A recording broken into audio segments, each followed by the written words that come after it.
And now we will proceed with the national anthem.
Will on nous les portes, let the doors be open.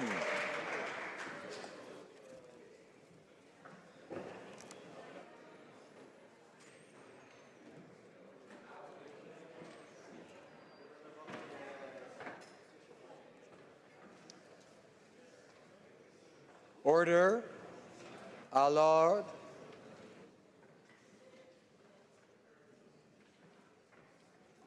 Our Lord. Order. First déclaration de député, l'honorable député de Mirabel. The honourable member for Mirabel. Thank you, Mr. Speaker. Mr. Speaker, Conservatives claim that they care about our dairy producers. They shout before the cameras, no, no, we can't open the door to moving away from supply management. Yet they supported the latest free trade agreement, the TPP, which is opening our markets to foreigners in the dairy sector. They supported that deal, even though that there would be no compensation for our dairy producers in Quebec. There would be nothing. Not only did they support the agreement, but they also supported opposite MPs. They are two-faced. They say something in French in Quebec and the opposite in English elsewhere in the country. Kingston and the Islands. Mr. Speaker, I would like to share my deepest condolences to the family, friends, and colleagues of Lisa Zorb. Lisa served as a correctional officer and was killed in a motor vehicle accident on October the 7th. She was returning to a corrections institution in Saskatchewan after supervising an offender in hospital.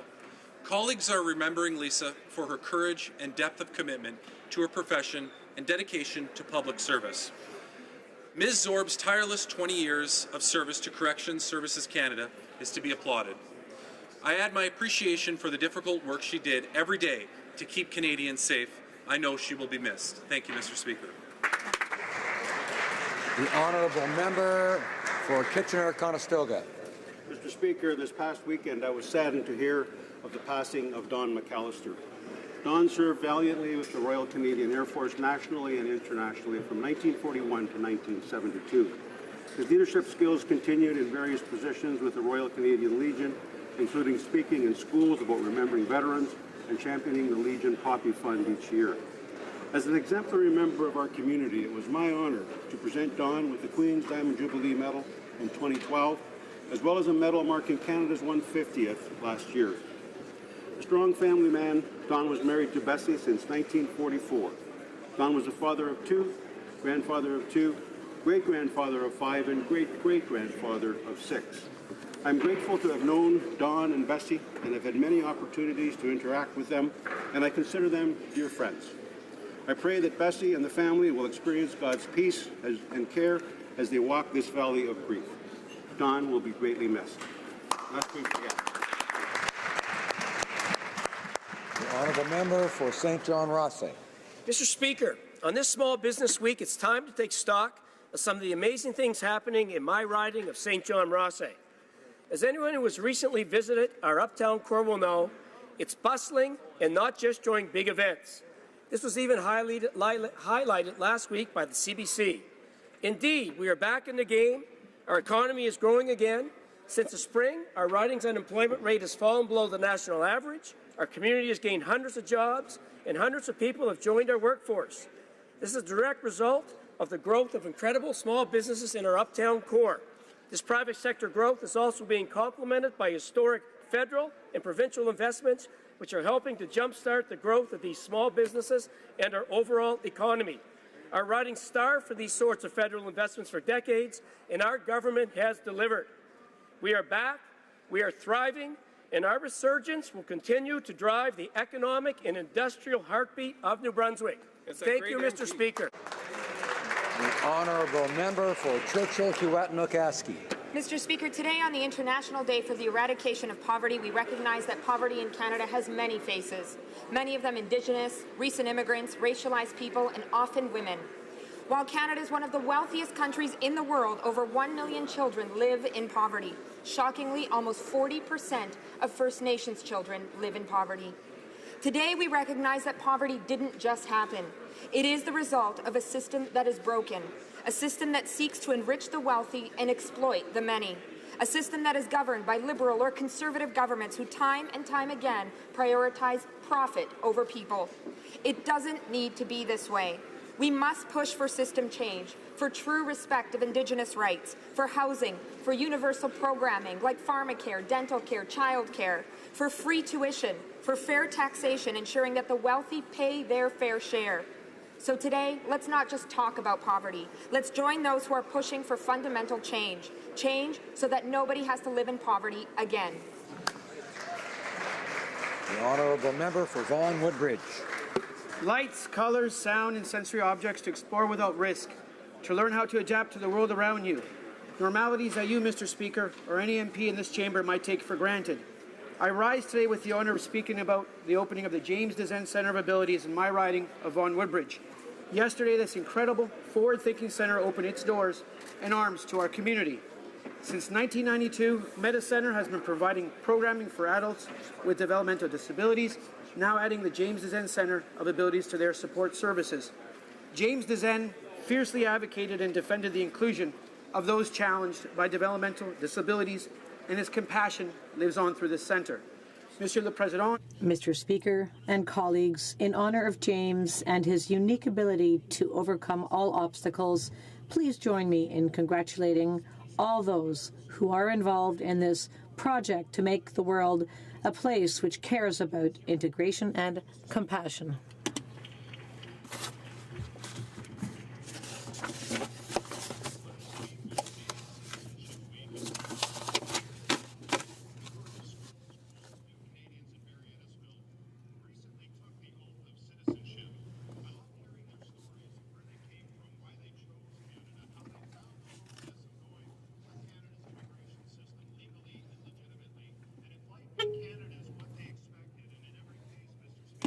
It is.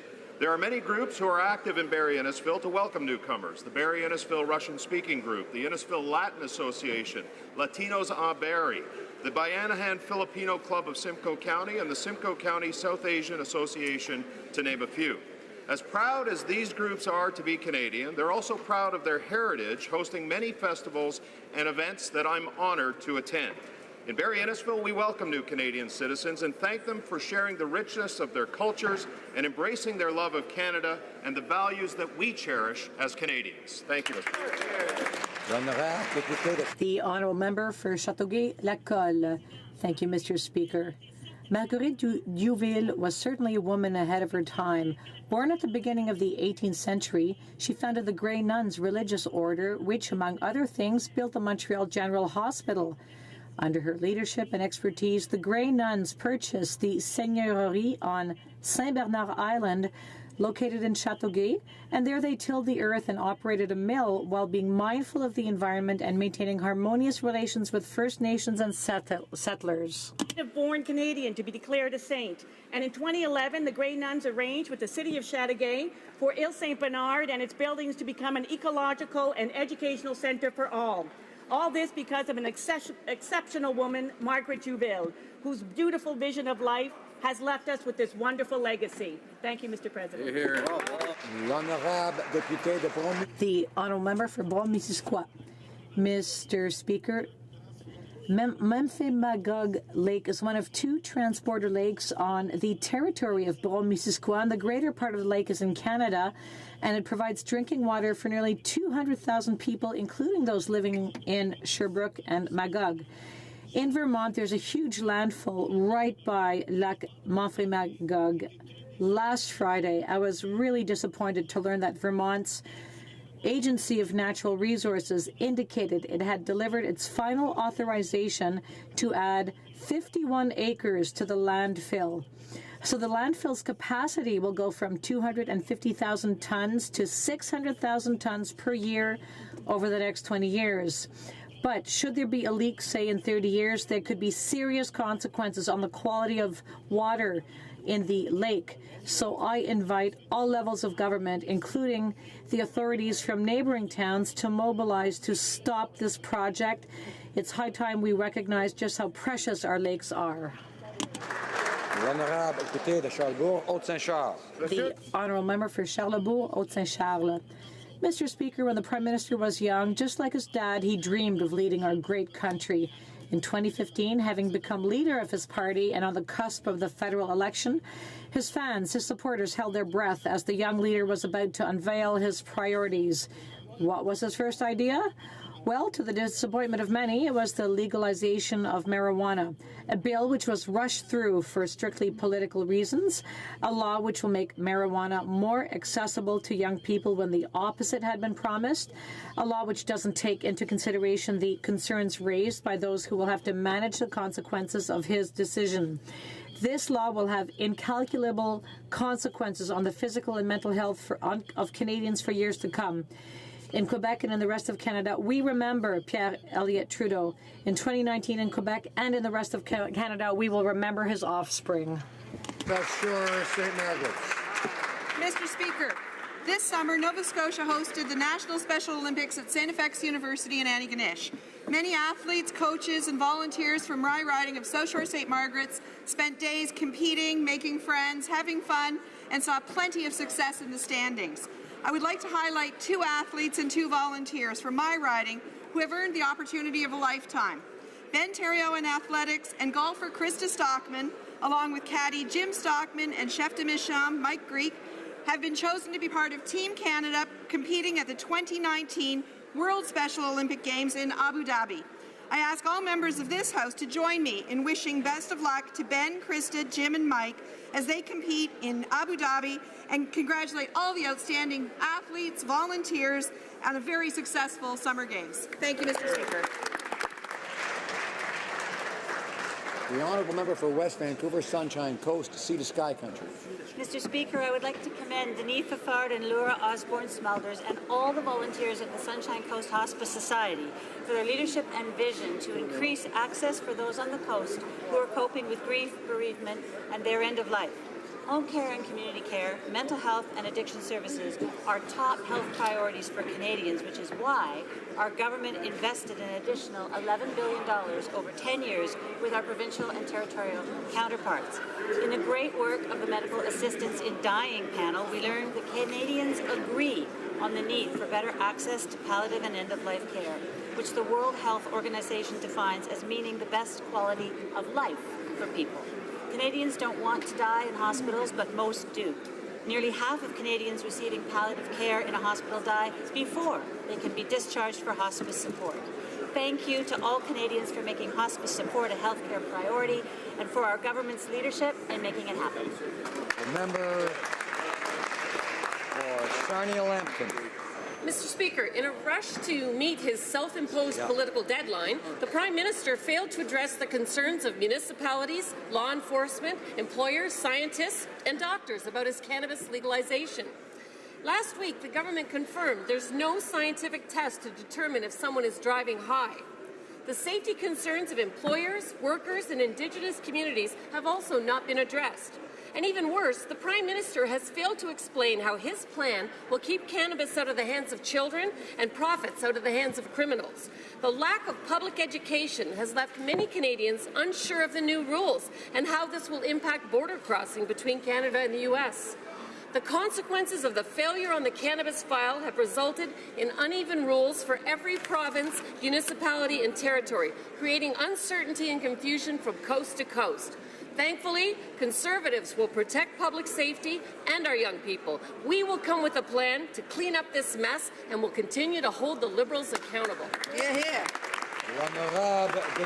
The honourable member for Bourassa. Mr. Speaker, a delegation of the Haitian Retirees Association of Quebec and Canada are in Ottawa today, and these retirees have contributed to the prosperity of Quebec and Canada. For over 20 years, this organization helps with the cultural, economic, and social development of seniors. The association does a lot for its members, organizes get-togethers for seniors and intergenerational meetings as well. They also help seniors living alone. So, Mr. Speaker, I'd like to take this opportunity to wish the delegation led by Mr. Edgar Bolfan, I would wish them welcome to Ottawa, my friends.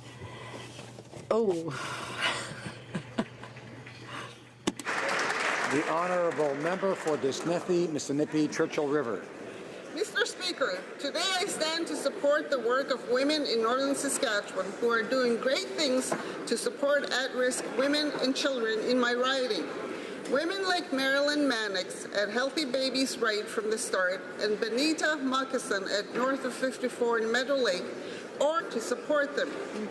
We must do better for the Athabasca Health Authority, who are still fighting for promised funding for a women's shelter in Black Lake, and have to fight bureaucracy at every level to get what they were promised.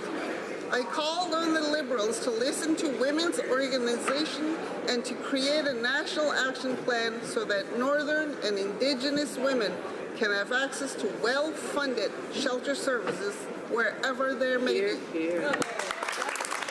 The honourable member for Selkirk Interlake Eastman. Mr. Speaker, no one in recent memory has shown the same horrific disregard for human life as the so-called Islamic State.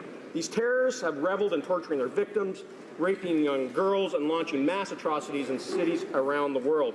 And now the Liberal government is standing idly by as dozens of these terrorists return to Canada.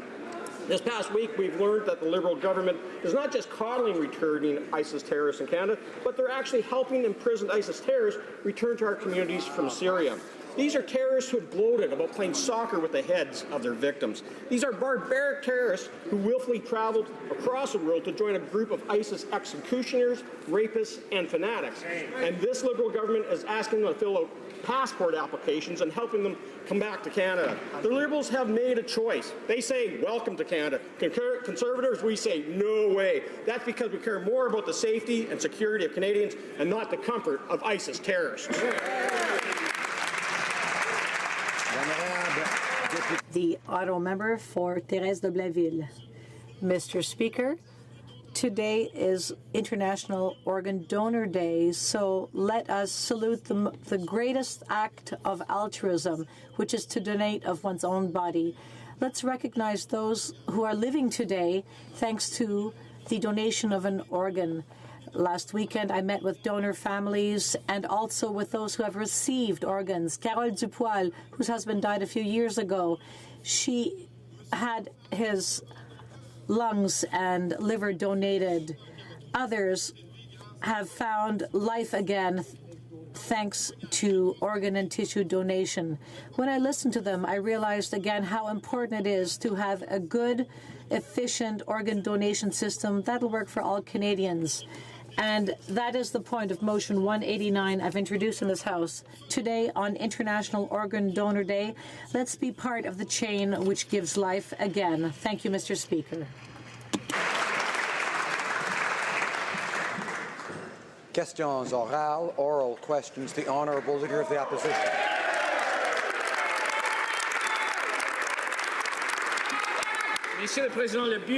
Mr. Speaker, the office of the Prime Minister is before the court because it refuses to publish documents that could ensure a fair trial to Vice Admiral Mark Norman. Charges have been made and prosecutors have work to do. just like the defense. And so why is the Prime Minister hiding documents that could be relevant? Why refuse this distinguished officer the right to a whole and fair defense? The Right Honourable Prime Minister. Thank you, Mr. Speaker. I thank the Leader of the Opposition for his question. As you know, it would be inappropriate for me to comment on this matter as it is before the courts. Well, Mr. Speaker, it wasn't inappropriate for the Prime Minister to comment to the media before the trial even began. He predicted that Vice Admiral Norman would be charged and that this would be sorted out in court. So he had no problem commenting on this outside the House. And all we're asking for is an explanation as to why he won't release documents that would give Vice Admiral Mark Norman a fair trial. Honourable Prime Minister. I thank the member for his question. As he should well know, it would be inappropriate for me to comment on this affair because it is before the courts. Honourable Leader of the Opposition. We are not asking the Prime Minister to comment on the case. We're asking him to release documents that would allow justice to be served. Vice Admiral Mark Norman has a right to a fair trial. That's right. His legal team needs to have access to documents that could prove or disprove his defense. Will the Prime Minister allow those documents to be released? The Right Honourable Prime Minister. As the member opposite well knows, it would be inappropriate for me to comment on an ongoing court case. You're right. The Honourable Leader of the Opposition. Mr. Speaker, we're not asking him to comment on the case. We're asking him to comment on his decision not to release these documents. Previous Prime Ministers have done exactly that, making these sorts of documents available to judicial proceedings. What is he trying to hide by not following in the same practice as previous Prime Ministers when they were faced with the same type of situation? The Right Honourable Prime Minister.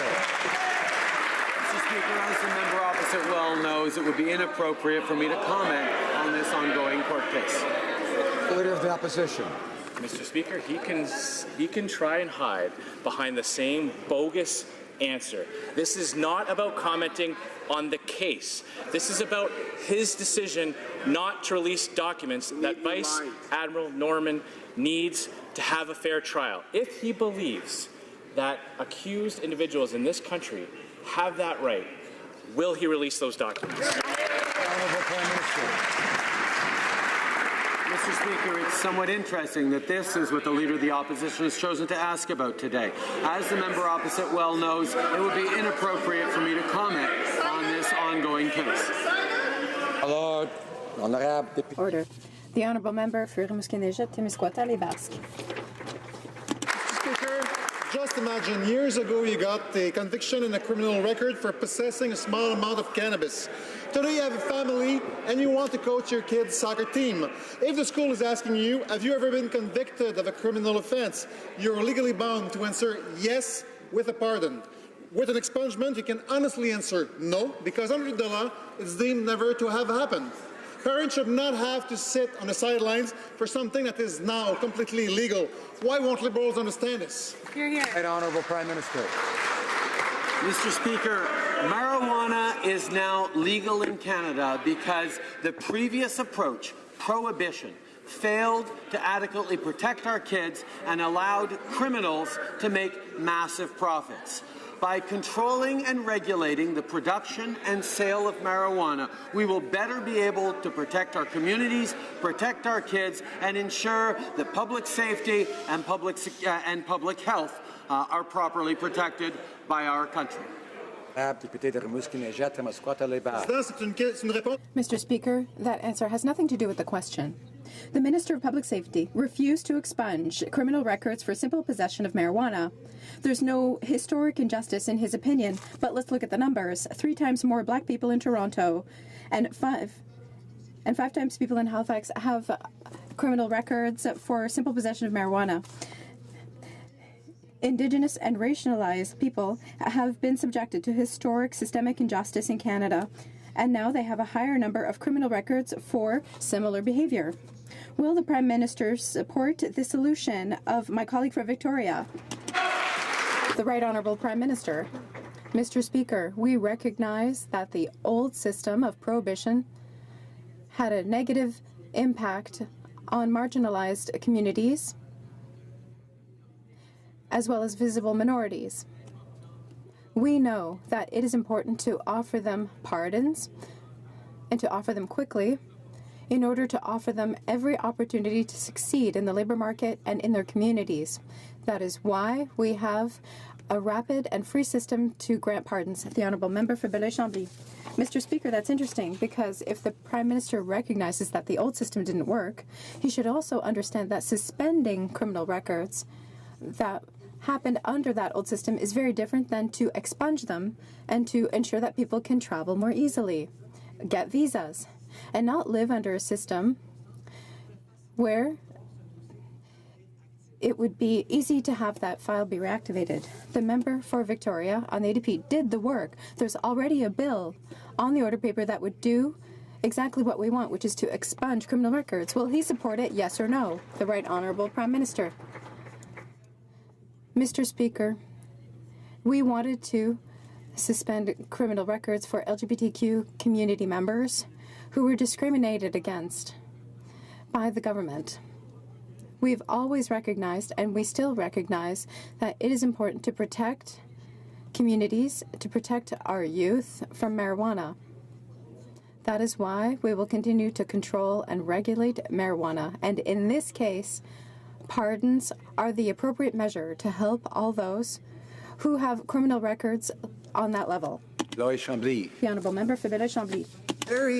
By taking action to legalize and by stating clearly that he believes that the war on drugs failed and recognizing a historic injustice when it's been pointed out so clearly that the war in drugs is racist. And the fact that we see vulnerable Canadians, racialized Canadians, Indigenous people more disproportionately affected by this. So I'll ask the question again, Mr. Speaker, knowing full well that the Prime Minister knows the difference between a record suspension, which was once called a pardon, and expungement. Will they, yes or no, favor expungement over pardons and finally really end this discrimination? Right Honourable Prime Minister. Mr. Speaker, we recognize the unfair impact that the prohibition had on marginalized and racialized communities across this country. That's one of the reasons why we're moving forward with a system that will control and regulate the sale of marijuana.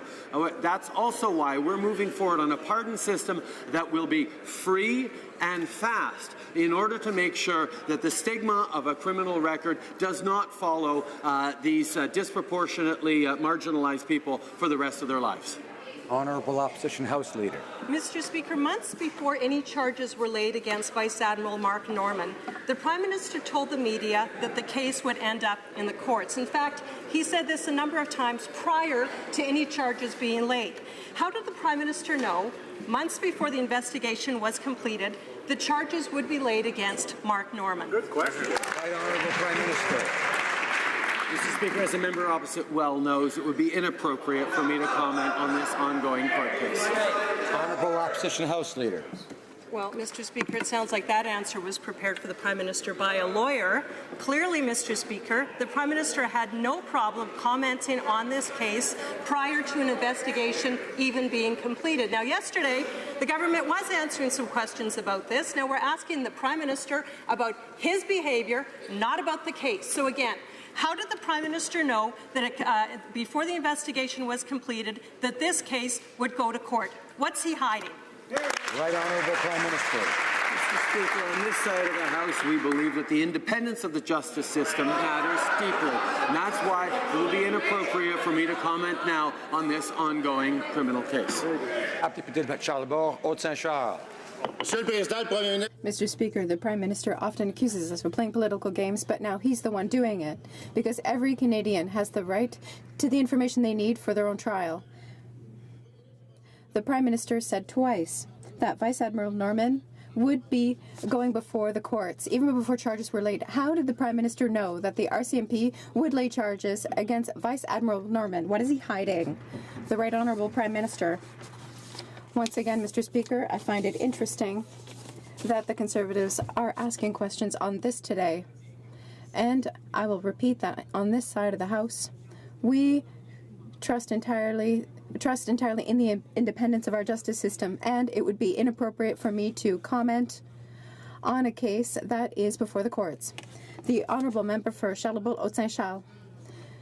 Mr. Speaker, we want to trust the courts, but to do so, we need to be able to give them the information so they can do their work. You'll remember, Mr. Speaker, the sponsorship scandal. Paul Martin talked about cabinet confidence. He demanded information so that the courts could do their work. If they can do that for the sponsorship scandal, they can do it for Vice Admiral Norman, the Right Honourable Prime Minister. Mr. Speaker, it is inappropriate for me to comment on this matter as it is currently before the courts. Chilliwack Hope. Well, Mr. Speaker, it didn't stop the Prime Minister from commenting on this case months before charges were even brought or the investigation was even completed. In order to defend himself in court, Mark Norman needs access to the cabinet documents that the Prime Minister has regarding this case. The Prime Minister has the authority to turn them over today, but instead he's concealing this evidence in his office. This reeks of a cover-up. Why won't he do the right thing and release the documents today? Hear, hear. Right Honourable Prime Minister. Mr. Speaker, rather than playing politics the way the Conservatives always do, we will continue to respect the independence of the judiciary, their ability to do their job, and because of that, it would be inappropriate for me to comment on this ongoing court case. Member for Chilliwack Hope. Mr. Speaker, demanding a fair trial is not playing politics. It's the right of every Canadian. And Mr. Speaker, the Prime Minister has the authority. He has the ability to release these critical documents for Mark Norman's defense. He could do it today. He won't do it. He's concealing that evidence in his office. So unless he has something to hide, why won't he do the right thing and release the documents today? The Right Honourable Prime Minister. Mr. Speaker, we deeply respect the independence of the court and the necessary for keeping that judiciary independent from political machinations. That's why we feel it would be inappropriate for me to comment on this ongoing court case. Honourable Member for Edmonton Strathcona. Mr. Speaker, based on the feedback members are receiving from the emergency debate on the IPCC report, it's clear strong support exists for deeper action by this government. Canadians are calling for concrete action to address climate change, including deeper greenhouse gas reduction targets to match our Paris commitments. Canadians want deeper cuts to methane, support for worker transition funds, an end to perverse fossil fuel subsidies, and restoration of eco-energy retrofits. So is this government going to act? The Right Honourable Prime Minister. Yes, Mr. Speaker, we are going to act and we are acting. We're moving forward with putting a price on pollution. We're moving forward with a pan-Canadian framework that will reach our Paris targets and continue to understand that protecting the environment and growing the economy must go hand in hand in the 21st century. The Conservatives have no plan. The NDP are continuing to pit the economy against the environment. We know that the only way to build a better future for our kids is to both protect the environment and grow the economy responsibly at the same time. Député de Rosemont, la petite patrie. Le dernier rapport du GIEC. The last IPCC report was catastrophic. If we don't do something now to fight climate change, we are cooked. Literally cooked.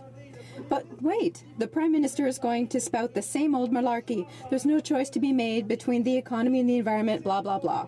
It's not true. There's a choice to be made between a green economy and a polluting economy, and we know what the Liberals have chosen.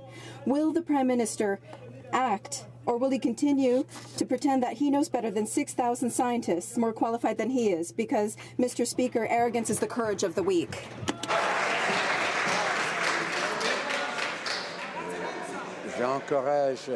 I would encourage the Honourable Member for Rosemont-la-Petite-Patrie to be more careful when choosing his words. And we are trying here to avoid insult. The Right Honourable Prime Minister. Mr. Speaker, on this side of the House, we understand just how important it is to protect the environment, to achieve our Paris targets, and to do so in a way that can create a cleaner and more prosperous economy for tomorrow. That is what Canadians expect of us.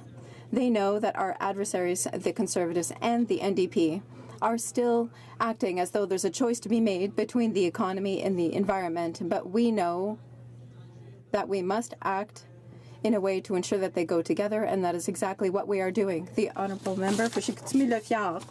Mr. Speaker, Vice Admiral Norman Mark is an honourable man. He's a valiant Navy officer. He was decorated Commander of the Order of Military Merit for exceptional meritorious service rendered while working at a high level of responsibility. Light must be shed on this matter to allow him to defend himself. Will the Prime Minister let him have a fair and equitable trial? The Right Honourable Prime Minister. Mr. Speaker, as you know very well, I cannot comment on this case, which is still before the courts. It is obvious that the Conservatives want to continue to ask this question. I will continue to give the same answer, that I cannot comment on it. I offer them the choice to ask questions on other matters that might be of concern to Canadians. On other matters, because my answer will be the same if they want to keep asking the same question. The member for Chicoutimi-Le-Fjord. Mr. Speaker, we don't want the details, we want documents. The Prime Minister is hiding documents that are essential to the defense for Vice Admiral Norman. Everybody knows that there's nothing more fundamental to democracy than the truth. What is the Prime Minister hiding? Why will he not publish these documents today? The Right Honourable Prime Minister. As the member knows full well, we will continue to respect the independence of our judicial system. And I do not want to comment on this matter, which is before the court right now. L'honorable député de Selkirk Interlake Eastman. Mr. Speaker, Vice Admiral Norman served this country with dignity and honor. He's a respected leader in the Canadian Armed Forces, and he has the right to a fair trial. He deserves a fair trial, but that doesn't matter to this Prime Minister. He's tainted the Admiral's case twice by saying this case would end up before the courts, even before the charges were laid. This is despite the fact that two other individuals have been linked to these documents and have never, ever been charged. Will the Prime Minister hand over the documents? Mark Norman needs to have a fair trial so he can properly defend himself. Mr. Speaker, as a member knows, it would be inappropriate for me to comment on this ongoing court case, and that is the answer I'm going to give on every single question they ask on this particular case, because we believe in the independence of the judiciary. So I offer them an opportunity. They can ask questions on anything they like of the Prime Minister. They know what my answer is going to be on that particular question, and I'm happy to continue to give it. But Canadians might wonder why they don't want to talk about anything else, like climate change, like growing the economy, like dealing with the kinds of issues that matter to Canadians and future generations.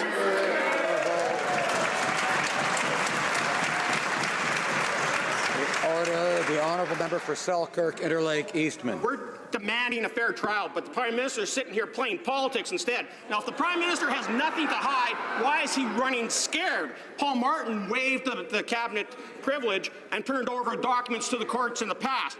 Mr. Speaker, this Prime Minister first interfered by musing publicly about that Vice Admiral Norman about his trial, and that would end up in court, even before he was charged. And now the Prime Minister is sitting on the very evidence that Mark Norman needs to defend himself. Will the Prime Minister finally release these documents and quit obstructing justice? Honourable Prime Minister.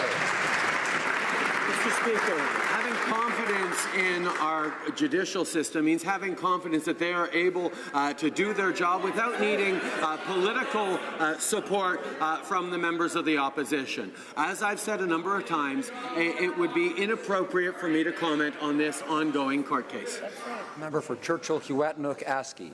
Mr. Speaker, Abraham Donkey was 58 years old. 10 days after getting heart surgery, he needed to travel 900 kilometers to Winnipeg for follow-up. Indigenous services refused to provide him with an escort and to put him on the plane. That night, Abraham died, alone on the bus. Other passengers heard him take his last breath. Systemic racism kills. Systemic underfunding kills. Abraham's family is seeking justice and to ensure this never happens again. Will the minister meet with Abraham's family?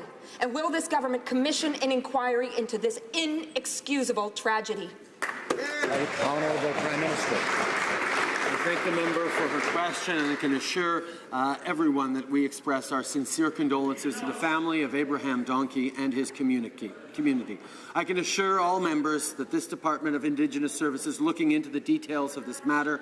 This affirms the need for improved health services designed, managed, and delivered by and for Indigenous communities. We will continue to work with partners to support Indigenous-led health transformation and improve health outcomes for Indigenous communities. Member for Vancouver East. First Nations, Métis, and Inuit peoples in this country have suffered and continue to suffer from racial discrimination. In fact, the systemic form of discrimination is the oldest form of racism in this country. Yet the Minister of Heritage stated that systemic racism somehow doesn't even exist in Canada. Oh yeah, that's what Harper used to say. Will the Prime Minister apologize on behalf of his minister to Indigenous peoples for this ignorant statement? Right Honourable Prime Minister. Mr. Speaker, our government recognizes that no relationship is more important than that with Indigenous peoples, and that's why we have made historic efforts to invest and partner with Indigenous peoples across this country in terms of creating solutions and also changing the rights and framework that oversees the relationship between the Government of Canada and Indigenous peoples. We know we have much more work to do, but we will continue to focus on bringing Indigenous peoples into a position of empowerment and full partnership with all Canadians on the future we are building together. Member for Kelowna Lake Country. Mr. Speaker, in my riding of Kelowna Lake Country and across Canada, homelessness presents a real and constant challenge. Our government has made fighting poverty and homelessness a priority, as we've seen in the first ever poverty reduction strategy, the first ever national housing strategy, and Reaching Home, the redesigned homelessness partnering strategy. Could the Prime Minister please tell this House more about what the government's doing to help fight homelessness in our country? Great question. Honourable Prime Minister. Mr. Speaker, I want to begin by thanking the member from Kelowna Lake Country for his work in fighting homelessness. I know that his city of Kelowna recently released their strategy for fighting homelessness, and I want to thank both the member and Kelowna Mayor Colin Basran for working to combat a problem that affects every community. Thanks to both our homelessness strategy, Reaching Home, and our national housing strategy, we're improving the lives of Canadians and building communities that benefit everyone. Honourable Member for Durham. Mr. Speaker, since the Prime Minister is making a mockery of Prime Minister's questions, I do not want him to respond to this next one. My question is for the Attorney General. In her mandate letter, the Prime Minister said that she should never take legal positions, I quote, inconsistent with the government's commitments, the Charter of Rights and Freedoms, or Canadian values, end quote. How does denying Mark Norman the right to defend himself against scurrilous charges line up with the Charter? How do bringing legal charges to cover up Liberal insider deals align with the Canadian Charter? Would the Attorney General, as our top justice official, stand in this House and commit to releasing all documents? Right Honourable Prime Minister. Mr. Speaker, as Prime Minister, I am happy to stand in this House and continue to say how we will always respect the independence of our judicial system, and because of that, we will not comment on this ongoing court case. For Durham. Mr. Speaker, that's shameful. We saw the Prime Minister before not allow the Finance Minister to respond to a question. Now we're seeing him not allow Canada's top legal official to respond. All we're asking for is for the due process rights of a Canadian to be respected, and he can't commit to that in this House. So please, Prime Minister, through you, Mr. Speaker, stay down. I want to hear from our Attorney General. Will the rights of Mark Norman be respected?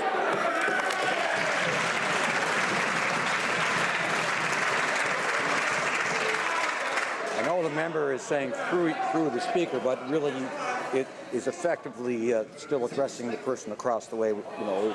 And a member is generally trying to direct his comments to the Speaker, and it's, of course, important that he do so. The Right Honourable Prime Minister.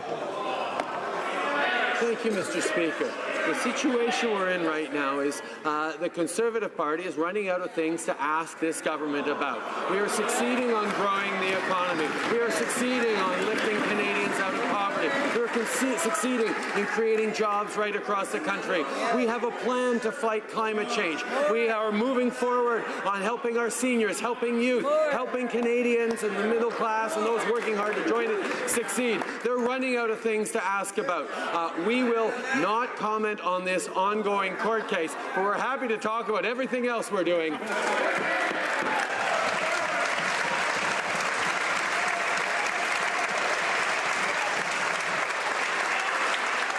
The honourable member for order. Order. The honourable member for Aurora Oak Ridges. Mr. Speaker, as an Air Force officer, I served this country confident in the belief that my government would honour the rule of law. Canadians were promised a transparent, accountable and open government, but this government has betrayed me and all those who serve. The Liberals are using political games to hide the truth. Mark Norman's an honourable officer and entitled to a fair trial, but the Prime Minister is refusing to release critical documents central to his defence. When will the Prime Minister give this man a fair trial and release these documents? The Right Honourable Prime Minister.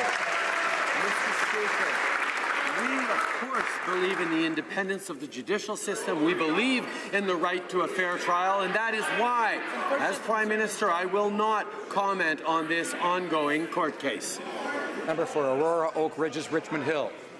The Prime Minister didn't believe in the independence of the justice system when he tried and convicted Vice Admiral Norman before he was even charged. It is clear from the start of this case the prosecution of Admiral Norman was politically motivated. The Prime Minister is hiding documents and refuses to release them for Vice Admiral Norman's defense, jeopardizing his right to a fair trial. Documents that will reveal the truth. If the Prime Minister has nothing to hide, why won't he release these documents? The Honourable Prime Minister. Mr. Speaker, I will not be commenting on this ongoing court case. The Honourable Member for Trois-Rivières. Mr. Speaker, an Air Canada flight to San Francisco barely missed what could have been one of the worst catastrophes in aviation history. According to the U.S. National Transportation Safety Board, the pilot had been flying for 19 hours. This would have been unthinkable anywhere else but in Canada.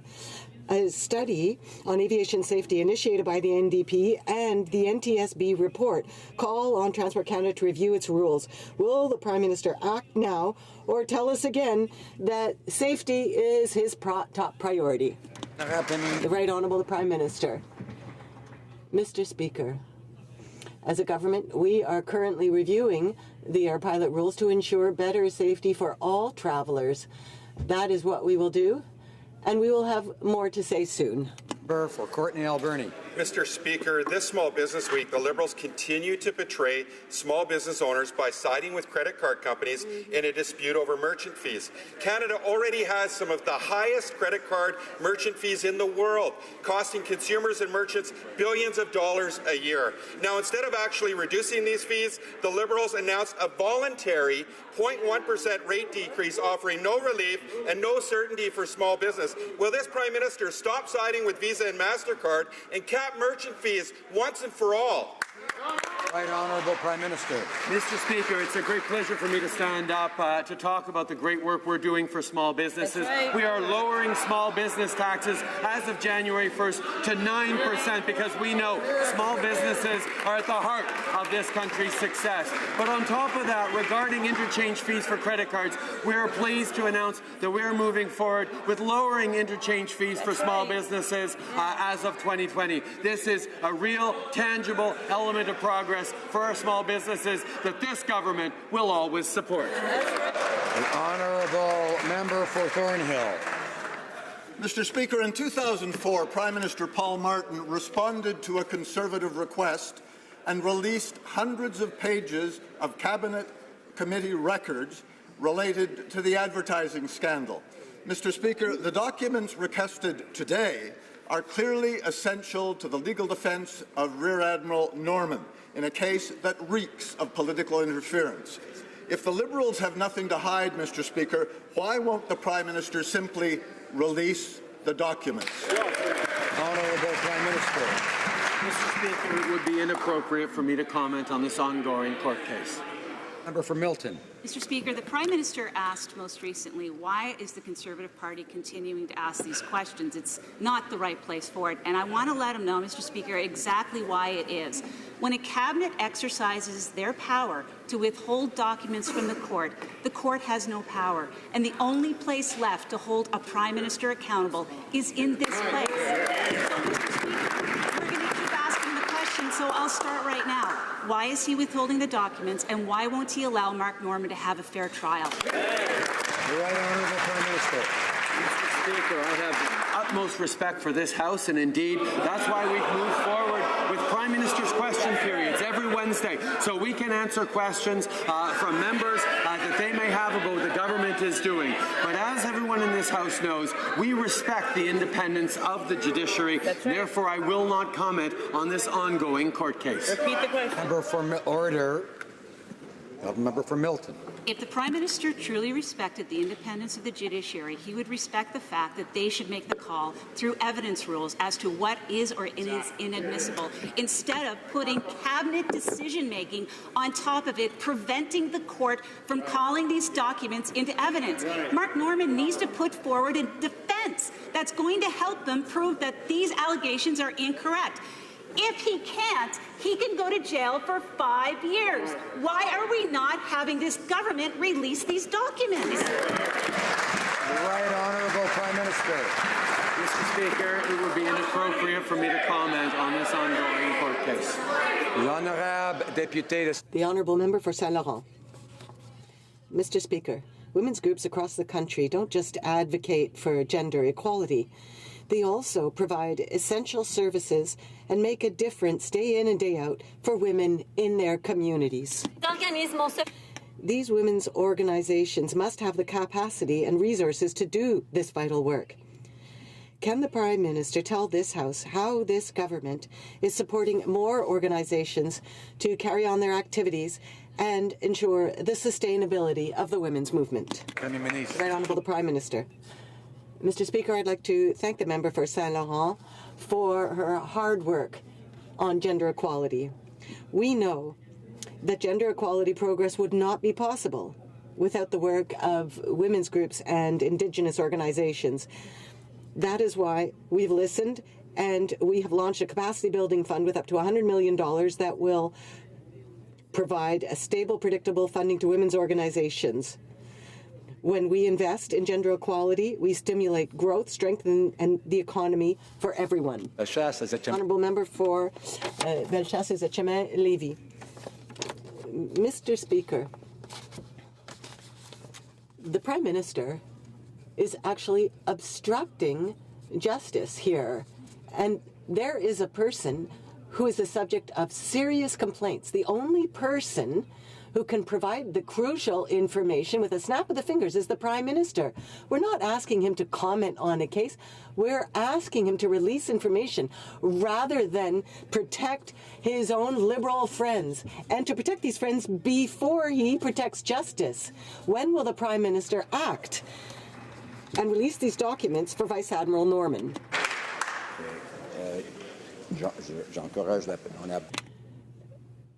Mr. Speaker, I would encourage the member to be circumspect in his comments and not accuse anyone of things like obstruction of justice in this House. Order, please. Très honorable Premier Ministre. Right Honourable the Prime Minister. Mr. Speaker, it would be inappropriate for me to comment on this case given that it is before the courts. Monsieur le Président, vous le savez, ça fait longtemps que nous, au NPD, et que les Canadiens demandons qu'on arrête la vente d'armes à l'Arabie saoudite. Aujourd'hui, des représentants républicains et démocrates au Congrès américain viennent de... Alors, apparemment... Order, please. Apparently there's a problem with interpretation. Can you all hear the interpretation? Yes? I would ask the honourable member then to begin her remarks over again. Mr. Speaker, as you know, For a long time now, we in the NDP and Canadians have been asking that the sale of weapons to Saudi Arabia be ended. Today, Republican and Democratic representatives in the American Congress tabled a bill to suspend American sales of weapons to Saudi Arabia until all necessary light has been shed on the death of the journalist Jamal Khashoggi. Is the Prime Minister ready to do the same? Right Honourable the Prime Minister. Mr. Speaker, we are very troubled by the disappearance of Mr. Khashoggi and by the reports involving Saudi Arabia. The Minister of Foreign Affairs has had discussions with her Saudi counterpart and is calling for an in-depth and credible and transparent investigation. We fully support the joint statement that was made by France, the UK, and Germany calling for a credible investigation. All those involved in the disappearance of Mr. Khashoggi should be held to account. Member for Brampton Centre. Thank you, Mr. Speaker. As part of the Small Business Week, it's important to note that 99% of tourism are small and medium-sized businesses. They are real economic driver of Canada and certainly in my riding of Brampton Centre. The income of thousands of middle-class families depends on the growth and success of the SMEs, which makes our community strong. Could the Prime Minister inform this chamber of the steps our government has taken to grow these businesses? The Right Honourable Prime Minister. Speaker, I thank the member from Brampton Centre for all the work he does to support small businesses in his riding. Permit me to wish a good Small Business Week to entrepreneurs across the country. In the tourism sector, small businesses already provide 1.8 million good jobs for middle-class Canadians, but we want to grow that number. That's why I've asked the Minister of Tourism, Official Languages and La Francophonie to develop a national tourism strategy and to create even more opportunities and jobs for the middle class. And yes, Mr. Speaker, we are indeed lowering small business taxes to 9% as of January 1st right across the country. The Honourable Leader of the Opposition. Mr. Speaker, I want to put the Prime Minister's mind at ease. I'm not asking him to comment on the case. I'm asking him to explain why he's chosen not to release documents to the court. If he truly believes in an independent judiciary, if he truly believes in the right of a Canadian admiral to a just defense, then he will do what previous prime ministers have done and made these documents available.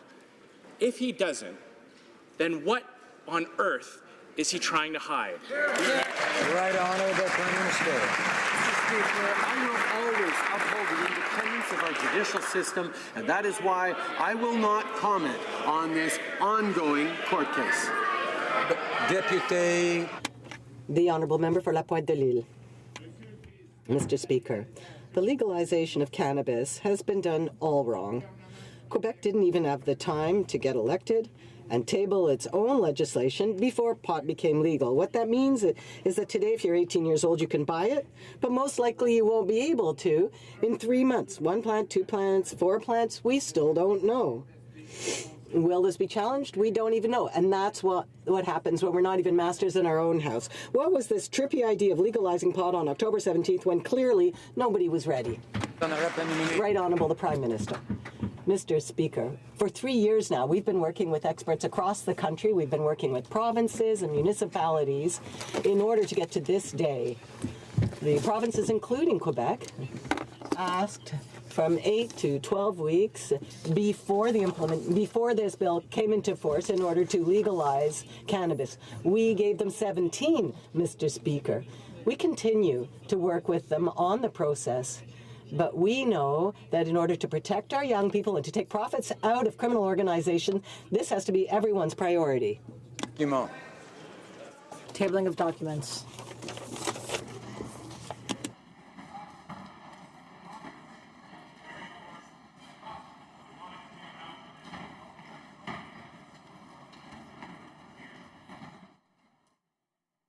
Alors, Order.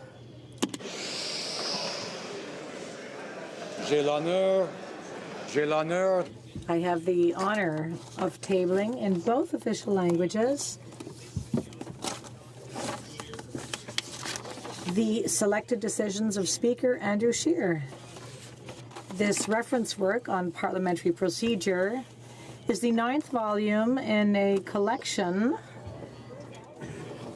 of Speaker's decisions and contains 101 decisions. Considerable experience to the position of Speaker. First elected to Parliament in 2004, he served as Assistant Deputy Chair of Committees of the Whole during the 39th Parliament and Deputy Speaker and Chair of the Committee of the Whole during the 40th Parliament. The fourth Speaker to be elected by a secret ballot of his peers.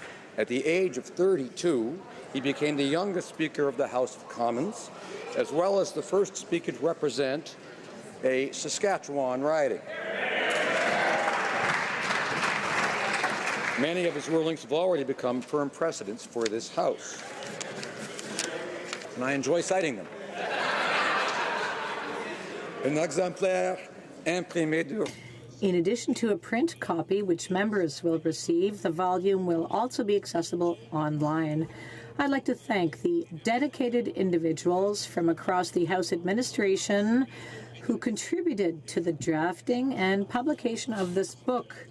This truly collaborative effort stands as a proud example of the dedication and expertise of those who, on a daily basis, support the work of members. I'm also pleased to announce the unveiling of the official painted portrait of Mr. Scheer by Saskatchewan artist Juan Martinez.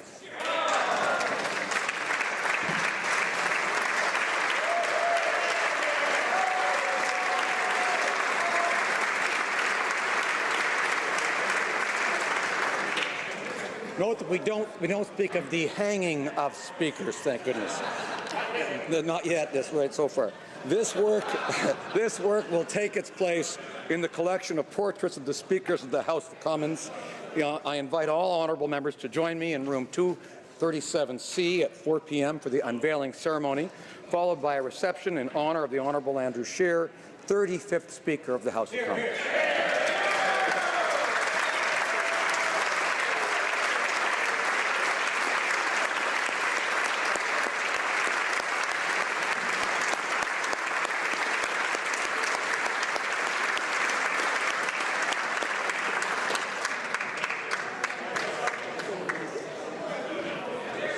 The Honourable Parliamentary Secretary for Canada-U.S. Relations.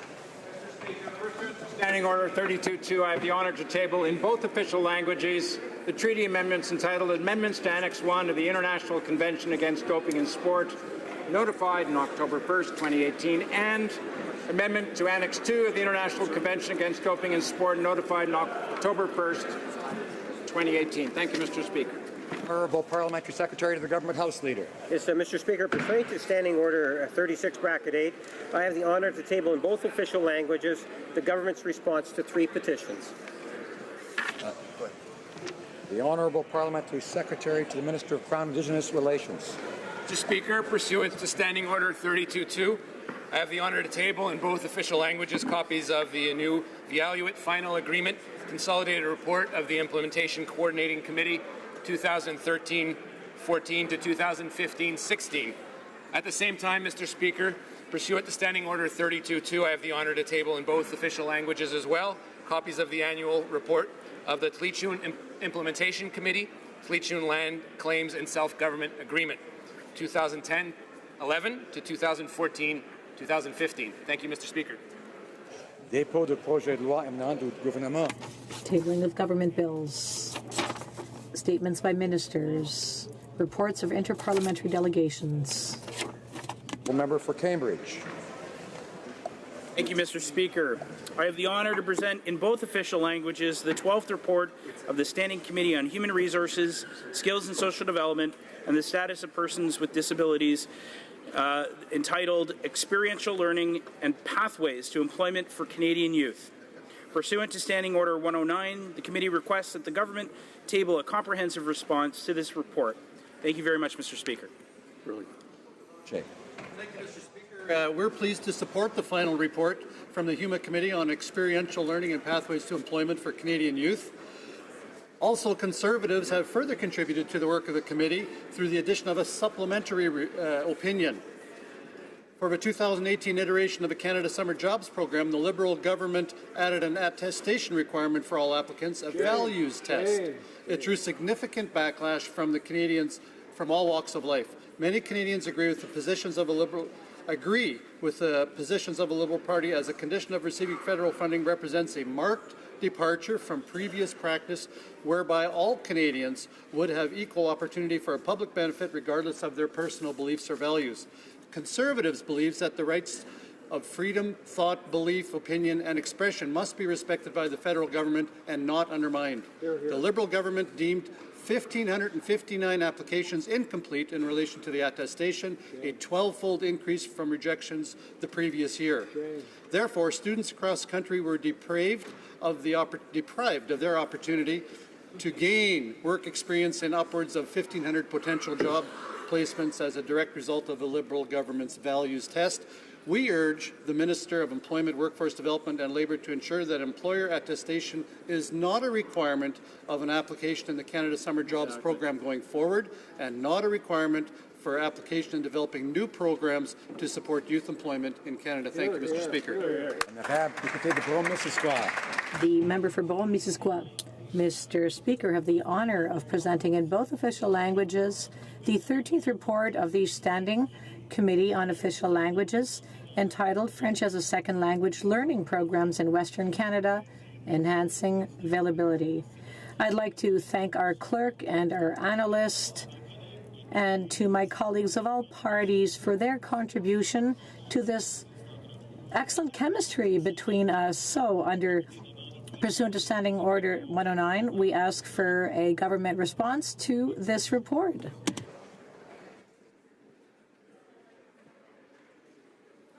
Mr. Speaker, I have the honour of presenting in both official languages the 26th report of the Standing Committee on Public Safety and National Security on its study on motion M124, Automated External Defibrillators.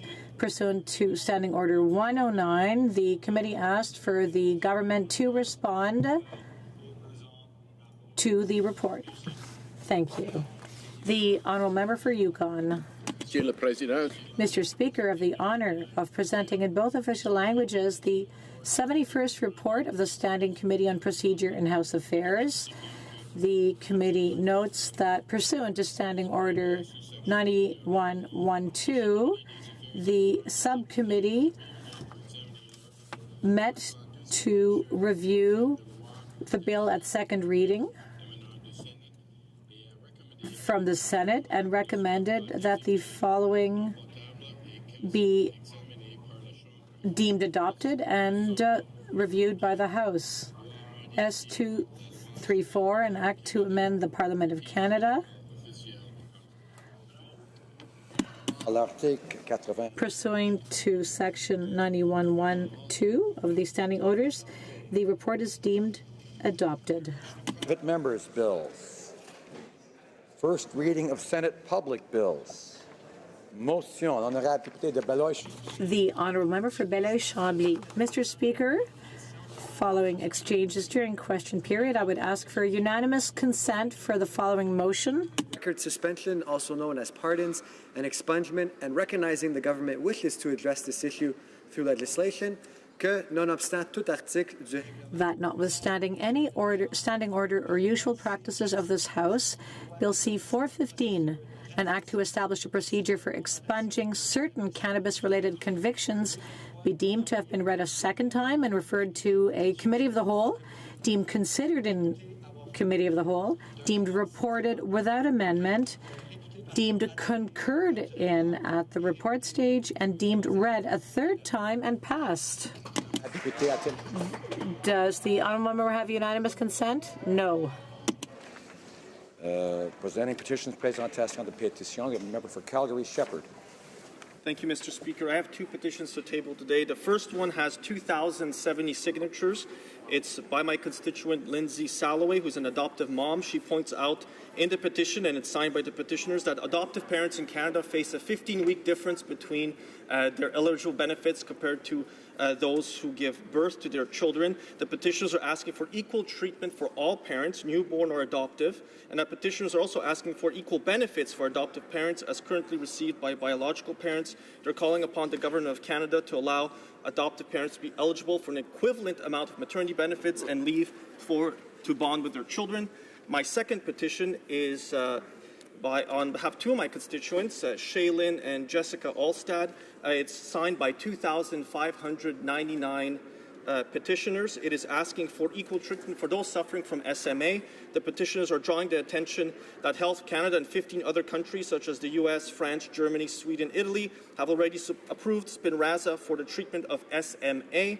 They're drawing specifically asking for the Government of Canada to support overturning the decision of CADTH and ensure Spinraza is approved for all types of SMA so that provincial governments can negotiate for a price for all Canadians suffering from this rare and chronic condition. Thank you, Mr. Speaker.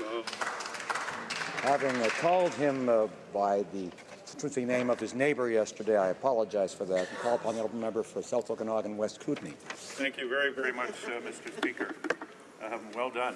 I'm rising today to present a petition from citizens who point out that the federally owned Chalk River laboratories are releasing radioactive and other toxic substances into the Ottawa River, in particular from the Perch Lake Basin, where 3 reactor cores and other radioactive toxic waste have been dumped in the sand, and that a multinational consortium contracted by the federal government to operate the Chalk River laboratories proposes to create a giant mound of radioactive waste in the Perch Lake Basin that would be exposed to rain and snow and release additional contaminants, and that technical criticisms of this proposal are causing major delays in the environmental assessment process. Therefore, these petitioners call on the Government of Canada to abandon the project to build a radioactive waste mound at Chalk River, identify a site for a new facility that can protect the Ottawa River, and prioritize putting into this new facility the waste that are the main sources of radioactive releases into the Ottawa River. Thank you. Honourable member for Sarnia-Lambton. Thank you, Mr. Speaker. I have a petition here about Bill C-75, which proposes to lighten the sentences on some very serious crimes. My petitioners are calling on the Prime Minister to defend the safety and security of all Canadians and to withdraw Bill C-75. Thank you, Mr. Speaker. Honourable member for Kildonan St. Paul. Thank you, Mr. Speaker. I have 2 petitions today. The first one is calling on the government to commit to keeping historic objects in their context so that they can be readily available to scholars, scientists, and the members of the originating communities. Cancel plans to centralize the historic artifacts and resources held by Parks Canada in one facility. And to commit to maintaining regional facilities for artifact storage and curation in Manitoba. My second petition is related to, from the petitioners, is related to Ukrainian nationals who have biometric passports and allowing visa-free travel to Canada for periods of stay up to 90 days, given Canada's long-standing relationship with Ukraine. Thank you, Mr. Speaker. Honourable member for Yorkton Melville. Speaker, I have 5 petitions today, all directed to the Honourable Jane Philpott, Minister of Indigenous and Northern Affairs. I've got to remind the member, I think she knows, she's not to use the names of members in the House. Honourable member for Yorkton Melville. It says, we, the undersigned residents, business owners and cottage owners of Round Lake, Saskatchewan, and those concerned for the well-being of the body of water known as Round Lake, Saskatchewan, wish to draw attention to the extreme low water level of the lake due to the uncontrolled outflow of water. The uncontrolled outflow is affecting business, the environment, families, and the future of Round Lake. Being that the uncontrolled outflow of the water on Round Lake is the result of a disagreement between the Government of Canada and the First Nations of Ochapowas and Piapat, and being that the control structure and compensation agreements were reached between the Government of Canada and First Nation communities on lakes upstream from the Qu'Appelle Valley, and being that the Round Lake issue has remained unresolved since 2008, We ask that the minister use her authority to re-establish communication with Ochapowas and Piapot First Nations to work towards a resolution in this matter. Thank you. Honourable member for Saskatoon West. Thank you, Mr. Speaker. I have two petitions to table today. The first is petitioners that are calling on, drawing to the attention of the House of Commons that nearly 2 million Canadians desperately need an alternative to payday lenders whose crippling lending rates affect poor, marginalized, rural and Indigenous communities. And whereas 3,800 Canada Post outlets exist in rural areas where there are few banks and credit unions, whereas Canada Post already has the infrastructure to make a rapid transition to include postal banking, these petitioners are calling on the government to enact Motion M166 to create a committee to study and propose a plan for postal banking under the Canada Post Corporations Act. And the second petition comes from petitioners who are asking the government to table a national framework for action to promote eye health and vision care. They call the attention that a number of Canadians with vision loss is expected to double in the next 20 years, and there's an emerging crisis in eye health and vision care, which affects all segments of the Canadian population, but with Canada's most vulnerable populations, children, seniors, and Indigenous people at particular risk. Therefore, they are calling on the government to commit to acknowledging this and to table the development of a national framework for action to promote eye health and vision care in Canada. Thank you, Mr. Speaker. Honourable member for Lakeland. Mr. Speaker, I'm tabling the final petition with 2,600 signatures on the Liberals' unilateral decision to close the Immigration Processing Office in Vegreville. In June, I asked the Prime Minister again to reconsider and stop the cold-hearted closure because of the massive impact on workers, families, and the town and the region, but the Liberals proceeded with that closure on September 1st. Workers want Canadians to know that contrary to the Prime Minister's suggestion that processing times weren't up to par, the fact is Vegreville employees far exceeded targets consistently and backed up other offices, and it will cost millions more to operate in the new office for little gain. Even after the closure, thousands of signatures and support from across Alberta and Canada kept arriving. Vegreville workers, Albertans and rural Canadians, they know the Prime Minister failed them, and they won't forget it. Member for Courtenay Alberni. I'm honoured to table a petition on behalf of constituents from Nanoose Bay, Qualicum Beach and Parksville, calling on the government to work with the provinces, municipalities and Indigenous communities to develop a national strategy to combat plastic pollution in and around aquatic environments. Mr. Speaker, in light of the threat that plastic pollution poses on our waterways, they're looking for regulations aimed at reducing plastic debris discharged from stormwater outfalls, the industrial use of microplastics, consumer and industrial use of single-use plastics, permanent, dedicated and annual funding for the cleanup of derelict and ghost fishing gear, community-led projects to clean up plastics and debris from our shores, education and outreach campaigns on the root causes, and, of course, to redesign the plastic economy, Mr. Speaker. The honourable member for Saanich Gulf Islands. Mr. Speaker, I'm honoured to rise today to present a petition from residents of Saanich Gulf Islands.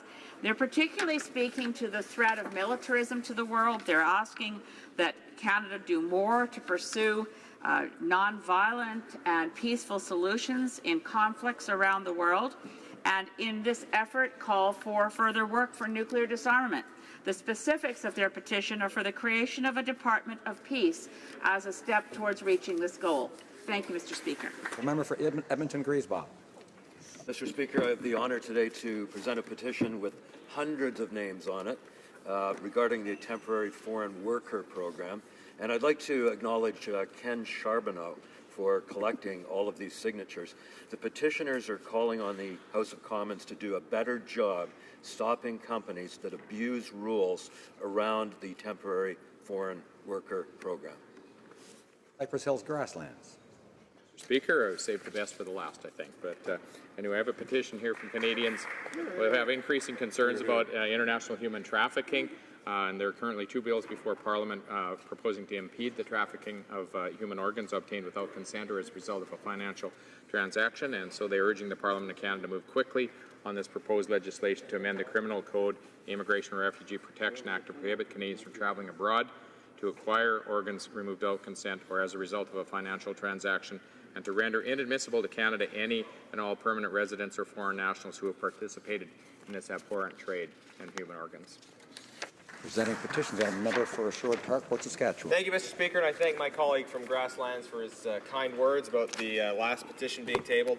This is about Bill C-350 and Bill S-240. These are petitions that deal with the trafficking of organs, and the petitioners are calling on the government to pass these bills, C-350 and S-240, as quickly as possible to end this scourge of organ harvesting without consent. Thank you. Let's see whether he's right. Senate petitions? Okay. Questions in the order. The Honourable Parliamentary Secretary to the Government House Leader. Yes, Mr. Speaker, I would ask that all questions be allowed to stand at this time, please. Is it agreed? Agreed and so ordered. Notices of motion for the production of papers. The Honourable Parliamentary Secretary. And again, Mr. Speaker, I would ask that all notices of motions for the production of papers also be allowed to stand at this time, please. Is it agreed? Agreed and so ordered. Orders of the day. Government orders, Government Bills Commons, resuming consideration of a motion respecting Senate amendments on Bill C-65, an act to amend the Canada Labour Code, Harassment and Violence, the Parliamentary Employment and Staff Relations Act, and the Budget Implementation Act 2017, number 1. Debate. The Honourable Opposition House Leader. Thank you very much, Mr. Speaker. I'm rising today to speak to Bill C-65, an important bill dealing with harassment in the federal workplace. Now, it's important to understand that this bill did not come out when it did by pure coincidence. And I'm going to recount some of the incidents and things that happened around when this bill came out for context. So, Mr. Speaker, all members of the House will, I'm sure, remember that the Me Too movement touched a wide segment of society around the world last autumn. Then in January, just before the House sat, we had a number of revelations within Canadian political circles as well. One of them did affect the Liberal government. Allegations about misconduct about a decade ago by the Honourable Member for Calgary Centre were made known. At that time, he was the member of Sport and Persons with Disabilities, but that did not continue because he was asked to leave the Cabinet and a secret investigation was launched later. Now, Mr. Speaker, I don't recite these facts to be disrespectful or rude at all to the Honourable Member. This is important context which helps to explain the Prime Minister's many quotable statements from this narrow window of time. For example, as news of the former minister's past actions were being reported, the Prime Minister, then at the World Economic Forum in Switzerland, said, and I quote, "We must each have a well-understood, established process in place to file allegations of workplace harassment. And when we receive those complaints, we must take them seriously. As women speak up, it is our responsibility to listen and, more importantly, to believe them." End quote. Those were the Prime Minister's words. That's quite clear the government's policy as well. Now, it's not just the words of the Prime Minister's speech, but establishing a complaints process, including in our own offices on Parliament Hill, is very much at the heart of Bill C-65. Upon his return to Canada, the Prime Minister said days later to the CBC, and again I quote, "The Prime Minister said the standard applies to everyone. There is no context in which someone doesn't have responsibility for things they have done in the past." End quote. So, now, Madam Speaker, it is quite clear. As I mentioned earlier, a wave of revelations and probing questions was sweeping Parliament Hill that week. That's why it's not at all surprising that the CBC would, in that same interview with the Prime Minister, quiz the Prime Minister about his own past. And when quizzed and asked, the Prime Minister answered, and I quote, "I've been very, very careful all my life to be thoughtful, to be respectful of people's space and people's headspace as well." End quote. So, Madam Speaker, the Prime Minister laid down the law about sexual harassment and misconduct allegations when he stated that we should always, 1, believe complaints, 2, hear out retrospective complaints without time limit, 3, apply one standard to all, and 4, don't worry, just know he's squeaky clean, apparently. With respect to the final point, Madam Speaker, it turns out that there were actual previous allegations of impropriety made against the Prime Minister that surfaced when late this spring, copies of the Creston Valley Advance from August 2000 surfaced. An editorial penned by a reporter on staff informed readers, and I'm going to read, quoting at this point.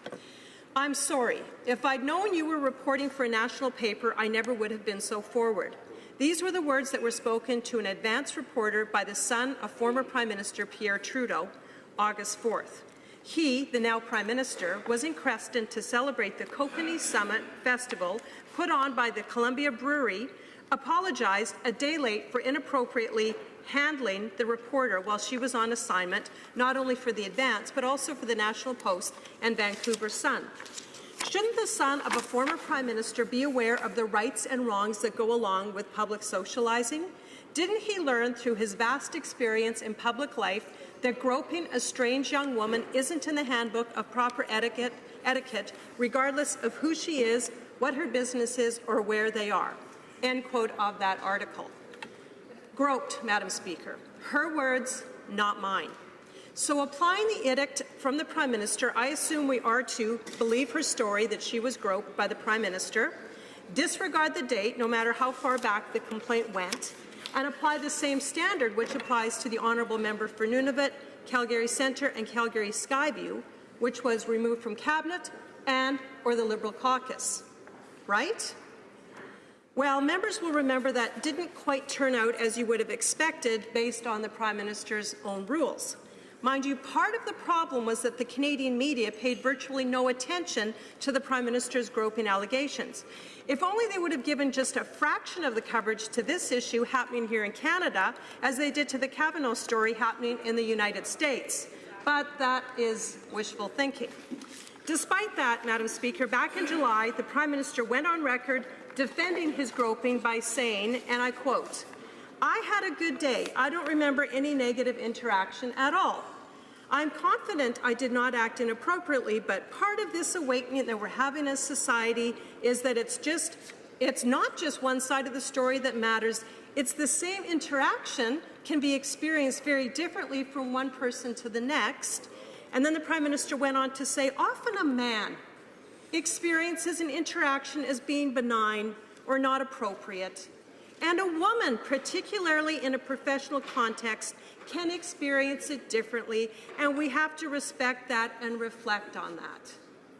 Unquote. So, Madam Speaker, to boil this all down, a simple phrase sums up the Prime Minister's words and deeds here. Do as I say and not as I do. You know what? That catchphrase seems to describe a lot of what we see from this Liberal government.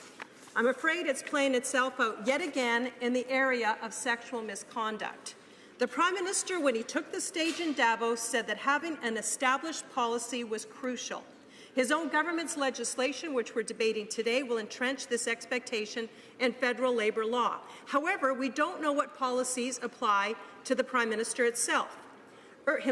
Earlier this autumn, I put some written questions on the order paper to get answers. Here's what I'm asking.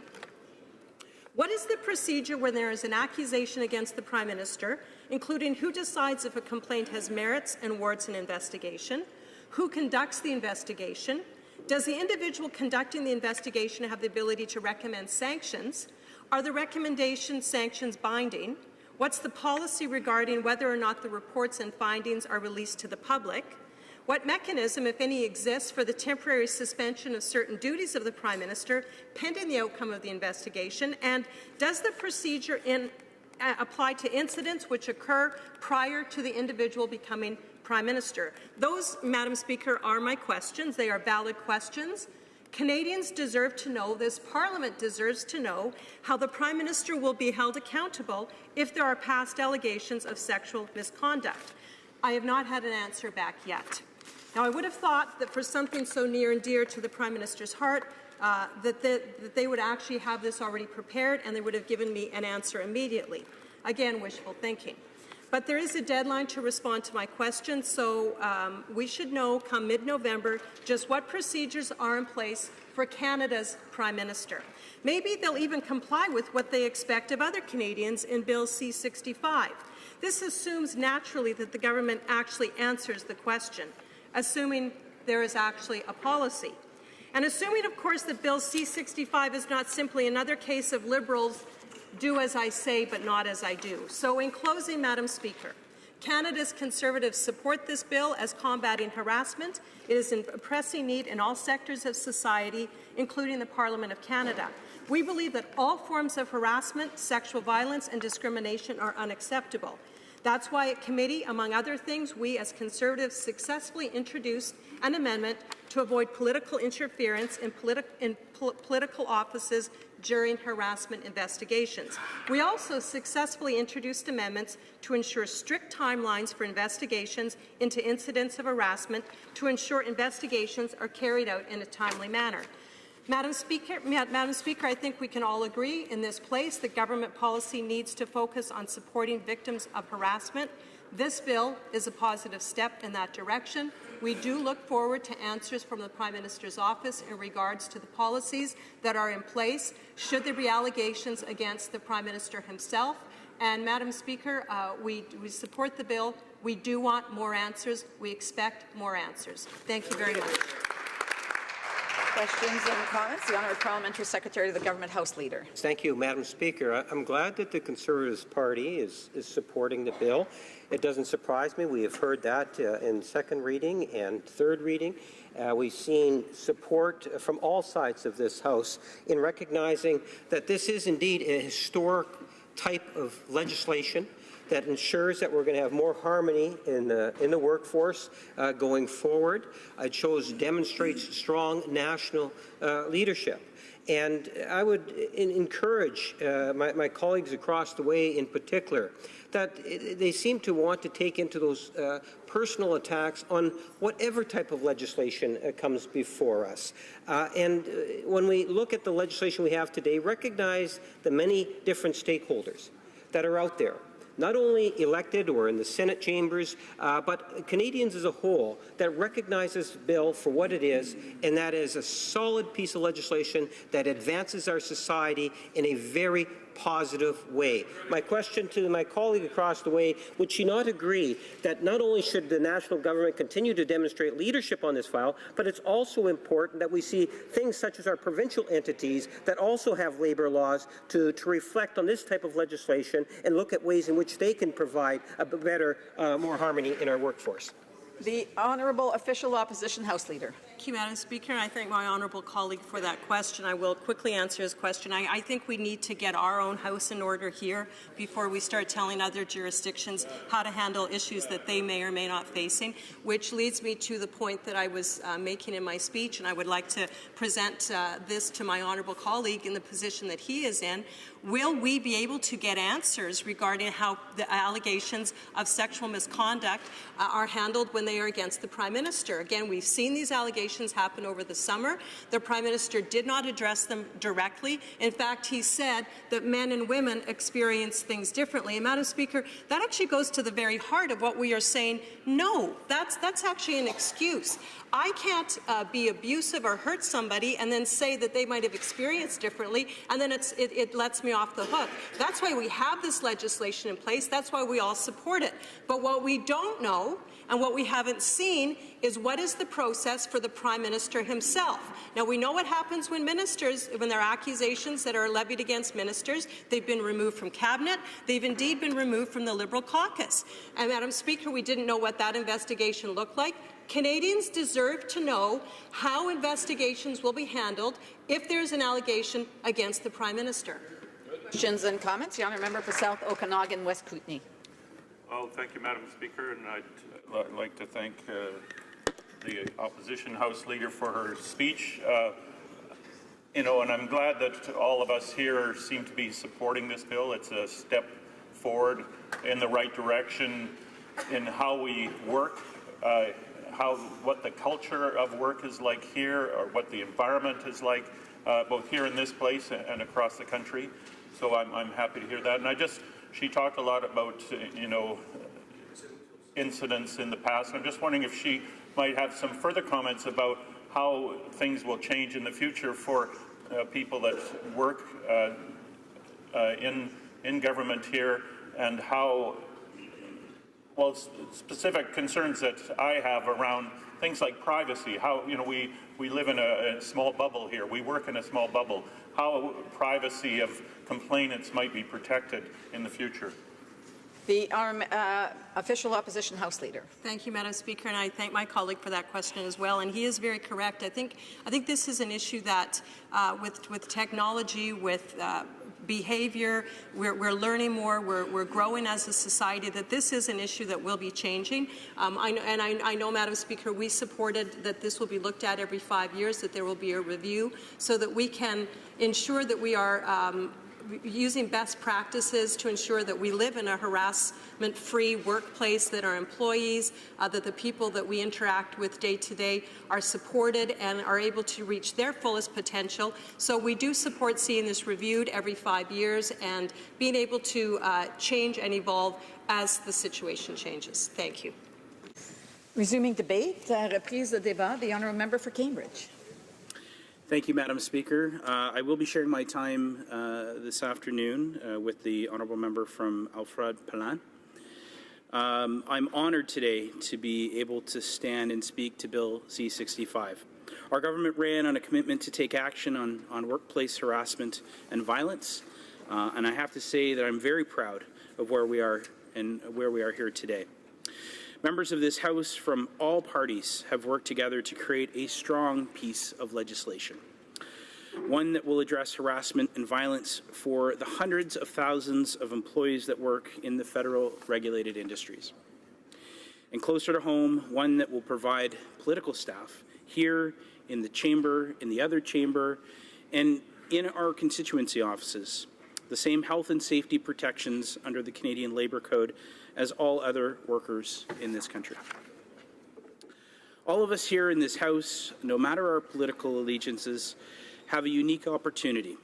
Today, we can join forces and take a stand together.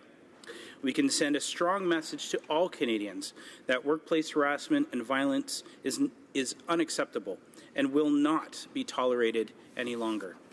Together, we can support Bill C-65 so it can become law, so we can affect real change. Together, we can help make a real difference in the lives of Canadian workers in federally regulated workplaces, including all of our staff right here on Parliament Hill. It's true that this piece of legislation will apply only to federally regulated and parliamentary workplaces. However, we believe that through it, we will be leading by example. We believe that this bill will inspire other governments, businesses, employers, and organizations across the country to follow in our footsteps. Indeed, with this new legislation, Canada is seen as an international leader in addressing workplace harassment and violence.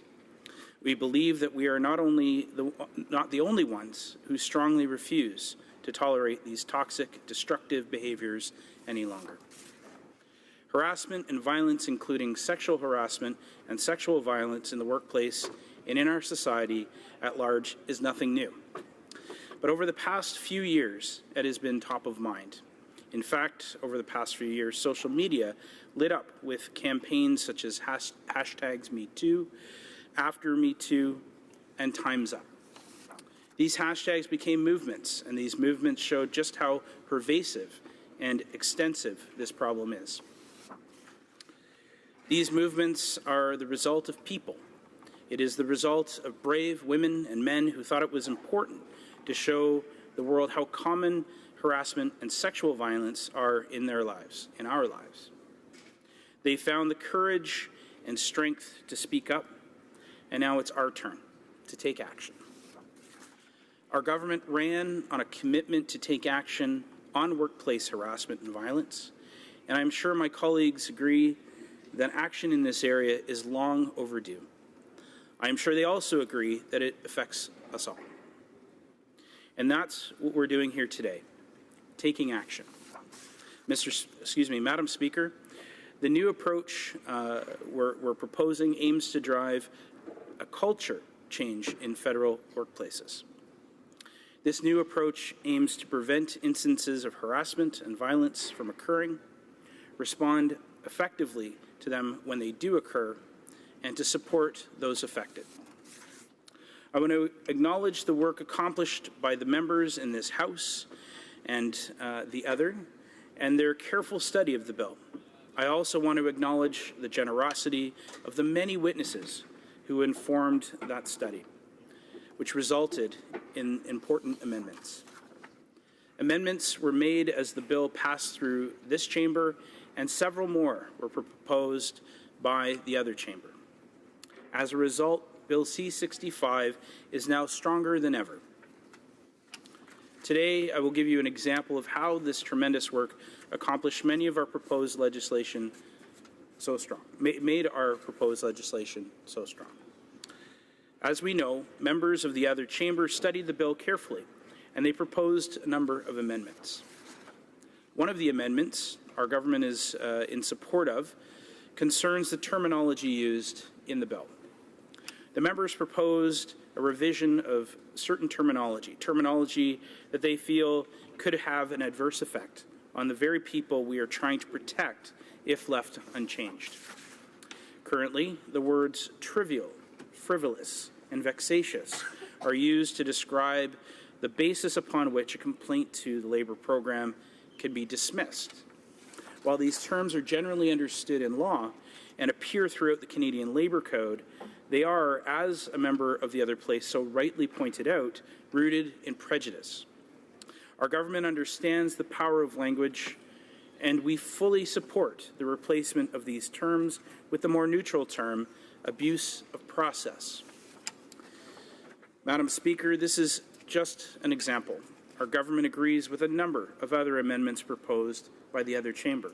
For example, we agree with explicitly stating that nothing in Bill C-65 takes away from an individual's rights under the Canadian Human Rights Act. We agree with the proposal that anyone designated by the employer to receive complaints related to occurrences of harassment and violence has the appropriate knowledge, training, and experience. We agree to the amendment to require data in the annual report on incidents of violence and harassment to be categorized according to prohibited grounds of discrimination under the Canadian Human Rights Act.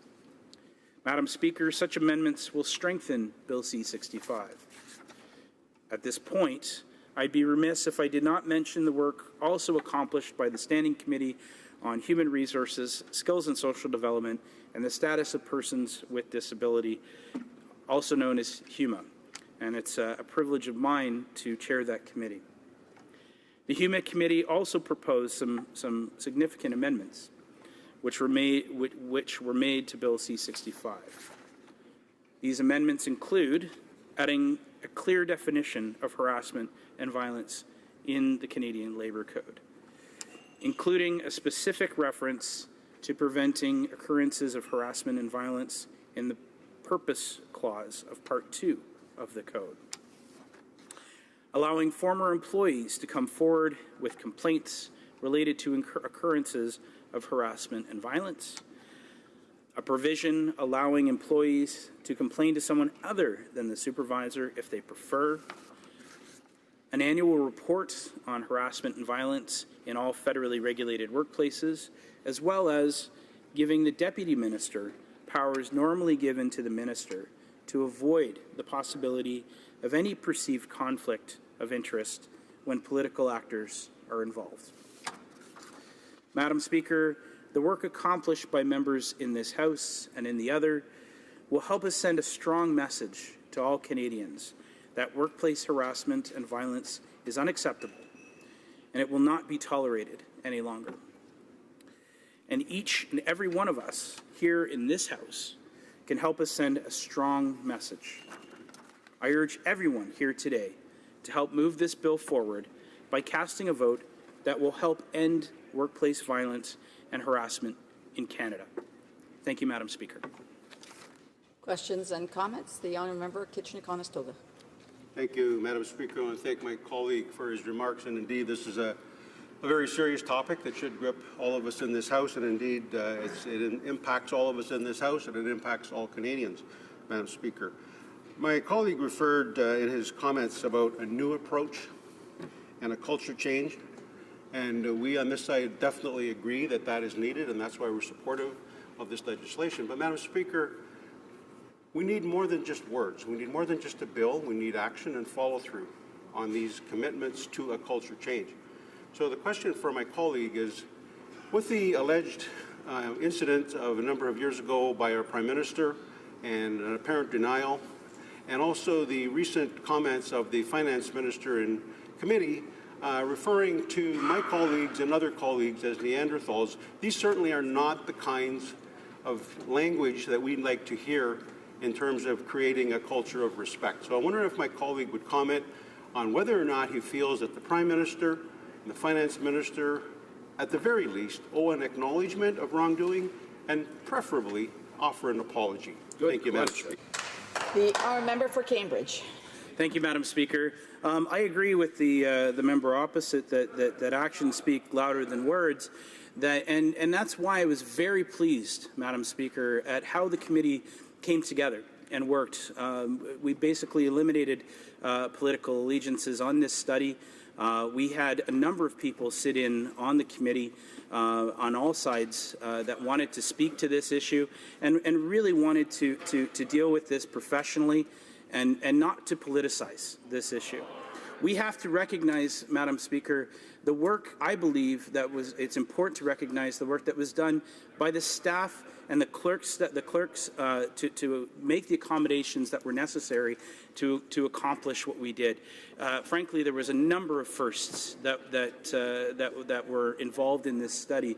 And I personally want to extend my thank you to my clerk and all of her team to make this happen, because it was critically important that we respect the privacy of those witnesses that appeared before us, and that was done with an incredible amount of logistics and incredibly professionally. Thank you. And comments. The honourable member for Saskatoon West. Thank you, Madam Speaker, and I want to thank my honourable colleague for his speech. I'm pleased to be in the House with him today, and I do want to acknowledge that the committee worked hard and that amendments that came forward from my colleague, the MP from Jonquière, not, of course, all the amendments that were proposed were accepted, but I do want to acknowledge that there was an openness and willingness on the committee to make this bill better than what it was when it started at committee. So I want to also congratulate the committee members. I guess my one comment, particularly with the fact that I have a connection with the local Teamster Union in my riding, who have done a lot of work around mental health and had hoped to have mental health sort of included in this document around psychological harassment and whatnot. And so I just wanted to make a point that when we do the 5-year review, which I think is an excellent way to look at legislation, that we could once more entertain that addition as we know more once the bill is out and people are using it and we know what works and what doesn't. Thank you, Madam Speaker. The honourable member for Cambridge. Thank you. I agree with the member. I'm not sure there was a question there, but I will take this opportunity to agree that this was a team effort, and I think that the issue around what comes next, a lot of that's going to be dealt with, of course, in regulation. But I think this is not something that's going to go away. I don't believe that we are done by simply passing Bill C-65. I think this is going to be a continuous project or issue that we're going to be dealing with well into the future, and we will have to evolve. We will have to make changes, and we will have to develop the legislation over the years to deal with the times that we were faced with and the challenges that we were faced with. Thank you, Madam Speaker. Reprise de débat. Resuming debate, the honourable member for Alfred Pellan. Thank you very much, Madam Speaker. And I'd also like to take this opportunity to thank my colleague from Cambridge for sharing his time with me on this important topic. It gives me great pleasure to rise today and speak to the amendments brought forward by the members of the Senate on Bill C-65, an act to amend the Canada Labour Code, harassment and violence, the Parliamentary Employment and Staff Relations Act, and the Budget Implementation Act 2017. I'd like to begin by thanking the members of the Senate for the work they did in their study of Bill C-65. I would like to especially thank them for the amendments they drafted and that are being debated today in the House. The government acknowledges the work that they did to improve this bill. Madam Speaker. Now, to come back to the topic at hand, the amendments put forward by the other House on Bill C-65. The purpose of one of these amendments is to ensure that the individual designated by the employer to receive complaints on violence and harassment have not only the knowledge and the training required, but also the experience to deal with these issues. The amendment in question also calls for that designated individual to be familiar with the legislation for each of those cases. Our government recognizes the importance of ensuring that all parties in the workplace receive appropriate training. Therefore, the bill has been improved in that regard because it stipulates that employers must ensure that all their employees take harassment and violence prevention training. Madam Speaker, training for everyone is absolutely critical.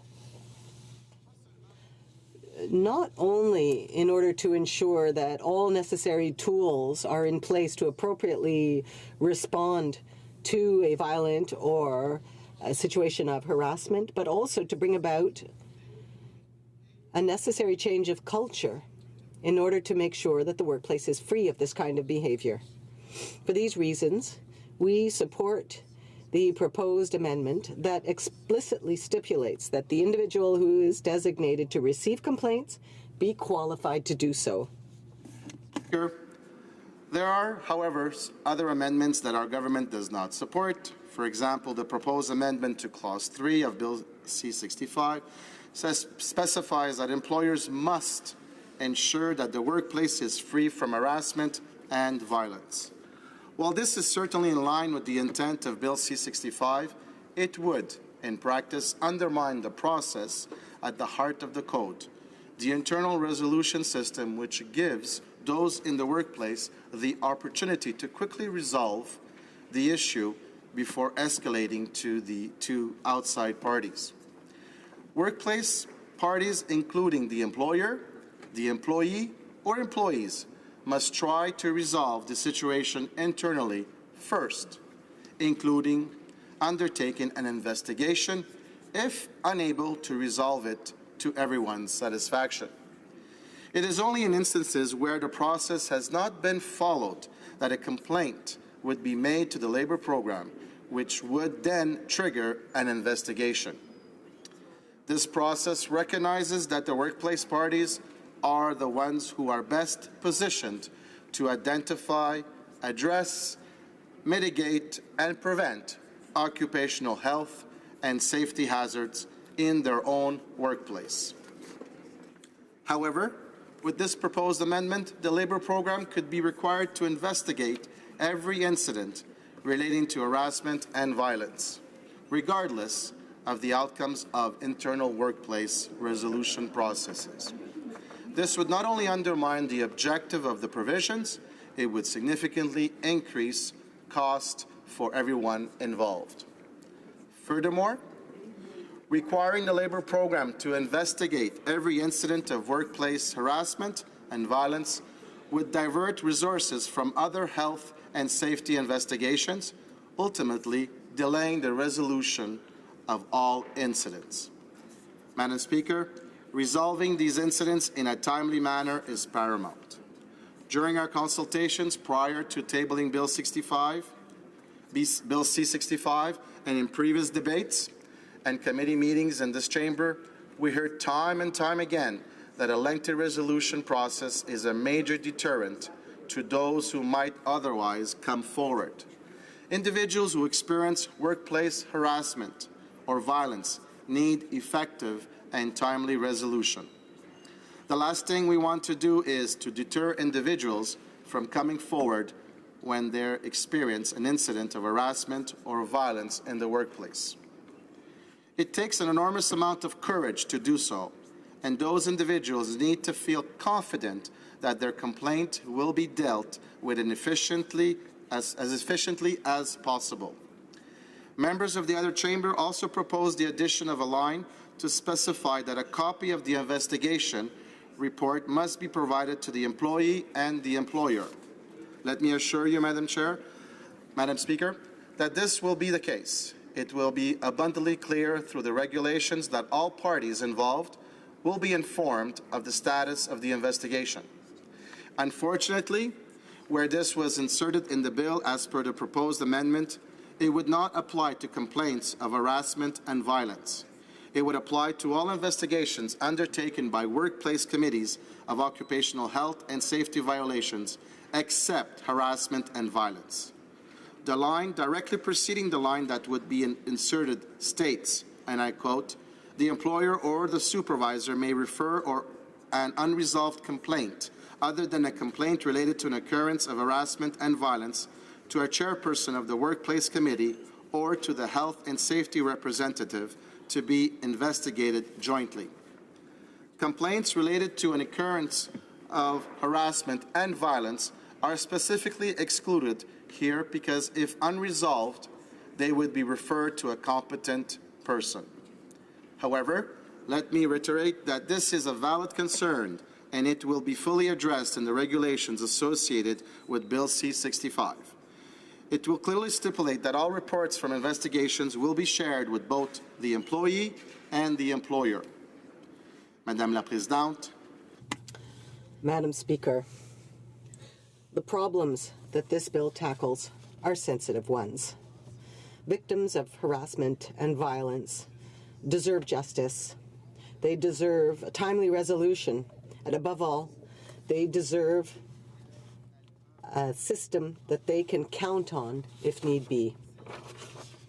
That is the goal of Bill C-65. Madam Speaker, I can assure you that our government has carefully studied the legislative framework in order to ensure that its provisions are reasonable, clear, and effective. All Canadians deserve a workplace that is free of harassment and violence, where inappropriate and unacceptable behavior is no longer tolerated. Employees who have been the victims of harassment and violence have suffered for far too long, and they have had to deal with a limited system that does not work. Madam Speaker, we heard what Canadians had to say to us, and we took steps that will bring about a change in culture that will have a positive impact not only on all workplaces, but on society as a whole. Above all, we kept the promise that we made. That is to always stand by those who have been affected by these traumatic experiences. I'm calling on the House for its full support for Bill C-65 so that this becomes the standard and a model that we can all be proud of. Madam Speaker, thank you. Questions and comments? The honourable member for Kitchener-Conestoga. Well, thank you, Madam Speaker, and I thank my colleague for tagging on to the comments made by his colleague from Cambridge. But, Madam Speaker, I asked the question of his colleague from Cambridge, and it certainly applies to the recent comments by my colleague across the way. When it comes to the bill, we agree that we need to take action on this. This is something all of us are impacted by, and we need to provide safeguards. But, Madam Speaker, it goes beyond words. It goes beyond simply passing a bill and filing it on a shelf. It comes to action, Madam Speaker. So my question is, many times this kind of behavior, inappropriate behavior, the tone is set at the top.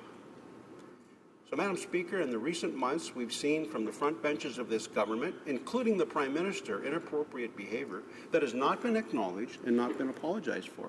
So I want to ask my colleague again, does he not feel that if we're going to actually have this bill implemented and acted upon so that Canadians can have confidence in it, that we need the Prime Minister, the Finance Minister, and other members of the front bench who have shown inappropriate behavior to acknowledge that behavior and apologize for it and set a new tone for all Canadians, including those in this House. Thank you, Madam Speaker. L'honorable député de Alfred Pellan. The honourable member for Alfred Pellan.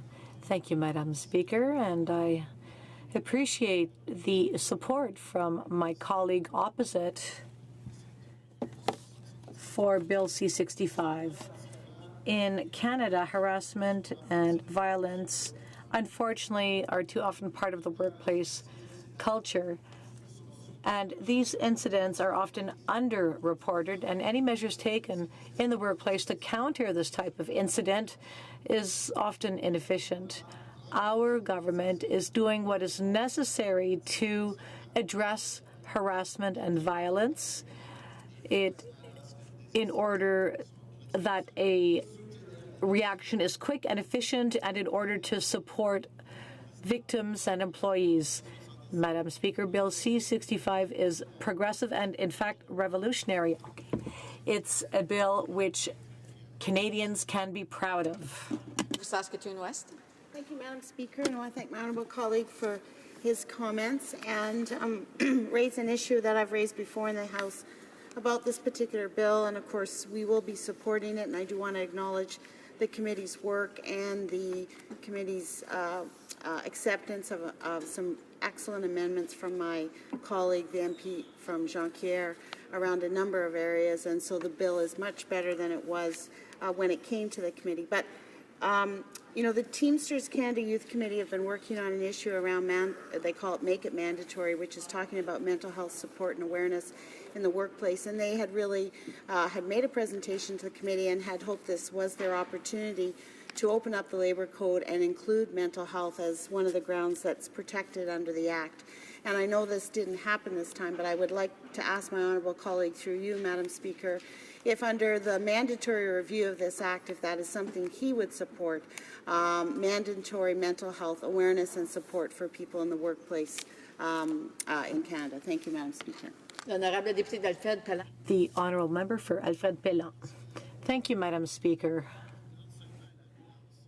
Not only are harassment and violence unacceptable, according to an Abacus poll, 1 out of 10 Canadians believes or has stated that this actually happens in their workplace. And it's not normal. It's not normal for an employee to go to work nervous, afraid, anxious, and it's not normal for an employee to be afraid of going to work.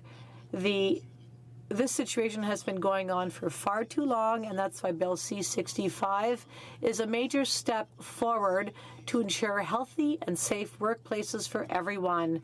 Thanks to this bill, we will ensure that victims get justice and quick resolutions to any situation and a system they can count on. Thank you, Madam Speaker. The honourable member for Kingston and the Islands. Thank you very much, Madam Speaker, and I'd like to let you know in advance that I'll be sharing my time with the member from Vancouver Centre. I'm pleased to rise today to participate in this debate on Bill C-65. The main goal of this legislation is to ensure that all employees under federal jurisdiction, including those in federal workplaces and in federally regulated industries, are treated fairly and protected from harmful behaviors such as harassment and sexual violence. At the outset, let me say that on this side of the House, we are fully supportive of the changes that have been made in this bill. The past year has been defined by many powerful stories, spearheaded by survivors and their families.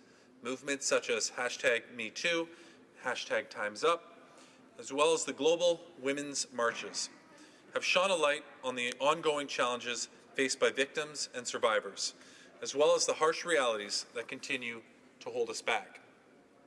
Bill C-65, introduced last November by the Minister of Employment, Workforce Development and Labour, represents a historic step this government is taking to prevent and address the issues of gender-based violence, particularly in federal workplaces.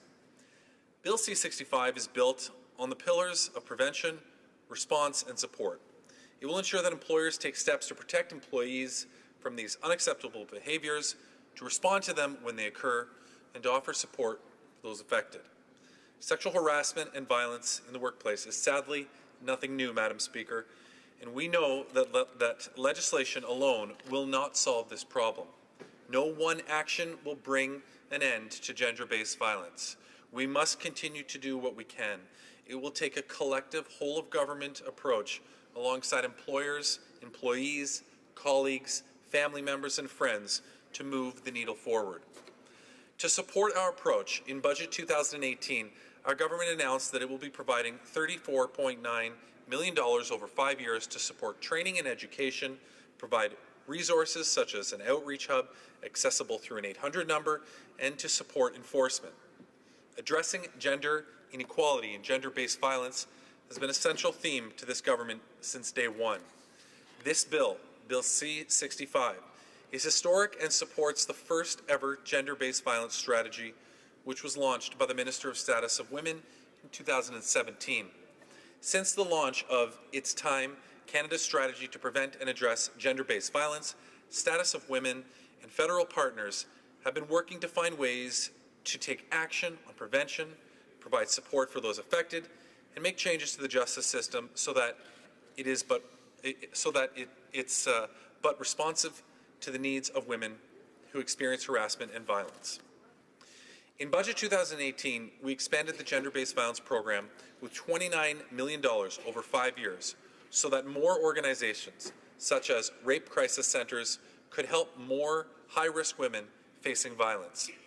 This program supports the testing and implementation of practices that will help the gender-based violence sector do more for Indigenous women and their communities and underserved populations such as women living with a disability, non-status, refugee or immigrant women, LGBTQ2, gender non-conforming people, and ethnocultural women in Canada. It includes preventing dating violence and equipping health professionals to provide appropriate care to victims with an additional $31 million over 5 years.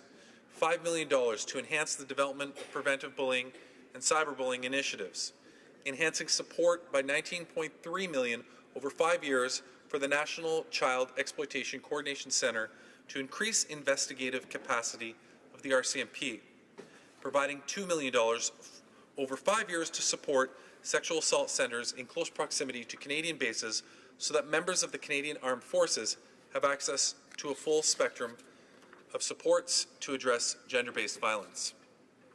An additional $14.5 million over 5 years to address human trafficking by establishing a national human trafficking hotline, including an online portal and a referral mechanism to social services and law enforcement, and up to $5.5 million over 5 years, starting in 2018 to 19, to work with stakeholders, including the provinces and territories, towards developing a harmonized national framework to ensure consistent, comprehensive, and sustainable approaches in addressing gender-based violence at post-secondary institutions across the country.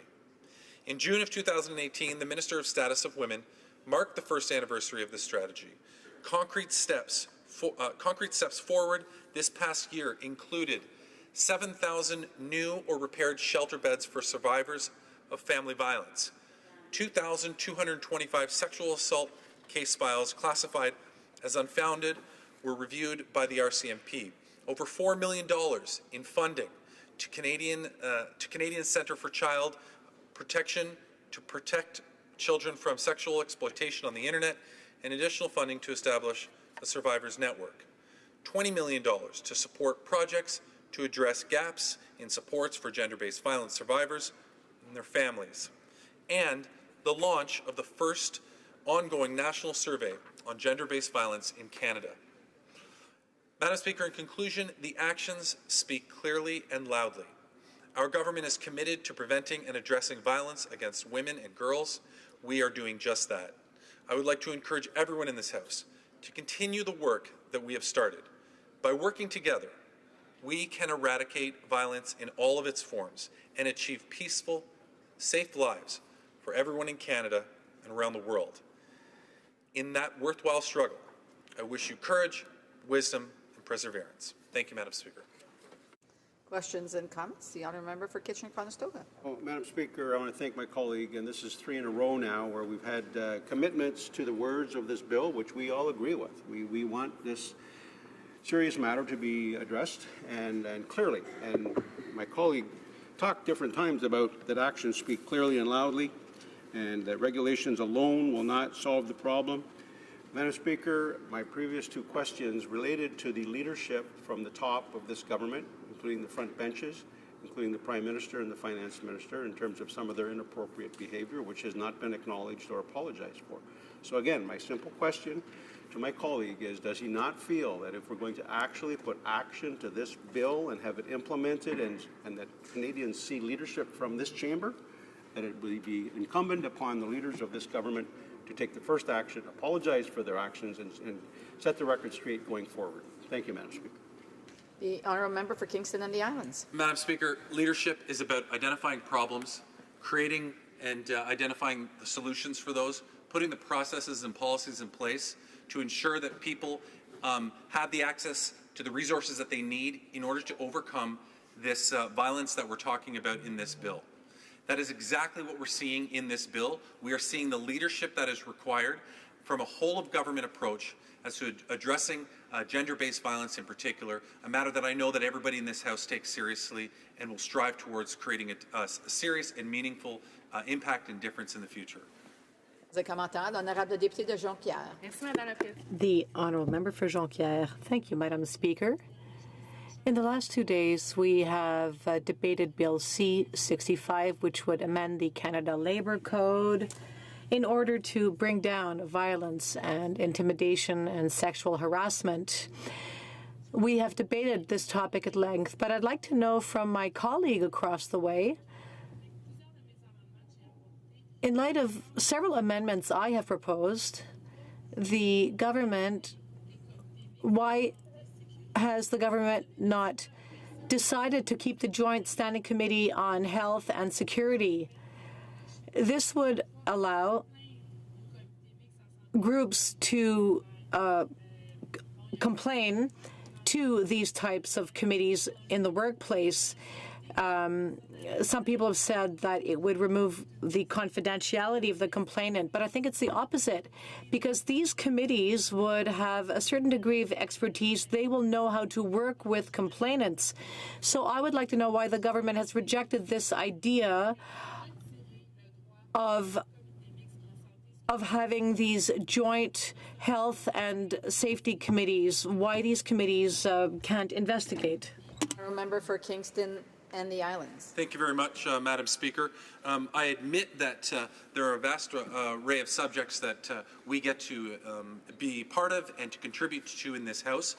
This is one of those ones that I don't have the level of detail that the member is referring to when she talks about the various different components. But what I can say is that I have a great degree of faith in the legislative process, the committee process that we have, where this bill has come from and where it has gone through the process in order to determine the best safeguards to be put in place for victims.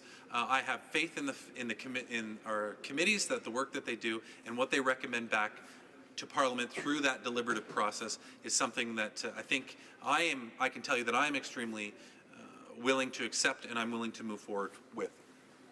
We have time for a very brief question. L'honorable député de Beauport-Limoilou. The honourable member for Beauport-Limoilou.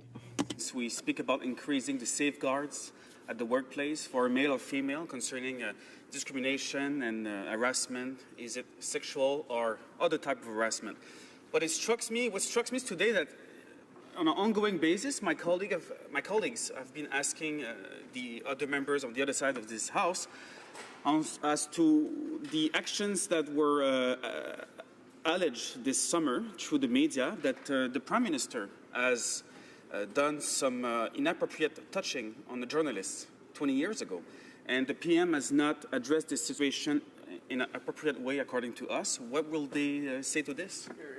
The honourable member for Kingston and the Islands, a brief answer, please. Yeah, I've already answered this question, so I mean I could be brief in just saying that I've already answered it. But again, Madam Speaker, it comes back to the leadership that is displayed from this side of the House. It's about identifying the problems, creating the policies and processes to put them in place to make sure that all victims are protected through the process that they'll have to go through should they have complaints to bring forward.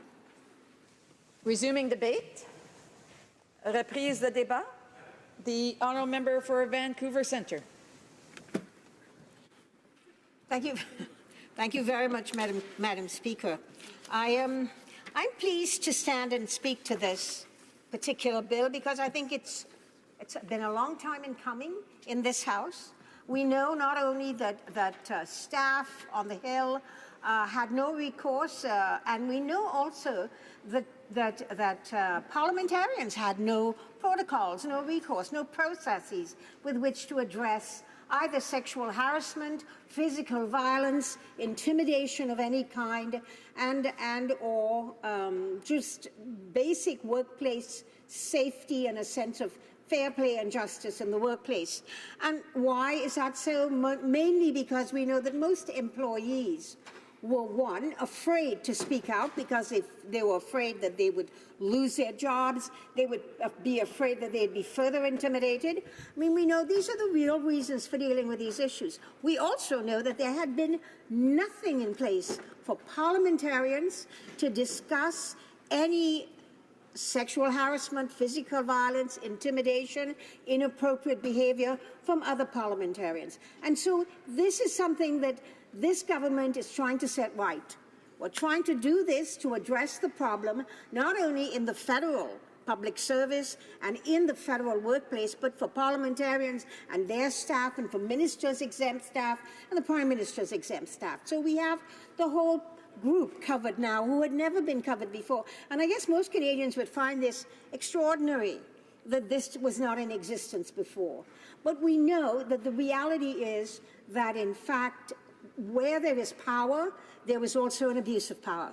And this is what we see happening here. Whether the power is based on gender, i.e. men in positions of power who tend to intimidate women who are under their jurisdiction or who work for them, or whether it is because people, and I think we need to also address, we've talked a lot about women and girls and gender in this particular bill, but I think we need to recognize that this does not only apply to women and to girls and to young women, because we do know that young women, however, are 3 times as likely to have these issues of sexual harassment and violence, etc., addressed to them.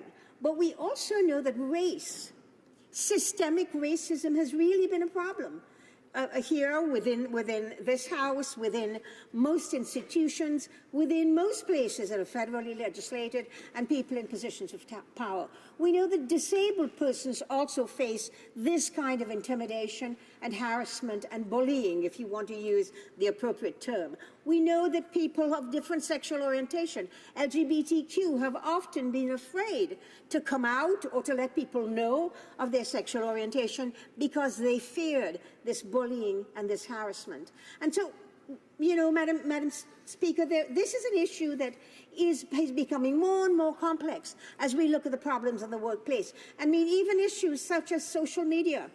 The way that we each, and especially as parliamentarians, we know that the use of social media can be very damning to parliamentarians because you are found guilty even before you have been shown to have any due process. So setting in place this bill will take 2 aspects of 2 separate bills and the Labour Code and have a comprehensive way to address this particular problem in its entirety. So we're not looking at sexual harassment only, we will be looking at violence, we'll be looking at bullying, we'll be looking at intimidation.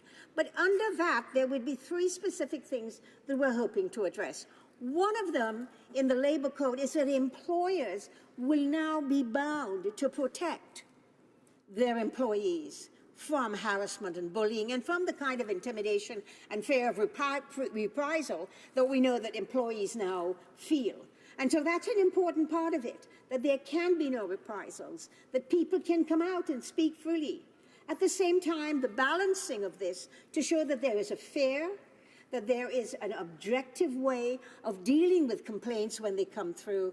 And of course, especially, I think we've all found in this House that complaints against parliamentarians need to be very careful that when results and investigations occurred and we find out that people are not guilty, that we are going to be able to say so.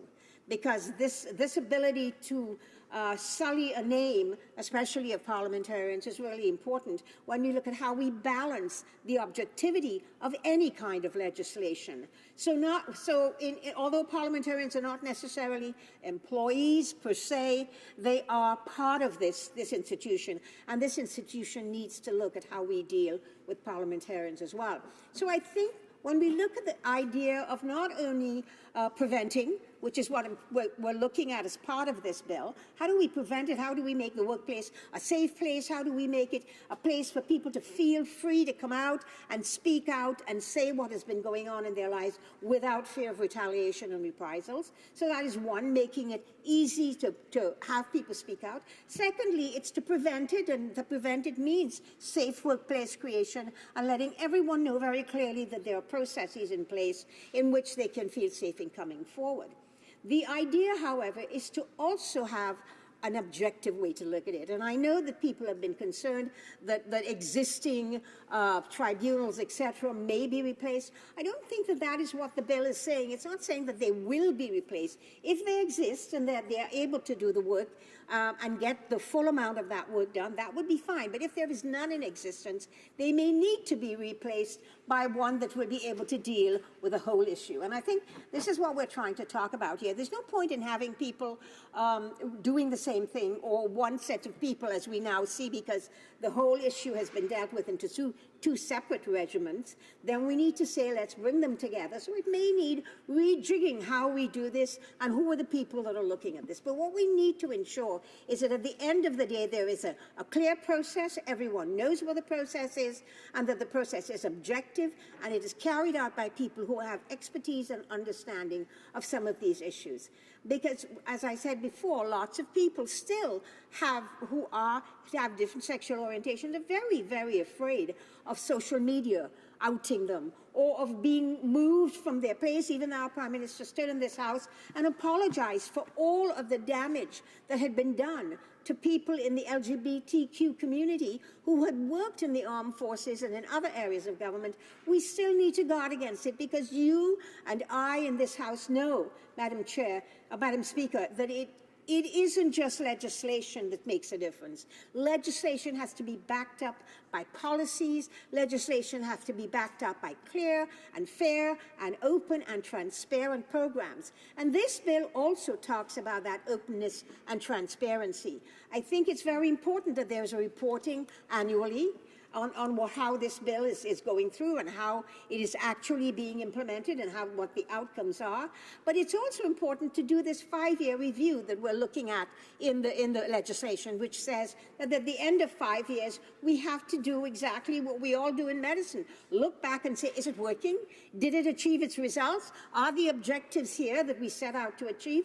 Or are there problems? Are there glitches? Are there areas that we can tighten? Are there things that fell between the cracks? And I think, as in any piece of legislation, that in fact is also very important, to go back, have a look back and see, indeed, did it work? Was it effective? Was it transparent? And how does this occur? And I think, for me, this is something that I have been in this House now for 25 years. It's been a long time. And I've seen so many people who have fallen by the wayside because they were afraid, who didn't want to be coming out. I mean, that was why, for me, the issue of LGBTQ rights was really important, because I knew many people who worked in the public service who were very, very afraid to come out and say what their sexual orientation was, because they feared reprisals. And reprisals, Madam Speaker, as you well know, do not have to be in the form of firing, but they can be shunning. They can be looking at how you treat people with a certain amount of psychological manipulation. You can treat them with disdain. You can treat them less effectively than others. You can make them feel that they don't belong. And we know that with people with mental disabilities and people with physical disabilities. There is also, if the workplace isn't ready and making room for them and showing them that they are welcome to be part of that workplace, that there is a sense that you don't belong, that you're really out of place here. And so these are some of the most important things I think that's important, that this legislation is going to look at policies and at programs that will in fact make it as effective, that we would report on it every year, and that in 5 years we would go back and look at, did did we achieve the results that we said we were going to achieve? That's a simple, simple way of dealing with a long-standing problem. Thank you, Madam Chair. Questions and comments? Questions et commentaires? L'honorable député de Jonquière. Merci, Madame la Présidente. Thank you, Madam Speaker. I'd like to raise a point to my colleague, and I'd like to know what she thinks of it. There was a representative before the committee who represented the Teamsters. He raised a point that is important, that is crucial, that was part of the amendments to add mental health to the bill. It was discussed many times. I think it would have been worthwhile to take a moment and add it in order to remain aware of it. I'm wondering what my colleague thinks of this. Why is it, on the Liberal side, was this amendment to add this into the Canada Labour Code refused? Member for Vancouver Centre. Madam Speaker, I think that all amendments have been considered and will be considered, and again, with a yearly reporting and with a 5-year look back to see how things have worked, there would be an ability to see if, in fact, this amendment is one that was necessary or did the existing legislation, which we think, with all of its pieces, will address the issue that my honourable colleague has discussed, and we will be able to then look back and see. Nobody ever writes a piece of legislation or moves forward and have 100% of it work. So this is why we have in place structures with which to go back, to look back, to address and to report on an annual basis on how things are going. Thank you, Madam Chair.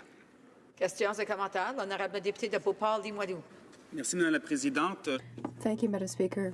I just want to ask our colleague, the one who just made a speech, I think she's been here for quite some time. She's really seen the situation evolve on the Hill in the House of Commons. In her opinion, does this bill constitute part of an evolution? Are we going to see legislation later that will continue to reinforce safety in the workplace? Does she think that this is a bill that will essentially end, or at least we hope that it will end, any and all harassment on the Hill? Is she confident that this is a bill that includes all the measures and the clauses necessary for us to really produce something interesting in terms of health and safety and preventing discrimination in the workplace? Sure. Mr. Speaker, Madam Speaker, because I've been here for this length of time, I can tell you that there is no perfect piece of legislation, there is no perfect policy, and there is no perfect program. What we need to do is to have looked at the issue as broadly as we can, try to address every one of those pieces, go to committee, discuss with committee what we hear from them, discuss in committee hearings what we think are missing or not missing, and then eventually do something about it. This bill is doing something to address these problems. The bottom line is, with an annual reporting mechanism, we will be able to see if indeed we have achieved what we set out to achieve, or there are some more things that we need to tweak. I think this is important. This is why legislation is not a stagnant thing. It is always evolving as we move forward and we see whether it works or doesn't work. And so, no, I cannot tell my colleague that this is 100% certain, but I think the intent and the will of everyone in this House is to make sure that this is as good a bill as it can be at this time, and to follow through and see if it is in fact achieving its goals. Thank you. Temps pour une brève question. We have time for a brief question. L'honorable député de Beauport-Limoilou. I would like to thank my colleague for her answer, which was quite reasoned and reasonable. This is exactly our role, our constitutional and political role, which is to review legislation.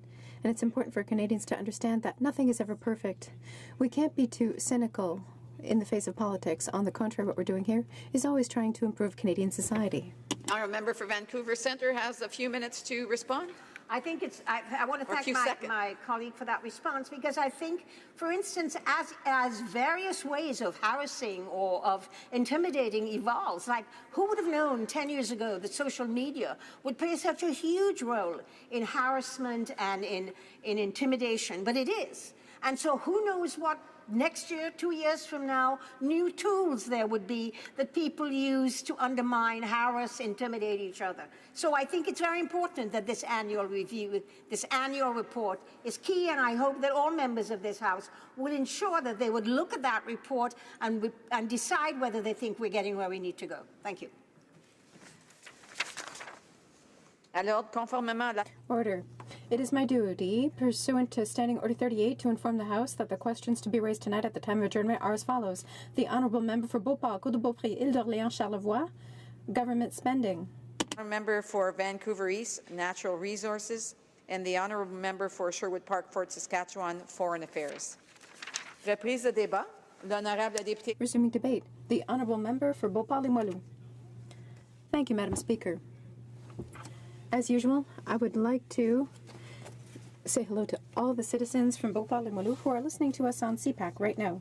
I know that many of them do so because when I go door to door, they inform me that they have listened to me last week, so hello to everyone. Listen, dear citizens, today we're having a very important debate. We're talking about harassment and discrimination in the workplace. Maybe you'll be surprised by what I'm about to say, but the Canada Labour Code, it would seem, I'm not an expert, but it did not apply to employees working in members of Parliament's offices. In 2018, one can be rather surprised by this fact. Very quickly, Madam Speaker, if you will allow, I'll come back to last week. You'll understand why in just a moment. I held 2 roundtables in my riding on the economy. Business people in Beauport were involved in it. I've been working on it for a year and a half. We get together about once a month to talk about priority issues regarding entrepreneurship in the riding. On Friday morning, there were different stakeholders in the community, social interveners, entrepreneurial interveners, and so on. And I would like to say, Madam Speaker, that I'm going to be sharing my time with my very honourable colleague from Northern British Columbia, Cariboo, Prince George. I just wanted to say that yesterday I asked a question of the Minister of Labour. We're talking about the workplace, C65. I asked, Madam Minister, I'm sure you're aware that there's a crisis in Quebec City and in all of Canada regarding the labour shortage. And I was dismissed by saying that the government had created so many jobs in Canada that now businesses couldn't find employees. Even though, objectively, from a rational point of view, one can say that what she's doing is dismissing a real crisis. And I'll conclude with that. I'm going back to the bell. In the 2 economic roundtables that I held, and in all the visits that I've conducted among businesses in my riding, everyone that I spoke to and all the correspondence that I receive in the writing, and I respond to them every single time they send me a letter, people talk to me about a labour shortage and businesses who are closing in Beauport-Limoilou. I am very saddened that the Minister of Labour dismissed my question, and people in Quebec are not going to be pleased to see this, especially on Twitter and Facebook. In short, we're discussing an important bill, an act to amend the Canada Labour Code regarding harassment and violence, which also amends the Parliamentary Employment and Staff Relations Act and the Budget Implementation Act 2017, number 1. There is no doubt that the Conservatives, the New Democrats, the Liberals, all Canadians in general, support this bill. This is a bill that is fair, brought forward by the Liberal government. It's rare for me to say this, but credit where credit is due. This bill includes staff on Parliament Hill. It means that they will benefit from protections and standards to make their workplace safer, particularly when it comes to sexual harassment, psychological harassment, discriminatory behavior of all kinds. And I can say that it affects all of us, because whether it be in our families, a cousin, a brother, a sister, or even one's children, My daughter, who's 4 years old, or my son, who's a year and a half old. My daughter's about to start school. She's already in pre-kindergarten for a few months now. It's the first time that my daughter has been in a school context. I'm sure that matters of discrimination and harassment will come up. Harassment and discrimination will always exist. Therefore, it's important to have legislation to reduce it or to eliminate it as much as possible in our society. For my part, I've seen very closely harassment, psychological harassment, not sexual harassment, thank goodness. But I moved from New Brunswick to Quebec, and I see a colleague who's laughing. He knows that I grew up in New Brunswick. When I arrived in Quebec in grade 6, and I come from Quebec, but I grew up in New Brunswick, well, you know, kids can be very violent. They lack empathy, they lack compassion. Children often are not aware of the harm that they cause to others. I was beaten up in the schoolyard. It's not something that's unknown to me. In my own case, this situation was very real. But in other cases, it ruins lives, and that's what we want to avoid.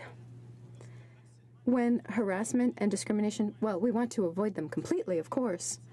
But when it occurs and afterwards people's lives are destroyed, well, this is why I want to repeat that from the point of view of a human being, from a political point of view, I'm sure every member here, every Canadian here would support this bill. That being said, I think it could be improved by some amendments, and I will get to those. I'm supporting this bill, which intends to support standards regarding workplace safety, especially on the Hill. All these young Canadians are often our staff. If Canadians aren't aware, they're often very young Canadians in their 20s who have so much hope and ambition and energy, who love politics, who love Canada, and who are proud to work for the Prime Minister, for the Minister, for a member of the Shadow Cabinet, for an individual member. They come here with vigor and energy, and all of a sudden, after a few months, they're in a context where, yes, we can't deny it, it's happened. There are members or ministers in the history of this country who perhaps who have been alleged to behave inappropriately when it comes to sexual harassment, psychological harassment, discrimination.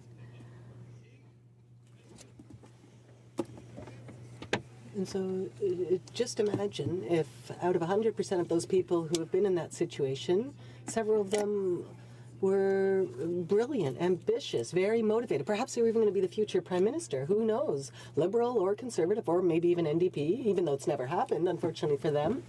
But you see what I'm saying? We're talking about people who came here for the right reasons, who were passionate. You know, there are so many young people in the country who say, well, politics isn't worth our time of day. But these young people who come here, they have the courage to not be cynical, to come here and work. And then they end up experiencing psychological harassment or discrimination. And what that means is that their hopes are dashed. Their love for their country is destroyed. Their interest in politics is destroyed. And it is very, very sad. So this bill fills a legal vacuum. Parliament Hill, I'll just recall, was the only place where the Canada Labour Court did not apply in terms of harassment and violence. So there was this legal vacuum, which makes it all the more important to act, because this legal vacuum actually was destroying young people's lives. Young people who were coming here with so much energy and interest in building a strong country domestically and internationally. Madam Speaker, we all want to be able to be in a workplace that improves our quality of life, that fosters performance. Now, we did bring forward some amendments in committee. We brought forward an amendment to avoid political interference during investigations into harassment, so that was accepted. We brought forward amendments to ensure that timelines are strict and are imposed on investigations into harassment. We also brought forward obligatory training, and we also brought forward a mandatory review after 5 years, as the honourable member before me was saying. So that means that this bill will be constantly reviewed. So, dear citizens, dear fellow parliamentarians, and dear small business employers, thank you for listening. Questions and comments? The Honourable Parliamentary Secretary of the Government House Leader. Yes, thank you, Madam Speaker. And I just want to take this as really what could be the last opportunity just to address the importance and the significance of the legislation that we've been debating for the last couple of days, believing that it is somewhat of a historic legislation that will provide more harmony in our workforce, and we think of victims and the ways in which we can prevent victims into the future by passing legislation of this nature. I believe it sends a strong message, and it's so encouraging to see that the support from all sides of this House, the Senate, and the Canadian population as a whole. And I just want to leave that as a comment, and the member can add or add whatever else he might have to say about the legislation. Honourable member for Beauport-Limoilou. Center, I think, for his comment, and I completely agree with him. It's an important piece of legislation. This is the reason why, as a caucus, we have made sure that we can adjust or increase the benefits of this bill by working thoughtfully throughout the process during committee hearings. And I believe that there will be other committee hearings also, maybe other witnesses that will continue to adjust the bill to make sure that it corresponds to the needs of the Canadian people and to our employees of each of us here in our Hill offices. So, no, of course, I mean, it's an important piece of legislation, and we should all be proud to support it. The Honourable Member for Jonquière. Thank you, Madam Speaker. When we were considering Bill C-65, whether it was in committee or in the Senate, amendments were brought forward on definitions. The definition of violence and harassment. At the Human Resources Committee, I brought forward amendments. They were rejected. And I'd like to know if my colleague feels that the definitions are appropriate, because the Liberals are the ones who rejected all the amendments on this, whether it came from the NDP or the Conservatives. So I'd like to know what he thinks of this. I'd like to know whether he thinks if the definition in Bill C-65 is at all restrictive or ambiguous. Thank you, Madam Speaker. The Honourable Member for Beauport-Limoilou. Well, the member for Jonquière raises a very, very important point that I myself should have raised. Definitions are very important in legislation, especially in this case. We agree that the purpose here is to improve safety of employees on Parliament Hill. But we don't necessarily want to create a situation in which any employee could just speak up and destroy the career of someone simply because there were bad definitions in the bill. So I hope that what the member for Jonquière is raising will be considered in committee, because we need to think very carefully about how we're going to tackle these issues and what the definitions mean. We have time for one more question. Questions and comment. The Honourable Member for Jonquière. Thank you, Madam Speaker. I asked this question in the House, but I would also like to hear my opinion, his opinion, on something else. We listened to a witness in committee who said that they felt that mental health safety should be included in Bill C-65. And so the amendment I brought forward is based on that. It was rejected. So I'd like to know what my colleague thinks about the importance of talking about mental health, as well as about including it. so that it's in the bill and also in the Canada Labour Code. Thank you, Madam Speaker. The Honourable Member for Beauport-Limoilou, you have just under a minute.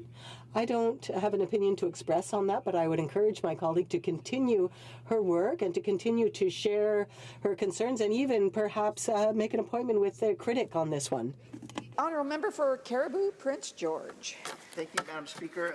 It is again an honor to stand in the House. It's an honor to stand in this House anytime we get a chance. I've listened to this debate for the full amount of time. This is a debate, as I said yesterday.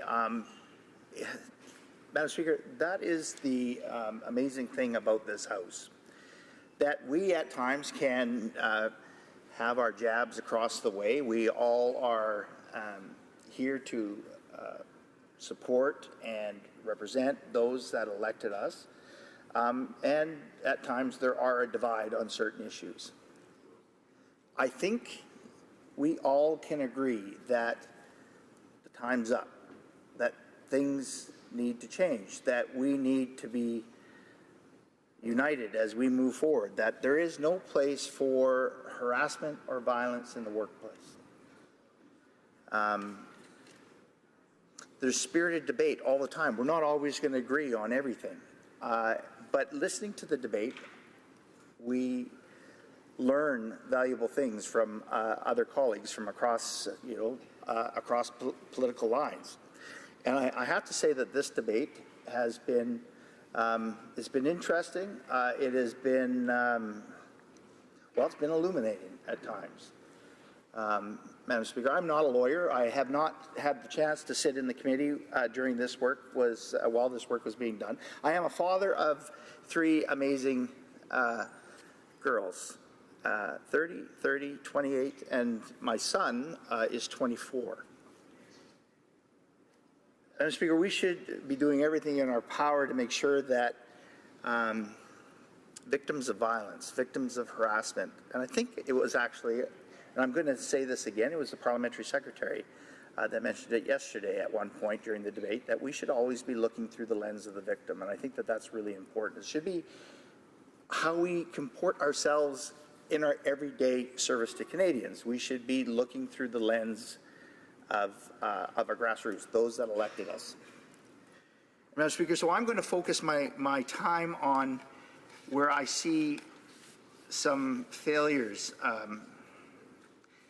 I will say that our party, the Conservative Party, our caucus, is supporting this bill as it sits. There, I believe, in reading the notes, there was some great work that was done at committee. That's probably where we do some of our best work, is at committee. It's the opportunity for us to actually work with our colleagues across the way, out of the limelight, out of the glare of what is QP at times. So we do great work around the committee at times. And by all appearances, it looks like C-65 is a culmination of some great work. Now, our honourable colleague from Jonquière mentioned mental health. That was left out. She put an amendment forth about mental health, and for whatever reason, again, I can't talk about the background because I wasn't part of that. Every member in this House and those that are watching know that I'm a tireless champion with respect to mental health, whether it is our first responders, whether it is our veterans, our military, whether it is victims of violence, whether it is in our First Nations communities. We must be doing everything as Canadians and as leaders within this beautiful country of ours to be able to make sure that those that come forth are believed, that they feel they have the confidence that when they do come forth with an allegation, whether maybe it's an allegation of sexual harassment, sexual assault, or violence in the workplace, that they are going to be believed. They're put into, we have built an environment that is conducive for them to come forward, that they will be believed, and that they're not re-victimized time and time and time again throughout the process. And today, that's kind of what I want to talk about, Madam Speaker, because I'm a new member of Parliament, and I want to bring the House back to early days within this Parliament, this session, where we had what went down as, I guess, Elbowgate. They called it Elbowgate. And I was way down the far end down there. I was a new member of parliament. It was an interesting situation where I saw our Prime Minister walk across the way angrily and shouting swear words and barking orders, and then actually physically grab someone, our whip at the time, who has since unfortunately passed away. And there was a melee that took place kind of after that. I was shocked. And the days after, we were asked as parliamentarians, well, what do you think his intent was? What was his intent? Mens rea. I started to talk about that yesterday. Mens rea in the court of law is translated as guilty mind. Can you prove beyond a doubt that the perpetrator of that crime had a guilty mind, that he intended to commit that crime? And I offered in my speech the next day about how that impacted me, that incident impacted me. I said, well, that's like asking the guy that gets caught shoplifting whether he intended to. Everybody's sorry when they get caught. Everybody's sorry when they get caught. And I used an example about my brother that was killed in a drinking and driving accident. And I said, you know, the person that gets behind the wheel after having a few drinks probably doesn't intend to hurt, maim, or kill somebody when they do that. But how would we know? So that, and I got, Madam Speaker, as a new member of Parliament, I got some interesting comments that I was comparing Elbowgate to drinking and driving, which was not, I was merely going, how am I to know what the Prime Minister intended when he walked across the way? What was in his mind if he truly intended to elbow our colleague? We got an apology that day. I don't know whether it was sincere or not. I'll take him at his word. And then, Madam Speaker, I also brought up yesterday about in the previous Parliament where our Prime Minister, at that time, a member of Parliament, called another member of Parliament a derogatory term. And then he stood up and offered the apology. And then, Madam Speaker, through this summer, we had allegations of groping. Whether it is 8 months, 8 days, 18 days, or 18 years, we can all agree that it happened. Well, whether the Prime Minister at the very beginning admitted that it happened, he had a bunch of different stories along the way. Then he said, Madam Speaker, unbelievably, he offered this. Let me be blunt. We all know that during certain circumstances, that men and women will experience such circumstances differently. Unbelievably. That was not an admission of guilt. If anything, it was a denial. And that is what I'm talking about today. That is another re-victimization of the victim, Madam Speaker. It is no different than the Me Too movement when those that are being brought forth, the ones that perpetrated the incidents against the women that have come forward, that have had the bravery to come forward, and they stand before the courts and they stand before the public and they say, I thought it was consensual. Madam Speaker, I have a problem with that. As leaders, we must always comport ourselves to a higher standard.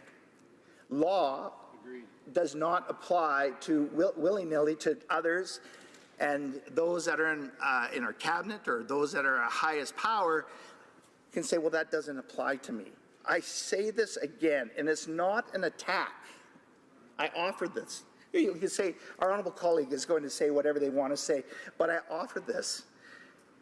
Our Prime Minister missed a Prime Minister that says he's a feminist missed an incredible opportunity to stand and say, you know what? I apologize. And it would have been done. And here we sit. C-65 is a good piece of legislation. We are supporting it. But, Madam Speaker, we've seen it before where they are putting pieces of legislation forth to cover up other transgressions within their cabinet. And they're saying, well, this is what we're going to do now, but they never ever say sorry for what they did before. It is always somebody else's blame. Madam Speaker, as leaders, I urge all of us here, this has been a great debate. I said I've learned many new things from all of our colleagues. I take that with true respect. I think we can be held at a higher account, and I trust, Madam Speaker, through you in conclusion, that through C-65, all will be held to a higher account, irregardless of the position they hold. Questions and comments? L'honorable député de Jonquière. The honourable member for Jonquière. Thank you, Madam Speaker. As I've said many times in this House, in terms of Bill C-65, all parties have said that this would not be a partisan debate. In committee, we worked together, the three parties. We heard many witnesses. We put hours and hours into this. And we all took this work very seriously. So I'd like to come back now to Bill C-65 and put a question to my colleague. I'd like to know what he thinks about certain elements of the bill. I'd like to know what he thinks about training. All members of this House have had to follow training on harassment and bullying. So I'd like to know what he thinks about Bill C-65 in terms of training. I'd like to know if he doesn't think that perhaps we could have made it mandatory to provide training in the workplace and to actually give them a framework to do that, give them the necessary information on top of making it mandatory. Thank you, Madam Speaker.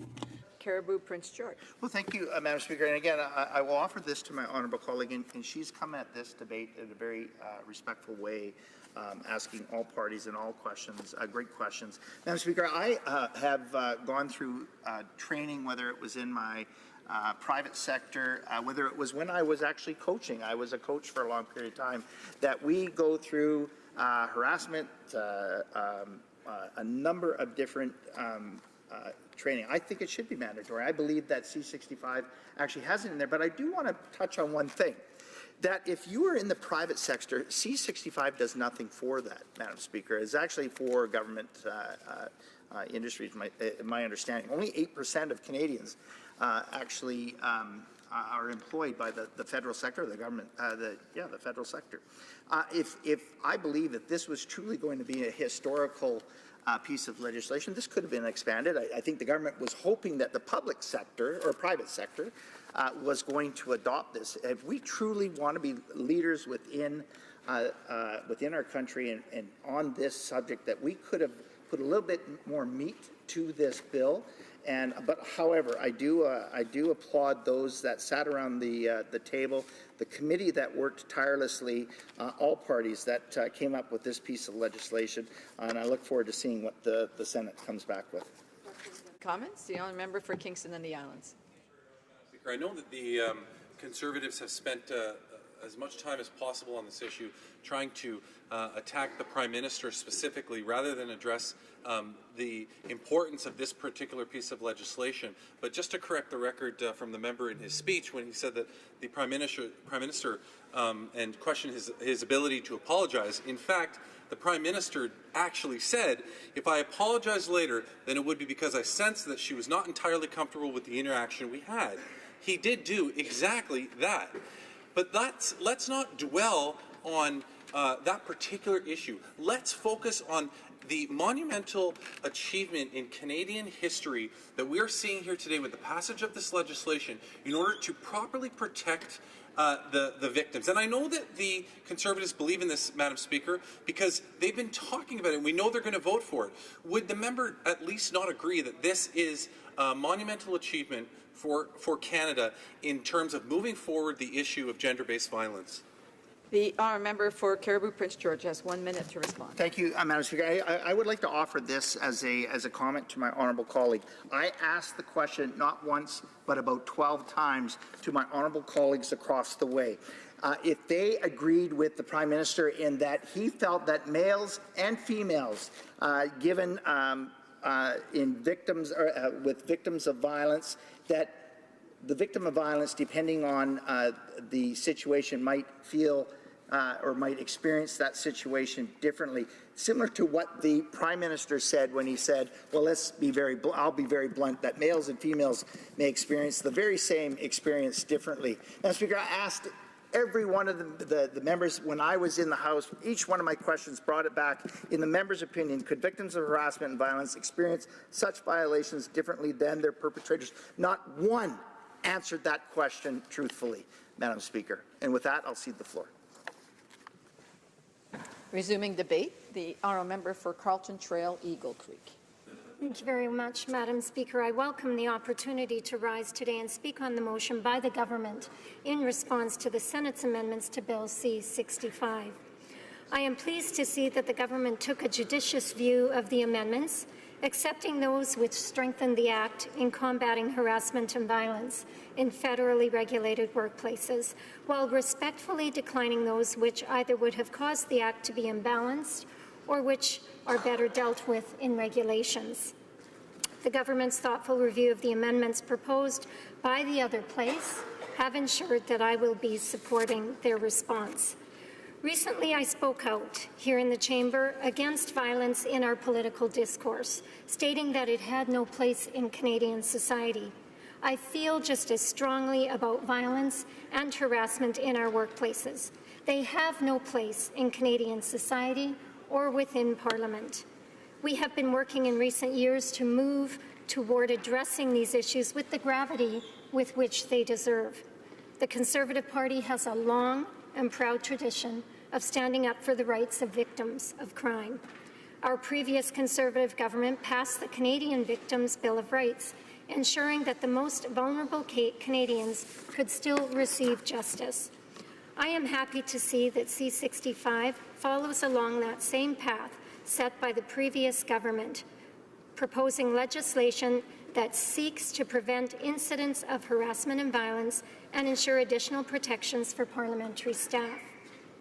In some ways, this Act continues the work that I and other members of Parliament undertook in the previous Parliament through the All-Party Subcommittee on a Code of Conduct for Members.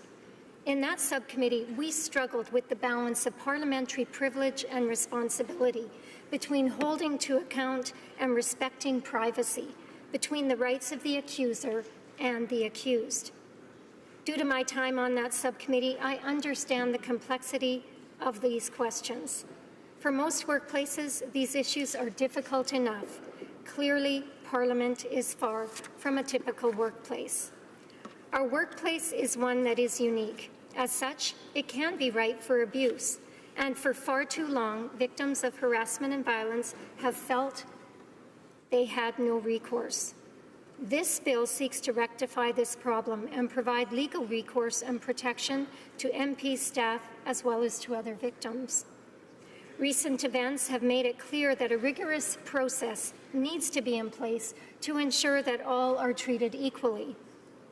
Our democratic system of laws demands that justice be blindly executed, that all face consequences for their actions, whether that person be the pauper or the prince.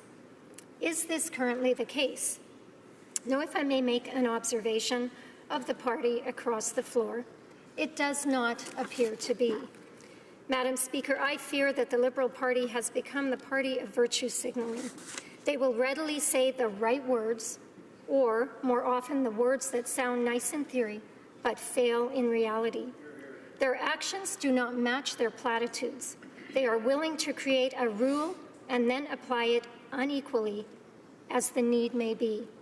And at times, they have gone so far as to ignore their own rules, as was a recent case with the Prime Minister. In that case, there was one set of rules for the members of his caucus when it came to accusations of harassment, and another for him. That is far from fair, far from feminist, far from just. I know that I am not alone in wanting better from those in power. It is for this reason that I welcome the clarity that C-65 will bring to this process. No one, no matter who they are, should ever escape the consequences of their actions because of the title they bear. C-65 ensures that every victim is given due process and that the rights of the accused are protected. Canadians want a fair process, free from interference, free of innuendo, and blind to power. I am happy to see that all parties worked together to ensure that this is the case by amending the bill in committee. Prior to the amendments, as my colleague, the member from Lethbridge, pointed out in her remarks at second reading, the bill granted a great deal of power to the Minister of Employment, Workforce Development and Labour. Those powers included the ability to choose when and if to begin an investigation. Already, we could see that this was an issue. Not only must investigations be free from political interference, but they must be free from the appearance of political interference. Canadians must be completely confident that justice is served to all, or our justice system as a whole loses legitimacy. Other powers originally granted to the minister included the powers of subpoena on personal and professional material within the offices of any member of Parliament under investigation. This could include confidential political documents regarding internal party policy discussions. It is not hard to see how these powers could be misused. We can all agree that allegations of harassment are sensitive and require the confidence of all participants in the process. Both accuser and accused must believe that the highest priority of the investigation is to find the truth. The placement of so much power over the investigation in the hands of a political operative weakened the bill greatly. The victim's voice would be drowned out in political debates. I am pleased to see that the committee worked together to address this very serious concern. The powers are now no longer in the hands of the minister, but of the deputy minister, a non-partisan civil servant. I believe that this change will ensure the integrity of not only the investigation process, but of our political processes as well. This bill applies not only to Parliament Hill, but to all federally regulated workplaces.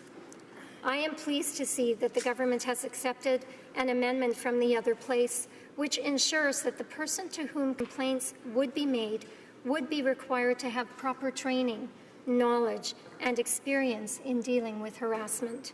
This amendment gives additional strength to the enforcement of this bill, as every federal employee will have an expert to turn to when faced with violence or harassment. Much of the conversation around this act has focused on the after effects of harassment, violence, or the allegations thereof. However, I am also pleased to see that an amendment was accepted during the committee stage to add mandatory sexual harassment training.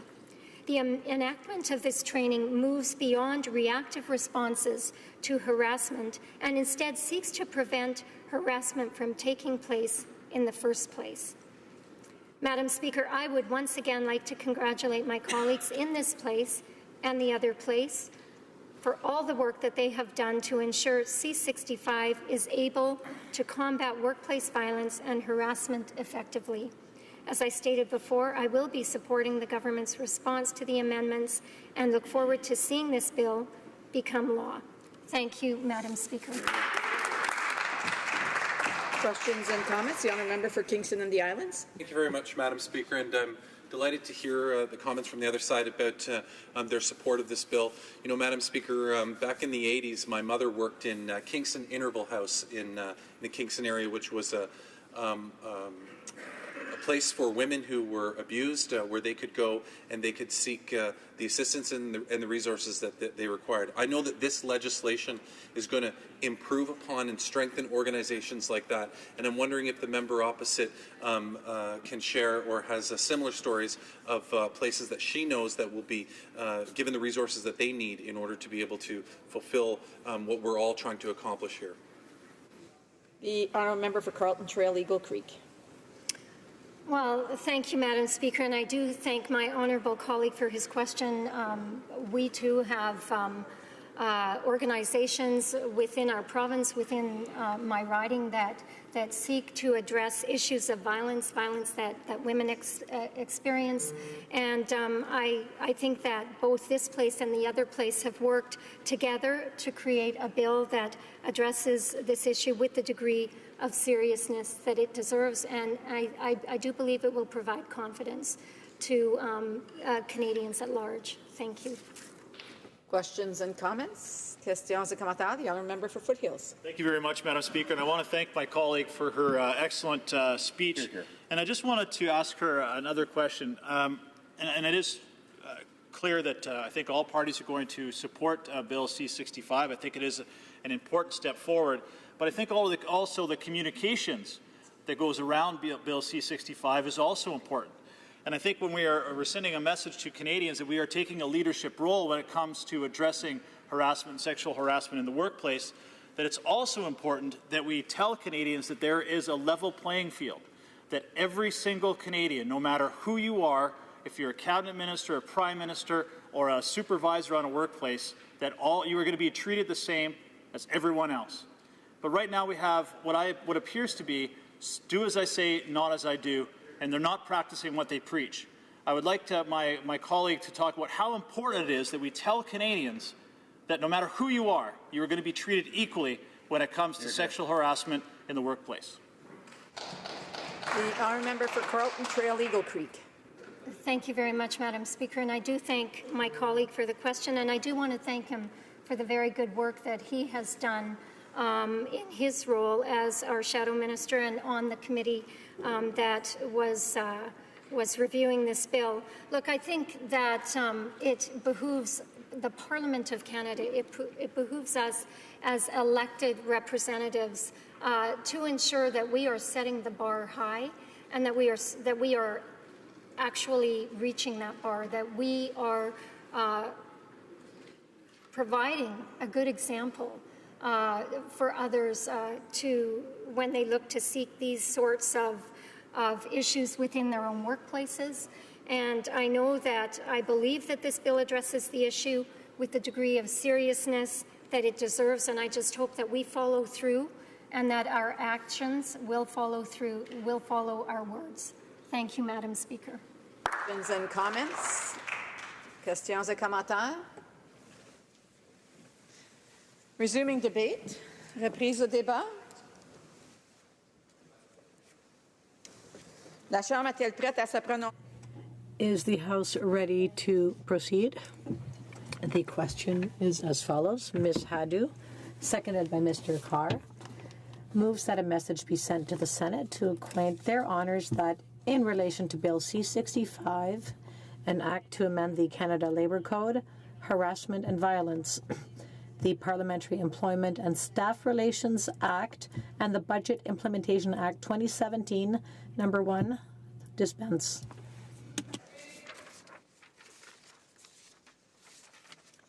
Is it the pleasure of the House to adopt the motion? Yes. I consider the motion carried. The Honourable Parliamentary Secretary has a point of order. Order, Madam Speaker, I suspect if you were to canvass the House, you'd find unanimous consent in order to call at 5:30 at this time so we can begin private members' hour. Does the honourable member have consent of the House to see the clock at 5:30? Therefore, it's 5:30. Orders of the day, ordre du jour. Private members' business, consideration at second reading of Bill C-405, an act to amend the Pensions Benefits Standards Act 1985 and the Company's Creditors Arrangement Act pension plans, standing in the name of Mr. O'Toole.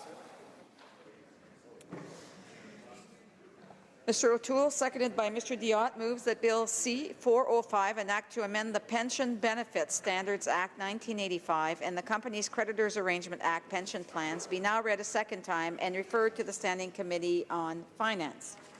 Debate. The honourable member for Durham. Thank you very much, Madam Speaker, and I'd like to thank my colleagues in the government side of the bench. The fact that we can see the clock at 5:30 when it's 5:15 shows we can work together on policy and items from time to time.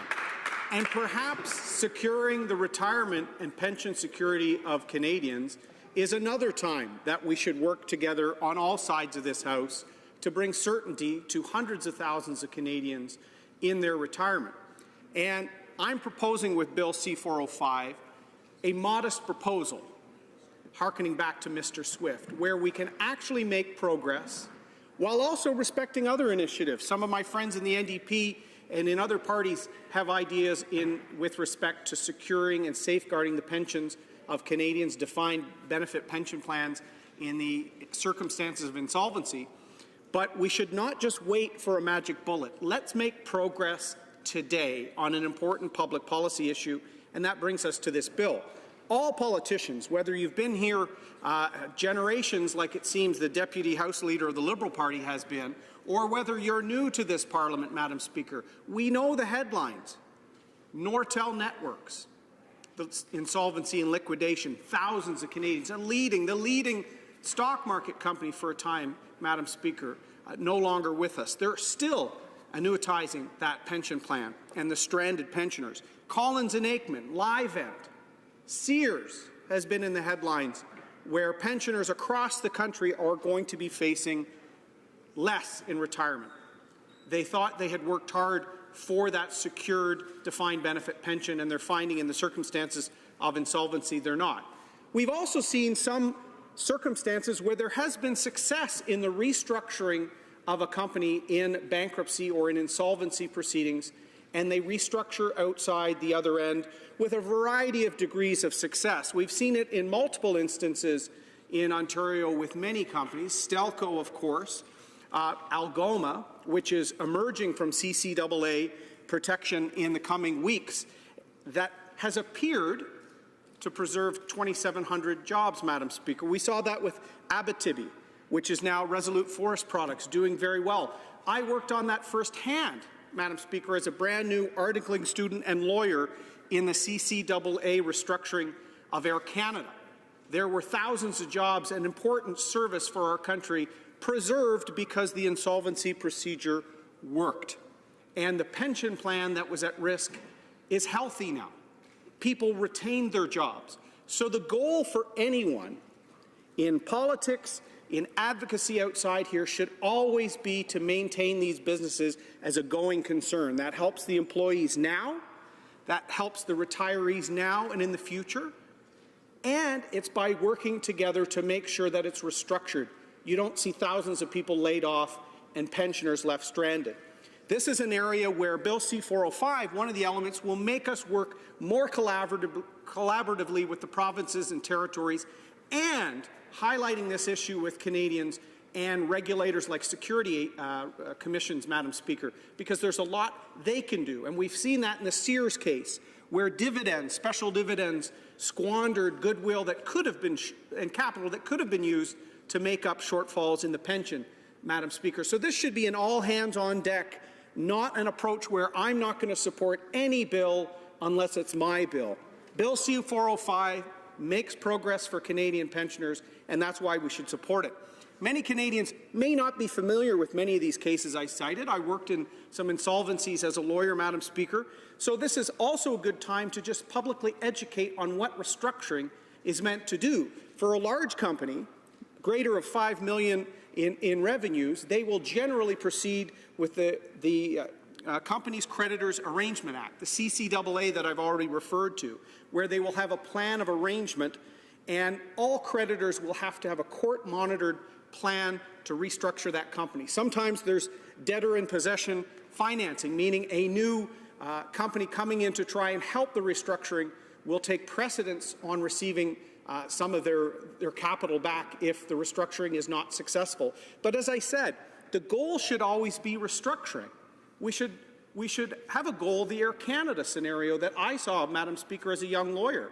A successful restructuring, a strong company now, no massive layoffs of employees, secured benefits, and a pension that's healthy now. That should be our goal, the going concern of the company, because then you still have an employer contributing to a pension, and any shortfalls can be made up.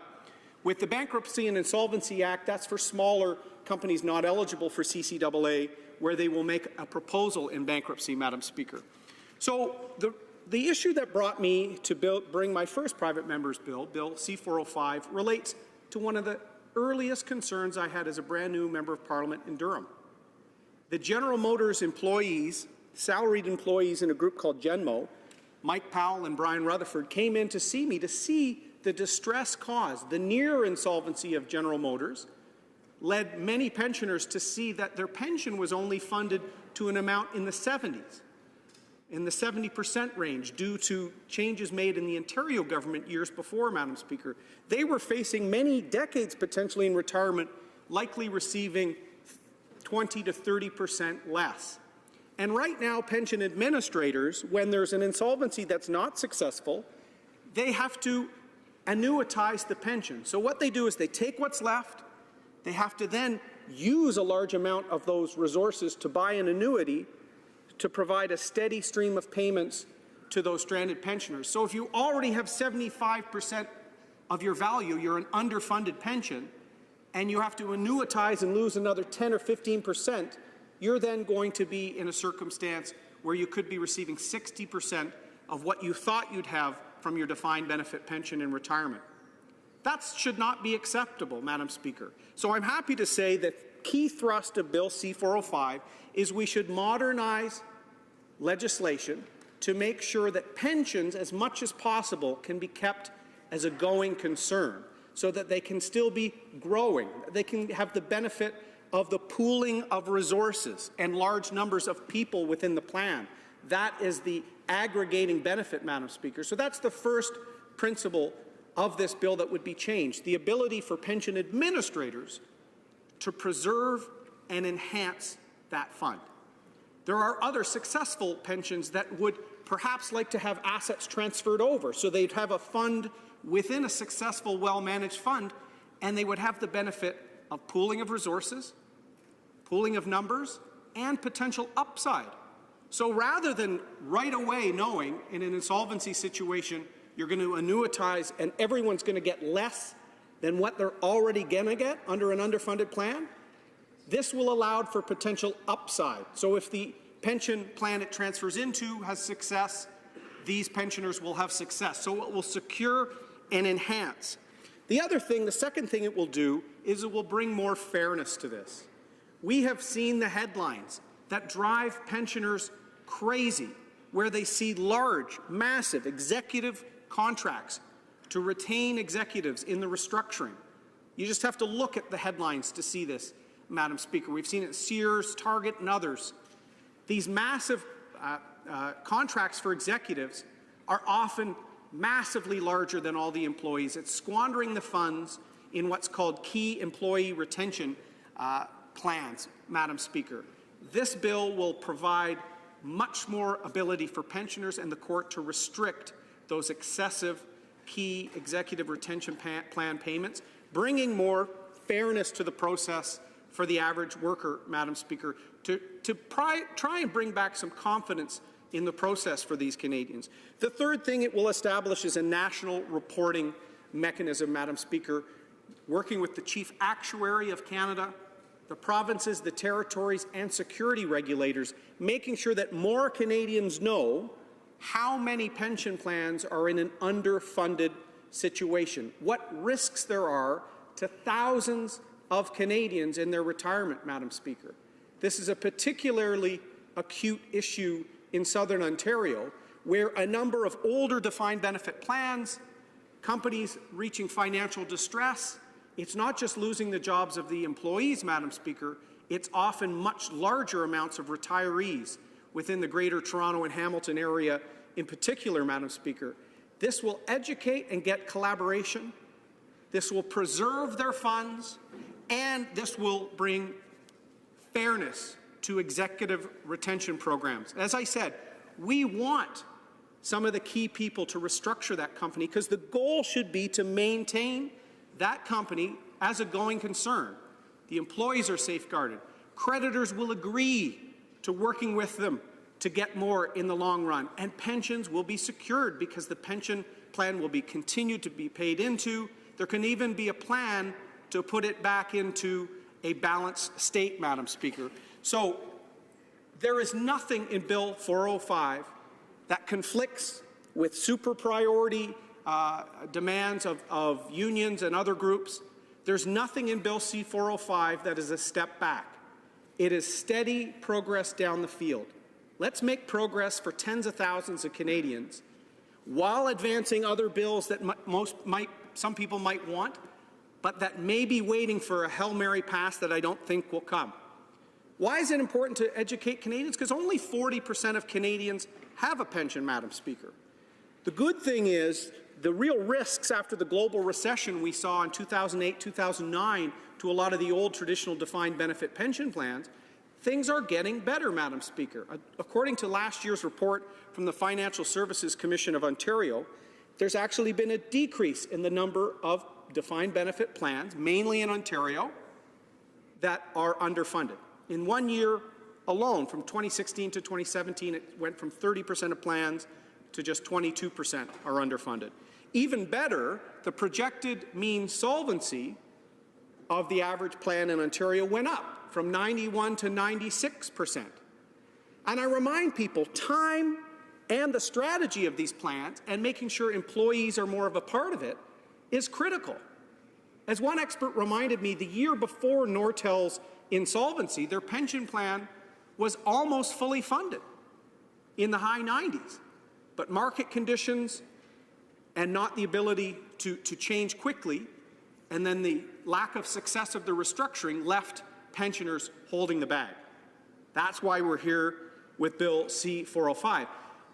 As one expert told me repeatedly, you don't wind up a plan at the worst possible time.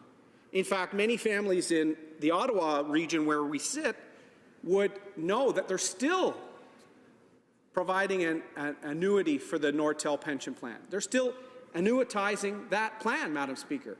They're now locking in a lower rate for those people for good, when Bill 405 would actually allow the administrators more options to preserve the resources and grow upside. So if there's the potential for people to have better outcomes in their retirement if they're facing these risks from a defined benefit plan, why would we not all agree on it?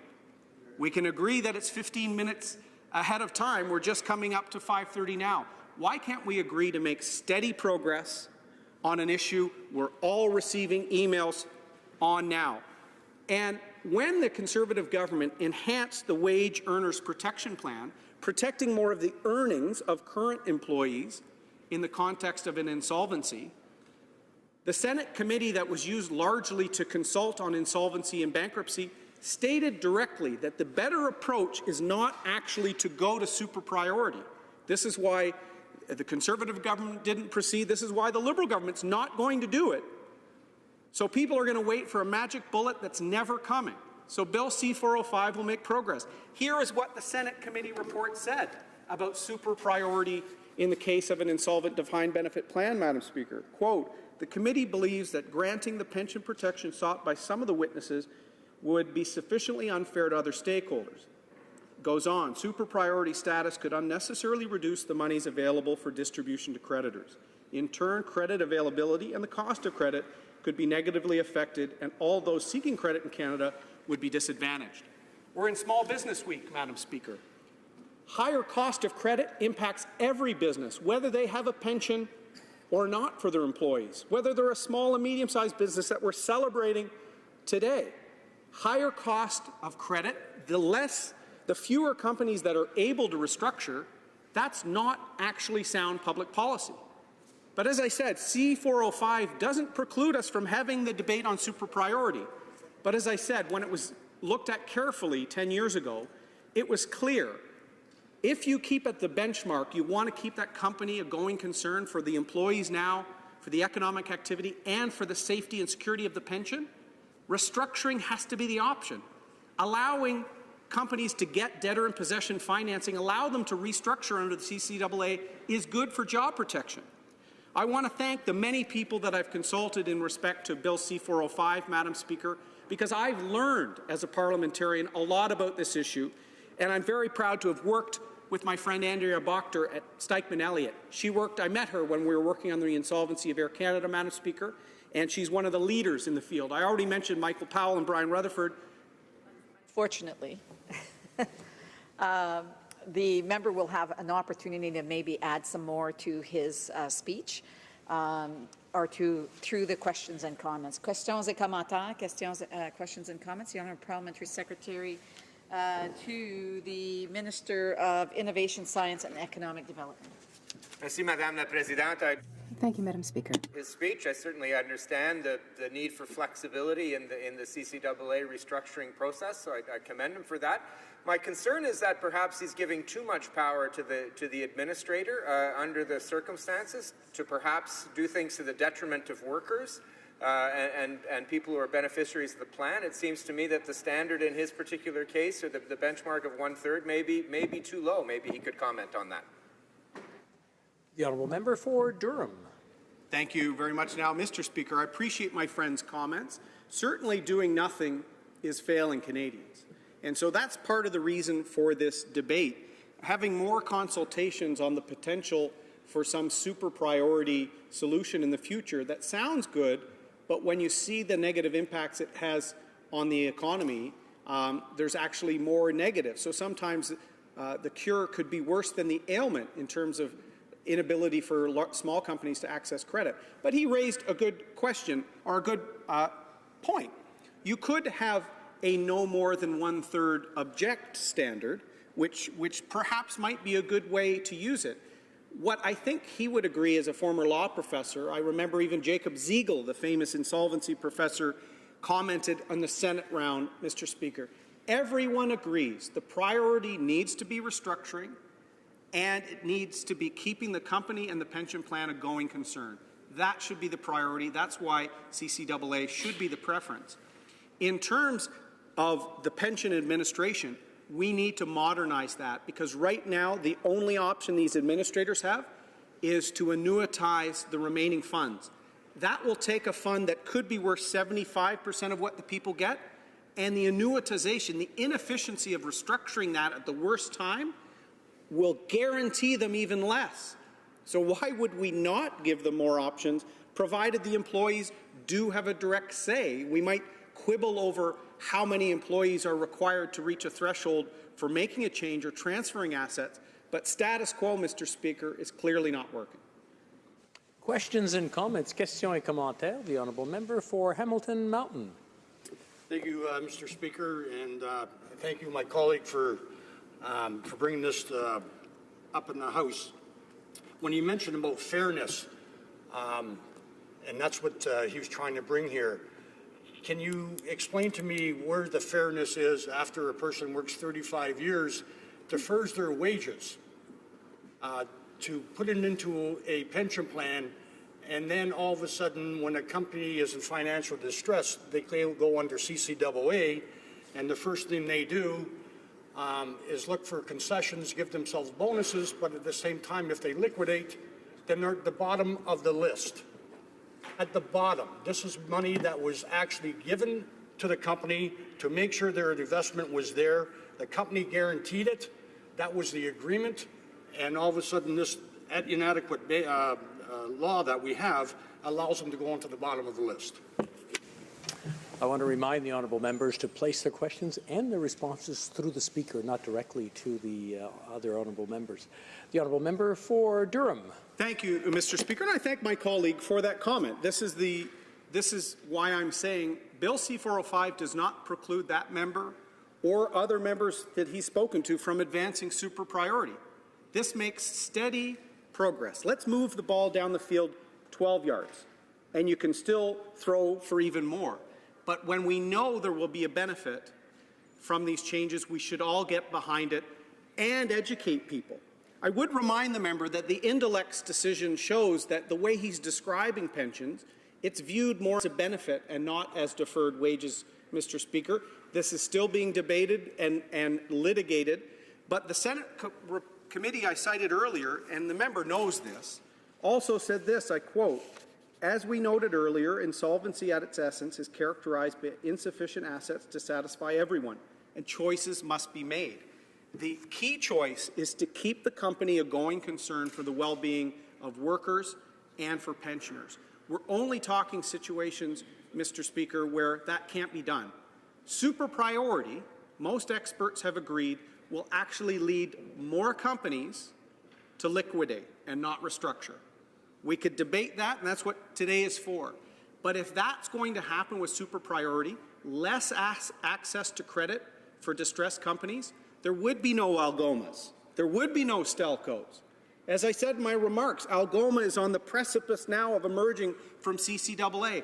2,100 jobs in Sault Ste. Marie. Even Sault Ste. Marie itself is a creditor, Mr. Speaker.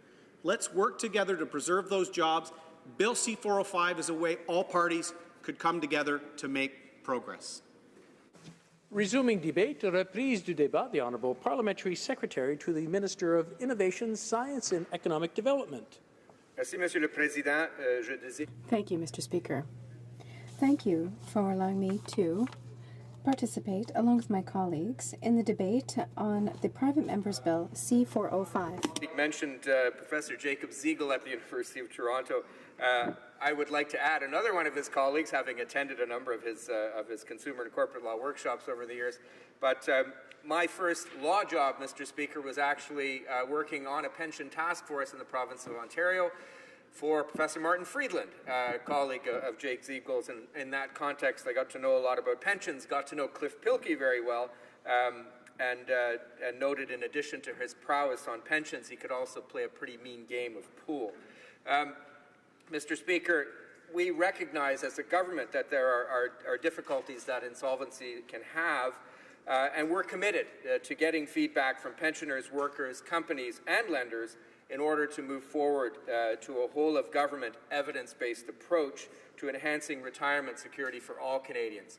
The problems with a number of these, just to put it briefly, Mr. Speaker, with a number of these ideas is that they attack one little point in a complex equilibrium when, in a defined pension plan, you're promising a benefit in the future based on actuarial assumptions now. And so there are a number of different challenges there, and merely focusing on one little part of the picture won't necessarily lead to a just or equitable result. Monsieur le Président. Mr. Speaker, Bill C-405 would amend federal legislation on pensions and insolvency. Since other colleagues will be speaking to pension-related issues, I am going to speak rather to insolvability-related issues and business restructuring. Mr. Speaker, Bill C-405 amends the Companies Creditors Arrangement Act, or the CCAA, to prohibit approval by the Tribunal of Key Employee Retention Plans, CERP, which provides certain employees and directors with incentives to stay with an insolvent company unless certain conditions are met. These conditions include the following: the fact that retaining an employee is essential for the company, and the employee must have received an offer of employment from a competitor. As well, the amount of any incentive would be capped. Further, in the case of companies where pensions are underfunded, in order for a CERP to be approved, the bill provides that an agreement be reached between the company and the administrator whereby any unpaid retirement contributions be paid out, and that these amounts be aligned with the payments the company would normally have made on a regular basis to the pension plan. Marketplace law that supports the Canadian economy in a number of different ways. First, the CCAA promotes the restructuring of financially distressed businesses over their liquidation where possible. This is a preferable outcome, Mr. Speaker.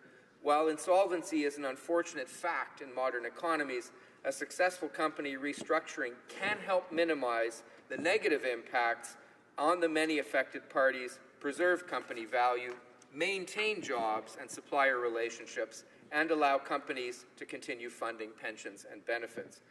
Though in most cases, Mr. Speaker, keeping the company viable over the long term is the best result for everybody, and that includes pensioners. Indeed, Mr. Speaker, the CCAA has worked well, helping to prevent the failure of important companies such as Air Canada, Abitibi-Bowater, and Stelco, which continue to operate and provide good jobs. Where a viable restructuring plan is not possible, the CCAA provides a framework to maximize the value of company assets for equitable distribution to creditors and the preservation of jobs and business value in a timely and efficient and impartial manner, using a process that is transparent and predictable. Pour aborder la question des... I'd now like to speak about CURPS. And I think in order to speak about CURPS, we should talk about how exactly the CCAA works. Mr. Speaker, with regard to CURPS, the CCAA allows companies in financial difficulty and which have over $5 million in debt to negotiate a restructuring arrangement with their creditors by means of a process that has been tested and well thought out as outlined in legislation and established practices. From a procedural viewpoint, restructuring conducted under CCAA would be supervised by the courts. Courts benefit with a large amount of flexibility to deal with specific cases and to take steps that facilitate negotiations and maintain business value.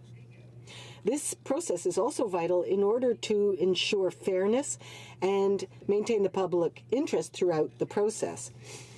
The CCAA provides for suspending procedures in order to prevent suits launched by creditors and to allow the business to continue its operations, pay its employees, and serve its clients.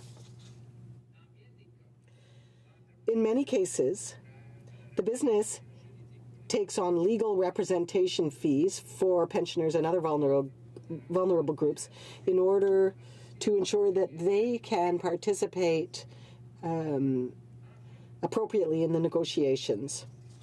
Finally, under the CCAA, the creditors and the business can agree on a restructuring plan, but it has to be voted on by the creditors and then approved by the courts. So it is in this context that we need to consider the possibility of changing the way CURPS are dealt with in cases of bankruptcy. One should keep in mind that the CCAA includes no explicit authorization to approve CURPS. The power to create CURPS lies in the inherent jurisdiction of the courts to manage a case. Courts have established tests to determine whether or not a CURP would support a restructuring plan. The bill would reduce the discretionary authority of the courts with respect to approving CURPS, and this raises several issues. First, given their precarious financial position, some businesses could have problems in retaining necessary key employees to guide them throughout the procedure. A CURP could prevent the loss of these employees and would increase the chances of a successful restructuring. Second, when the time would come to approve offers to employees, courts need to consider whether the knowledge and skills of retained employees are easily replaced, and if the CURP is approved by the controller appointed by the court, and if key employees would consider other employment options in the absence of a CURP. So when looking at these factors, the court has to strike a balance between competitive interest and establish favorable conditions for a successful restructuring. Therefore, it's preferable that this flexibility remain in the hands of the courts in order to ensure that it's used appropriately. The complexity of corporate restructurings. Indeed, no two cases are exactly alike. A great strength of the CCAA is its flexibility to allow parties to make a deal that suits their circumstances and interests. This flexibility is properly circumscribed by court supervision and the exercise of judicial discretion to balance competing interests in the proceeding. We must therefore consider, Mr. Speaker, whether restricting the flexibility of courts to act would support the important goal of promoting restructuring where possible. Fourth, as described, the CCAA already provides a court-supervised process through which creditors may protect their interests during the proceedings. Creditors and other stakeholders, including employees, and pensioners may make representations to the court as to whether a CERP is appropriate in the circumstances. Finally, while the bill links CERP approval to the payment of unremitted pension contributions, I note that the CCAA already provides an effective super priority for these payments before a restructuring plan could be approved, which means they would be paid ahead of payments of key employees. In sum, these proposed changes reduce the flexibility of courts based on particular situations and facts, and these current flexibilities help to achieve the best outcome for the company and pensioners, and they might conflict with important policy objectives. Thank you, Mr. Speaker. Resuming debate, the honourable member for Hamilton Mountain. Mr. Speaker, I rise today to speak to the private member's bill C-405, an act to amend the Pensions Benefit Standards Act and the Company's Creditors Arrangement Act, sponsored by the member from Oshawa. And I want to thank the honourable member for his acknowledging the Bankruptcy and Pensions Benefits Act needs to be changed. However, this is the only thanks that I will be giving him on this issue. Over the last 10 years, we have seen an increased focus on the problems with Canada's inadequate bankruptcy and insolvency laws. The cases of Nortel, Wabash Mines, Stelco, and most recently Sears have brought into a national focus the fact that workers at large companies that go bankrupt are offered very little protection from investors, banks, and sometimes international hedge fund operators make out like bandits. As a solution to this problem, to fix Canada's inadequate bankruptcy and insolvency laws, the measures outlined in this bill are in complete opposition to the NDP proposals, policies, initiatives, and values. This bill helps to make clear the approach favored by Conservatives and ironically by the Liberal government is to protect the interests of large business and their investors while throwing Canadian workers under the bus. There are presently 4 private members' bills in Parliament that address the legislative crisis and present solutions for fixing those problems. 3 are in favour of increasing protection for workers and retirees and the Canadian public. This bill stands alone solutions as it focuses on protecting and increasing the advantages enjoyed by big business, the financial sector, and the well-off company executives. Chris Roberts, Policy Director for the Canadian Labour Congress, sums it up neatly when he says, quote, "Right now, a number of private member bills in the House and Senate are trying to honour their pension promises made to workers and retirees. Bill C-405 is not one of these. This bill would make it easier for employers to walk away from their obligations with the consent of only a minority of beneficiaries. This legislation goes in precisely the wrong direction," unquote. Many Canadian companies use our inadequate bankruptcy laws to effectively gain concessions from their employees and escape responsibility for often huge pension deficits they themselves have created. Workers are then left with the threat of reduced pension and health care benefits. This bill will make it easier for employers to manipulate laws by allowing those with existing defined benefit pension plans to convert those plans to target benefit or defined contribution plans, which will transfer all the risk onto the employee. Employers are left off the hook and allowed to walk away from their responsibility to provide such secure retirement benefits to the employees. Workplace pensions are deferred wages, which employees agree to put aside until their retirement. This is critical to understand. Allowing companies to walk away from these funds is theft, pure and simple. The measures in this bill are in stark opposition to the approach proposed by the NDP to fix Canada's flawed bankruptcy and insolvency laws that will actually protect the pensions and benefits of Canadian workers and retirees. My bill, C-384, Liberal Senator Art Eagleton's bill, S-253, and the Block's bill, C-372, present solutions that will actually protect the pension funds of Canadian workers and retirees when a large Canadian company goes bankrupt. Chief among those proposals presented in the 2 bills are measured to heighten the priority of paying back deficits to workers' pension funds to the same level as secured creditors. Currently, those payments are only considered at the same level as unsecured creditors, who often only receive pennies on the dollar for any monies they are owed. One of the most offensive things that happened during the bankruptcy proceedings is the executive give themselves huge bonuses. The very people that ran the company into the ground get big rewards. And it's done because the law allows it to happen. Nortel executives got over $200 million in bonuses. Sears executives, $9.2 million. Stelco executives, $1.2 million. When I tell that to the people at the town halls I've been doing when I go across the country, people say, "Are you kidding me?" I have to tell them that I'm not, that this really happens because the law allows it to happen. Canadians know this is not right, and they're demanding the laws be changed.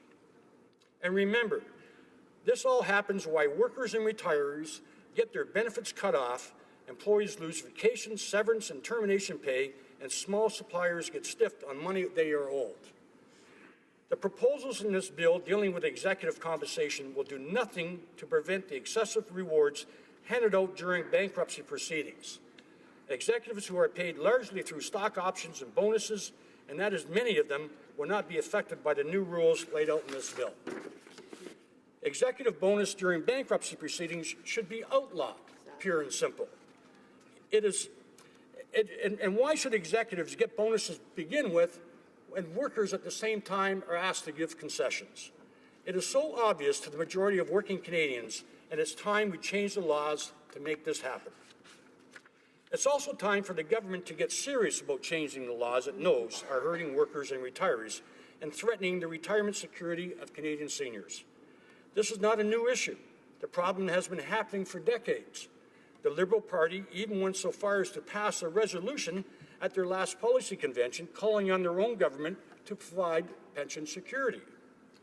In 2009, at the height of the Nortel mess, the leader of the Liberal Party stood outside of this building and told workers he would do everything he could to make sure this kind of problem did not happen again.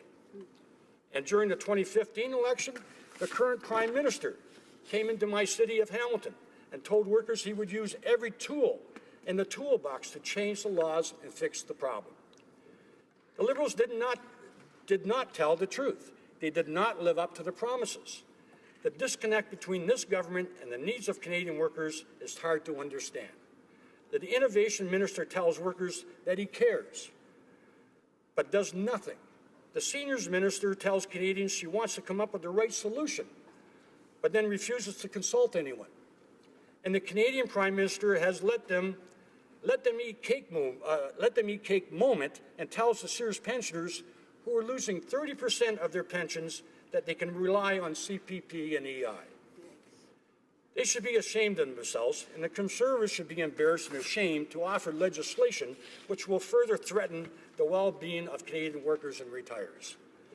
We were elected to this House to protect Canadians, not to allow their pension to be stolen because of inadequate legislation.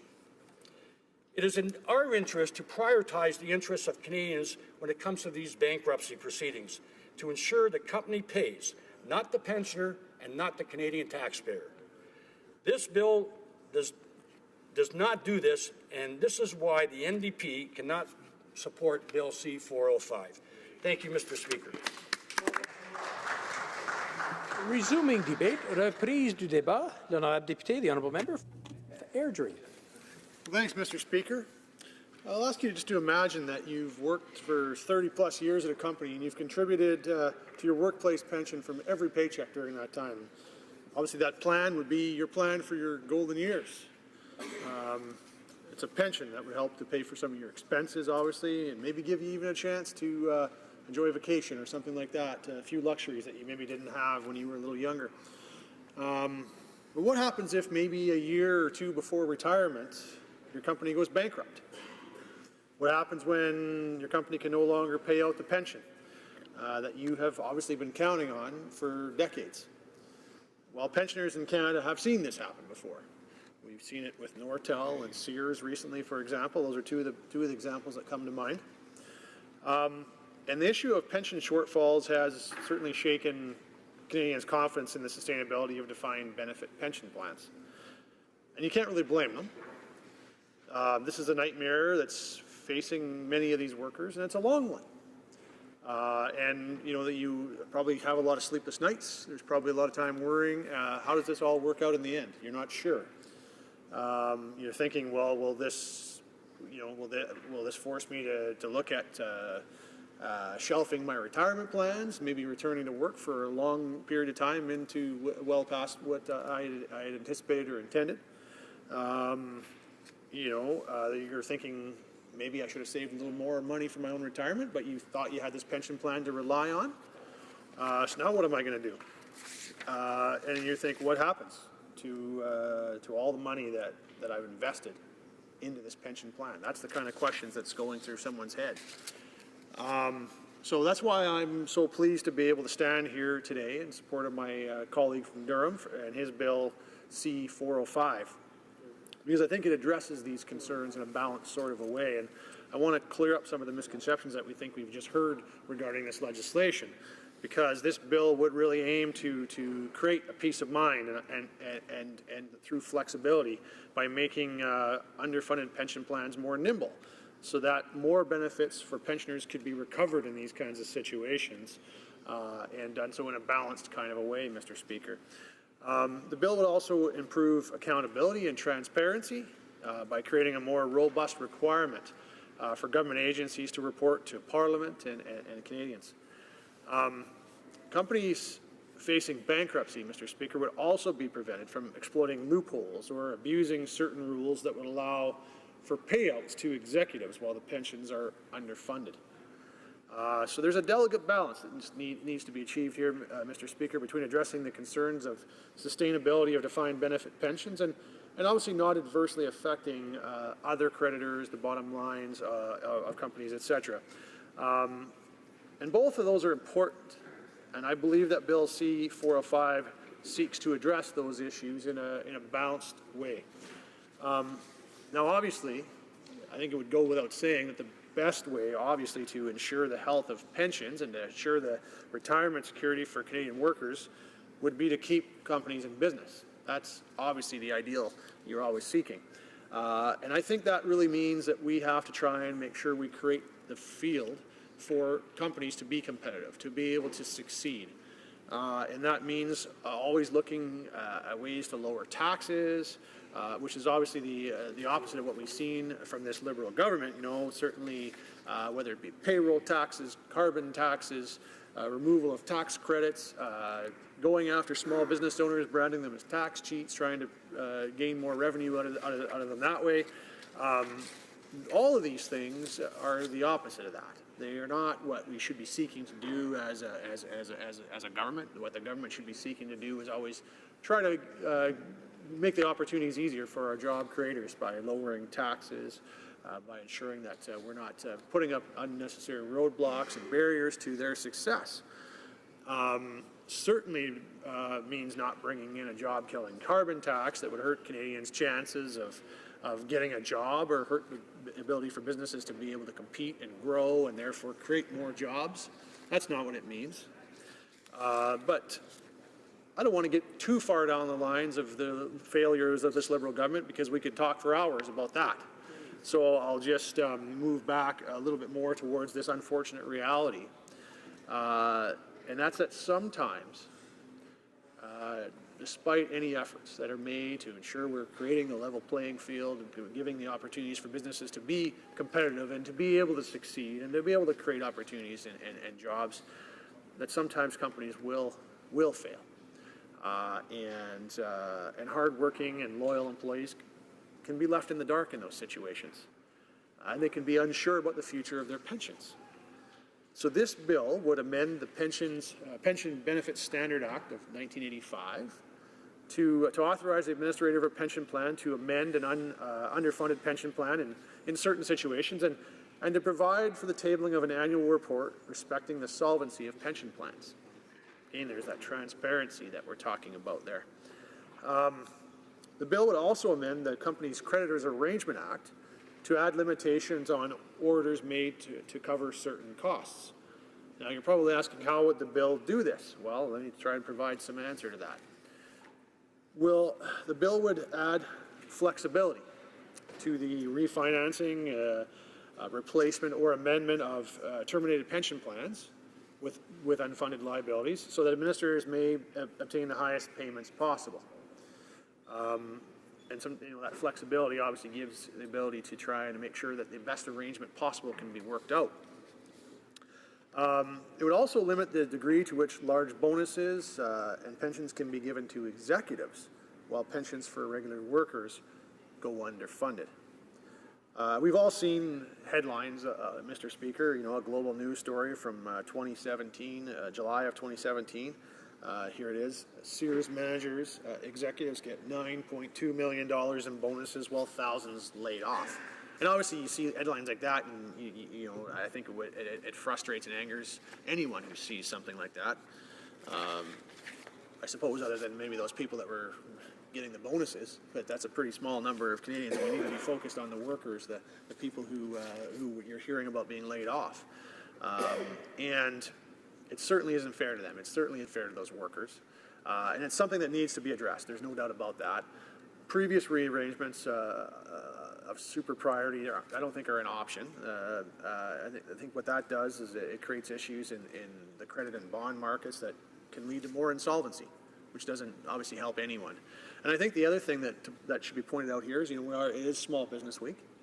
And, on Small Business Week, we think about small businesses, obviously, and many times some of those other creditors can be small businesses. And because they're small, sometimes when they're dealing with a large company, that can be their only or one of their only or, a very major customer. And when they, are not able to get paid for the services or goods that they're providing to those businesses, it can actually end up resulting in putting some of those small business owners out of work. And that means their families lose out. That means their employees lose out as well. And we have to be conscious of that as well. So I know that we need a plan that creates security and transparency for Canadians. An example, another example in this area was Wabash Mines, which shut down in 2014. Their workers saw their pensions slashed by 21 to about 25%. Because their plan wasn't fully funded, and then the health benefits for 2,400 retirees were cut as well, and some of those workers saw cuts of more than $1,000 a month to their pensions, and they worked hard for their benefits, and they were left with a lot less than they had planned for, and in this case, there was no priority that was created for pensions during the restructuring proceedings, and the pensions were underfunded, and remedial proceedings took place, and the pensions ended up being wound up after liquidation. And that process meant that the result was the usual fixed rate annuity, which paid pensioners a fraction, a small fraction of the total amount that they originally agreed to. And obviously that's something we want to try and address, and that's what this bill does, is it provides greater flexibility for the administrator in situations like that to manage the funds of an underfunded pension at its wind-up, and that really helps. And that would have been something that could have been done if this bill had been in place. And they could have done something like, for example, they could have purchased a variable annuity, or they could have created a group plan that would utilize economies of scale that would help to pool risk. And both of those options would have produced higher returns for those pensioners over time. And that's what they would have ended up with under this bill. And so, you look at other cases, such as Nortel, Sears, Target, and others, we're caught up in those by surprise that pensions are underfunded. And because of the transparency that Bill C-405 would create, the accountability that would create, that would help. And so at the very least, at the end of the day, what would happen is, you'd obviously have greater transparency, you'd have greater accountability, but you'd also have a situation where you'd have that flexibility and that nimbleness to be able to address these issues. So, I certainly hope that all members of the House will choose to support a bill that will help to be able to address those issues for workers and in a balanced kind of a way so that we can give the nimbleness and flexibility needed to be able to do that. Resuming debate, the reprise du débat, the Honourable Parliamentary Secretary to the Government House Leader. Yes, thank you, Mr. Speaker. It's always a pleasure to be able to rise and share some thoughts and opinions on what's before the House. And, today or this afternoon we're debating Bill 405. And what I find is it's somewhat interesting, I must say, that it's coming from what I would classify as a fairly influential member of the Conservative, the official opposition. And You know, for a number of years, I would sit in the opposition benches and see that very member on the government benches, both as a backbencher and then getting into cabinet. And it's interesting because back then, Mr. Speaker, I did get the chance to talk about pensions. I talked about pensions on a number of occasions. And I would have thought that the member that's proposing the legislation today would have maybe had a little bit more clout to have brought forward some of the changes that he's talking about proposing today. Because the issue that we have before us is something that is not new. It is something that has been there for many years. And at the end of the day, we're very much sympathetic for workers that find themselves in that very difficult position where you have bankruptcies or realignments of companies and the way in which they're going to manage their financial affairs and the profound impact that it has on employees and employee pensions. You know, then I listened to my friend from the New Democratic benches, who I thought was a little unfair in his criticism towards the government, trying to give what I believe was it's okay, my feelings weren't hurt, it's okay, Mr. Speaker, trying to give maybe a false impression to Canadians, because at the end of the day, we have had a very progressive government in dealing with pension-related issues. And maybe that's a good way for me to start off, because this Prime Minister, the one that went to Hamilton, that has gone to many different locations, even myself going public and talking about some of those pension issues, we realize just how important pensions are, Mr. Speaker. I can recall one day when I was walking along a strike line with some of my brothers within the union movement, and you know, I was shocked to find some of these, and it's really in the private sector that I want to refer to the degree in which many workers will work decades and get very little in the terms of a pension, Mr. Speaker. And for me personally, what that meant is that, you know, we have a private sector, and we're very dependent on the private sector to continue to cultivate and grow the economy with incentives at times from the government, and we have seen relative success over the last couple of years. But I was concerned, and this goes back a number of years, the days in which I was an MLA, in fact, Mr. Speaker, when I was having that walk. And what came across my mind back then was the fact that we needed a national government that took the issues of pension and pension security seriously. And so when I came to Ottawa back in 2010 or 10, Mr. Speaker, it was an important issue for me. And even though in the years of opposition I would raise and I asked the question or try to hold the government accountable for some of the decisions or lack of actions on that very important file, you know, the Harper government didn't step up, not at all, Mr. Speaker. And let me give you a few examples. Many of us that were around at the time will recall when the former Prime Minister Stephen Harper was somewhere in Europe when they made the announcement that they were going to, in fact, reduce the age or increase the age of retirement from 65 to 67. He wasn't even in the country when they had made that particular announcement, Mr. Speaker. I suspect I might have been the first one inside the House of Commons to talk about that particular issue, even though it wasn't substantiated.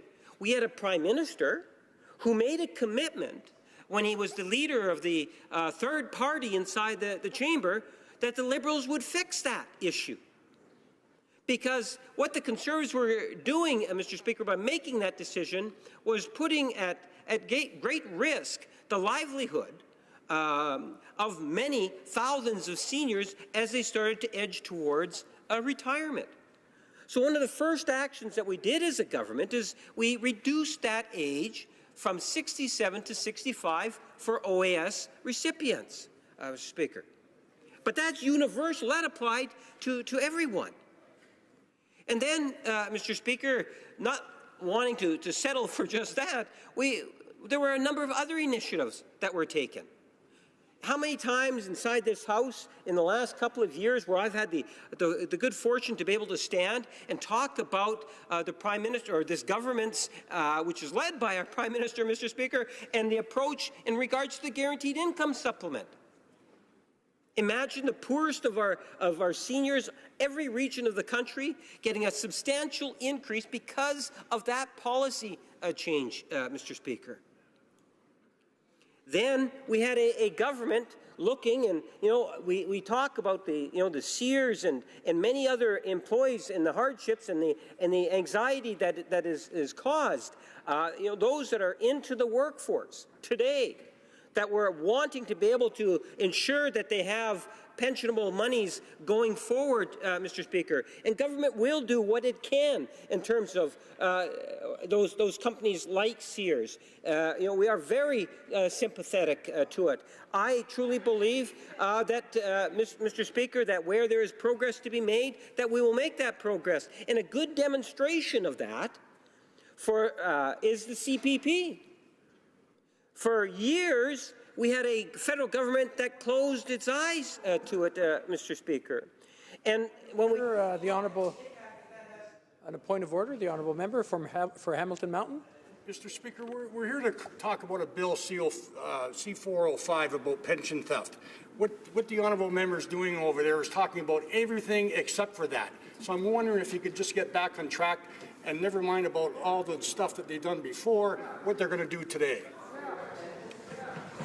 Point of order, I'll just remind the honourable members, I know I've listened to a number of speeches in the House, and members often bring in stories or they kind of take a roundabout way of getting to a point, so I'll leave it with the honourable parliamentary secretary, and I'm sure he'll bring it back to where it belongs. He has about a minute and a half left, so I'll let him wrap things up. Mr. Speaker, it's unfortunate the member didn't stand up when they were talking about price on pollution. This is absolutely relevant. The workers from Sears and others are, in fact, going to have, protection going forward in regards to the CPP and what it is that the government is doing on that particular file. We have negotiated an agreement with the different provinces and the stakeholders so that workers in every region of our country will have more when it comes time for retirement. In regards to, the issue related specifically to the legislation, we've had a parliamentary secretary address the specifics of it. We've indicated that we have a government that is very sensitive and following the file. It's not just one department. It is a number of departments that are engaged on it, Mr. Speaker. We recognize that the legislation is brought forward in a private member's piece, Mr. Speaker, and ultimately it will come to a vote, and we'll have to wait. I understand that the NDP are going to be voting against the legislation because they have some preferred legislation that they would like to see. But for me, Mr. Speaker, I think at the end of the day, we do need to look at the bigger picture.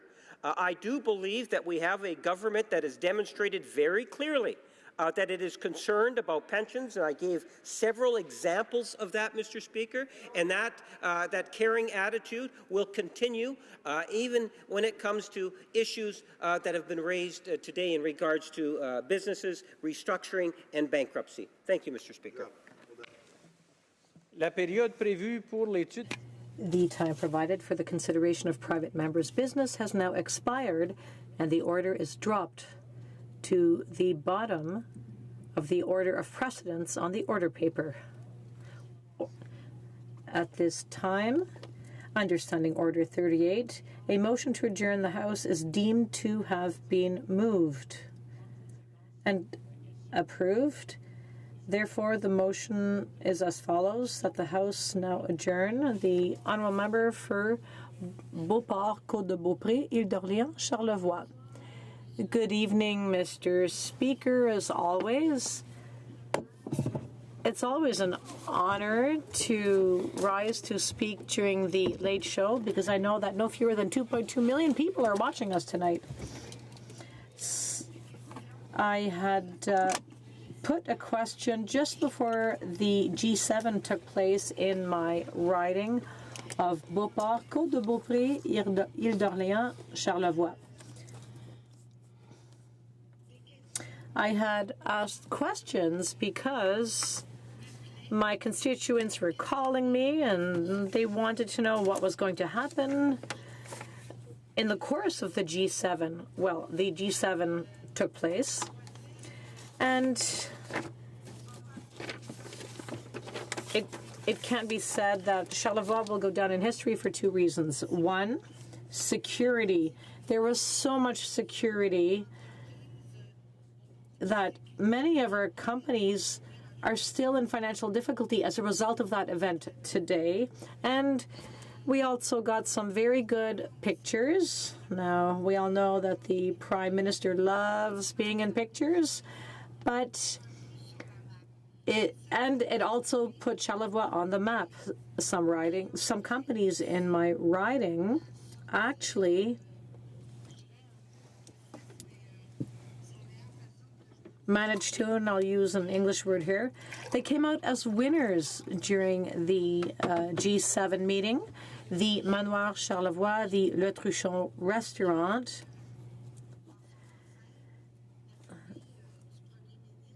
where the Prime Minister's family and guests of the Prime Minister dined. But what we know today, Mr. Speaker, is that restaurant owners in Baie-Saint-Paul, because it must be understood that Baie-Saint-Paul is about a half an hour from Malbaie. So there was security that was so wall to wall, it prevented people from visiting Charlevoix during that time. Restaurant owners announced that they lost significant income, even if the expected acts of vandalism didn't occur. Business owners had serious financial losses during the G7, namely because of protests that had been announced. The streets of St. Paul were deserted. I can tell you, Mr. Speaker, that business owners in Baie-Saint-Paul need compensation. They want to be compensated, and they're threatening to sue Ottawa. And what I told them is that you can't do that alone. You must get together, band together, in order to determine what your losses actually were. Mr. Speaker, I've got to tell you, I'm always going to be behind the people of Charlevoix. I congratulate those who had money during the G7, but I'm the voice of those who ended up with nothing, and I'm fighting for them. My question is as follows. Where is the compensation for G7 at? The Honourable Parliamentary Secretary to the Minister of Immigration, Refugees and Citizenship.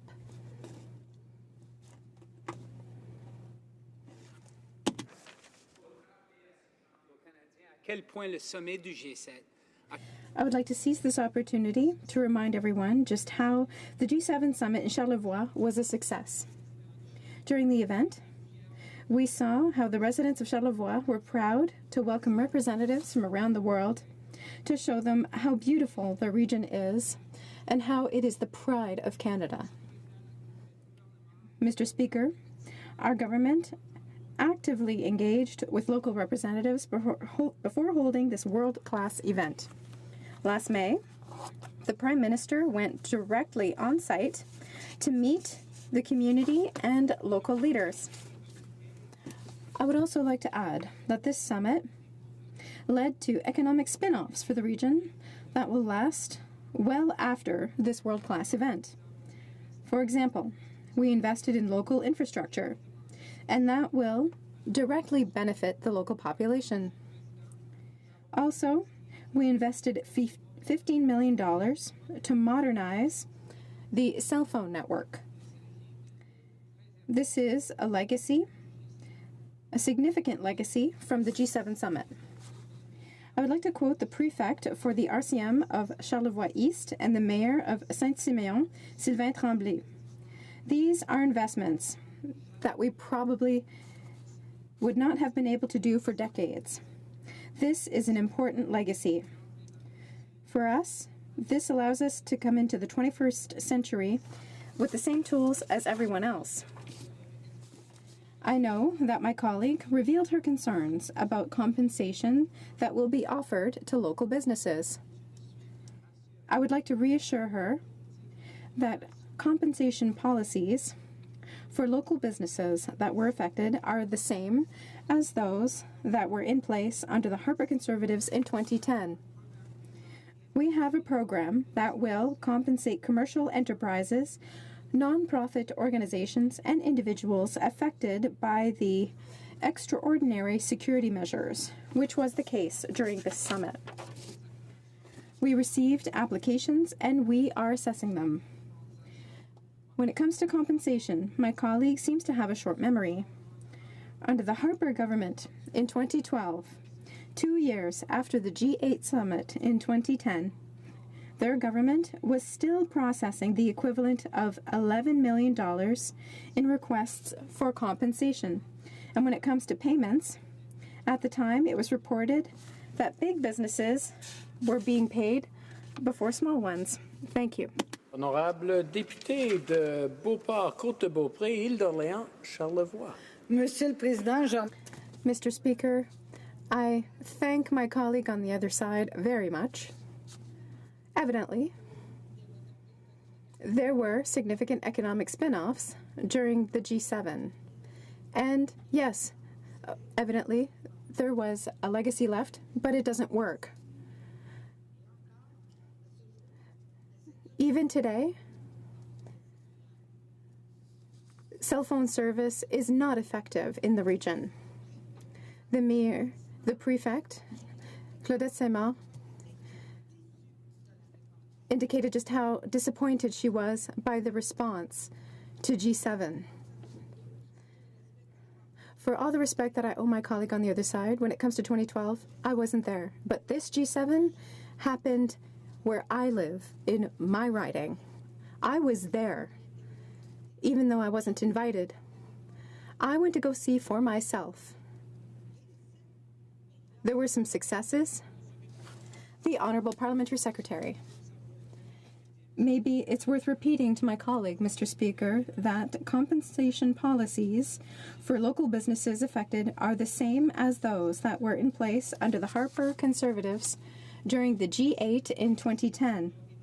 When they organized the G8 in 2010, Conservatives were still analyzing over $11 million worth in compensation. We have no lessons to take from them. To conclude, the G7 summit was a major event that was highly beneficial to the region.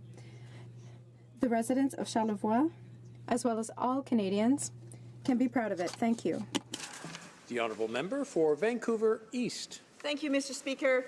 It's becoming increasingly clear that this Liberal government talks a big game on combating climate change, but is incapable of following through with the actions required to achieve results. Canada pretended to be a world leader during the Paris Agreement negotiations by pushing to limit global temperature increases to 1.5 degrees instead of 2 degrees. Instead of living up to our end of the deal, we then just adopted Harper's emissions targets. And even then, we're not on track to achieve that. Just 2 days ago, the House of Commons had an emergency debate on climate change. Why? Because we are heading towards catastrophic, irreversible environmental damage. Look at all the signs: unprecedented forest fires, record floodings, increase in radical weather patterns, acidification of oceans, and melting ice caps. Whether it's the Auditor General of Canada or the United Nations Intergovernmental Panel on Climate Change, when the so-called Liberal plan is measured up, it comes up short. Again and again and again. When pressed on it, they just blame the Conservatives. Surely the government knows blaming the Conservatives for their lack of leadership just doesn't cut it anymore. The time to take real action and significant action is now. The IPCC report was clear. To meet our goals under the Paris Agreement, we need to lower our emissions to 325 million tons by 2030. According to the government's own performance report, we will only get down to 500 million tons. We are not even close. And why aren't we close? Because despite all the lofty rhetoric and the overused talking points about the economy and the environment going hand in hand, the government is still operating on Harper's goalposts. They approved the Trans Mountain Pipeline expansion under Harper's process, and we're told by the Federal Court of Appeal that the National Energy Board's review failed to include the increase in tanker traffic and its negative impact for endangered killer whales. The Auditor General also confirmed in May that this Liberal government, despite its campaign promise to do so, has no intention of abolishing fossil fuel subsidies. In fact, not only will the subsidies continue, but the Liberal government has taken things even further, purchasing a 65-year-old leaky pipeline for $4.5 billion. Just weeks after I asked in question period about finally following through on their promise to end these subsidies, the government even agreed to pay Kinder Morgan's 2 senior executives an additional $1.5 million just to stay in their jobs as part of the deal. According to the company's documents, one of the executives, Ian Anderson, was paid nearly $2.9 million last year in salary, stock awards, and other compensation. And that was only from June through to December 2017. I think I can safely say on behalf of taxpayers from coast to coast that government should not be using public funds to pad bank accounts of ultra-wealthy executives, especially not fossil fuel industry executives, when we are facing the stark realities outlined in the IPCC report. When will this government end the corporate payouts and subsidies to big polluters? When will the government follow through on its promise to end subsidies to the fossil fuel industry? The Honourable Parliamentary Secretary to the Minister of Natural Resources. Thank you, Mr. Speaker. I want to thank the Honourable member for Vancouver East for her question and her comments. I know she feels very passionate about this topic, and she has tried to articulate her concerns very well. But, Mr. Speaker, our government is equally passionate about our vision for Canada, a vision that includes our commitment with our G20 partners to phase out inefficient fossil fuel subsidies by 2025. It's also a vision that includes investing in economic prosperity, enhancing environmental performance, and advancing Indigenous partnerships. Mr. Speaker, the Trans Mountain Expansion project has the potential to create thousands of good middle-class jobs, including many jobs for Indigenous peoples, open new markets for Canada's resources, and ensure a fair global price for Canadian oil. Right now, Mr. Speaker, Canadian oil is being sold at a $50 discount on the markets per barrel, and is something the NDP appears to be satisfied with to see continue. TMX investment will strengthen our economy and generate billions of dollars in new revenues for all government levels. Mr. Speaker, that's why our government approved the project, and that's why we ultimately chose to purchase Trans Mountain's existing assets.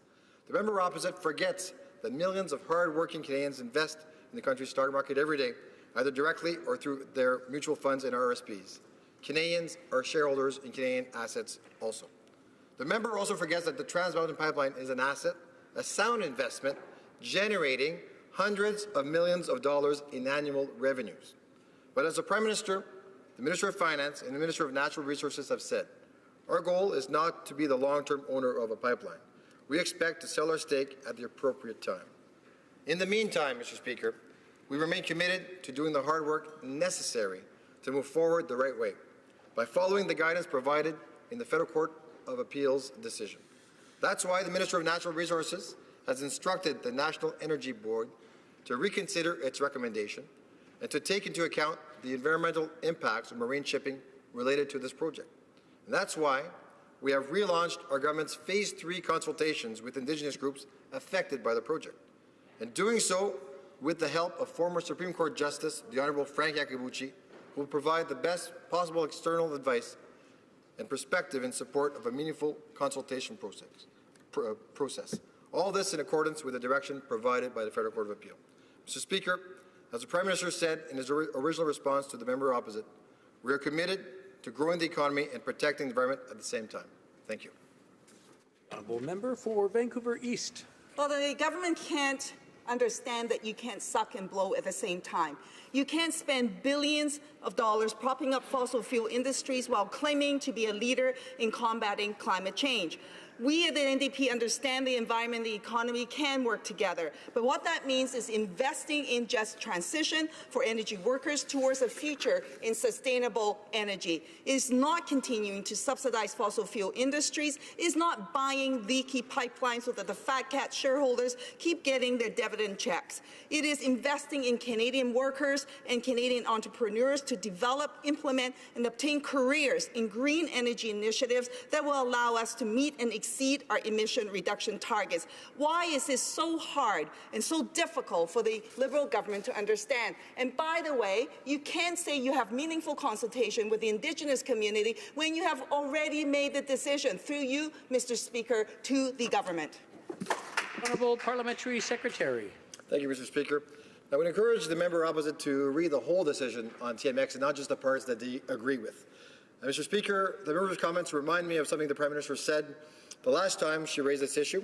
It's worth repeating here because I think it illustrates how wide the gulf is in the House. The Prime Minister said, and I quote, "The NDP and the Conservatives still think there's a choice to be made between the economy and the environment." Mr. Speaker, they're wrong. They're making a false choice. Economic growth and environmental protection are not competing interests. They are equal components of a single engine that will drive Canada's innovation and prosperity for generations to come. Thank you.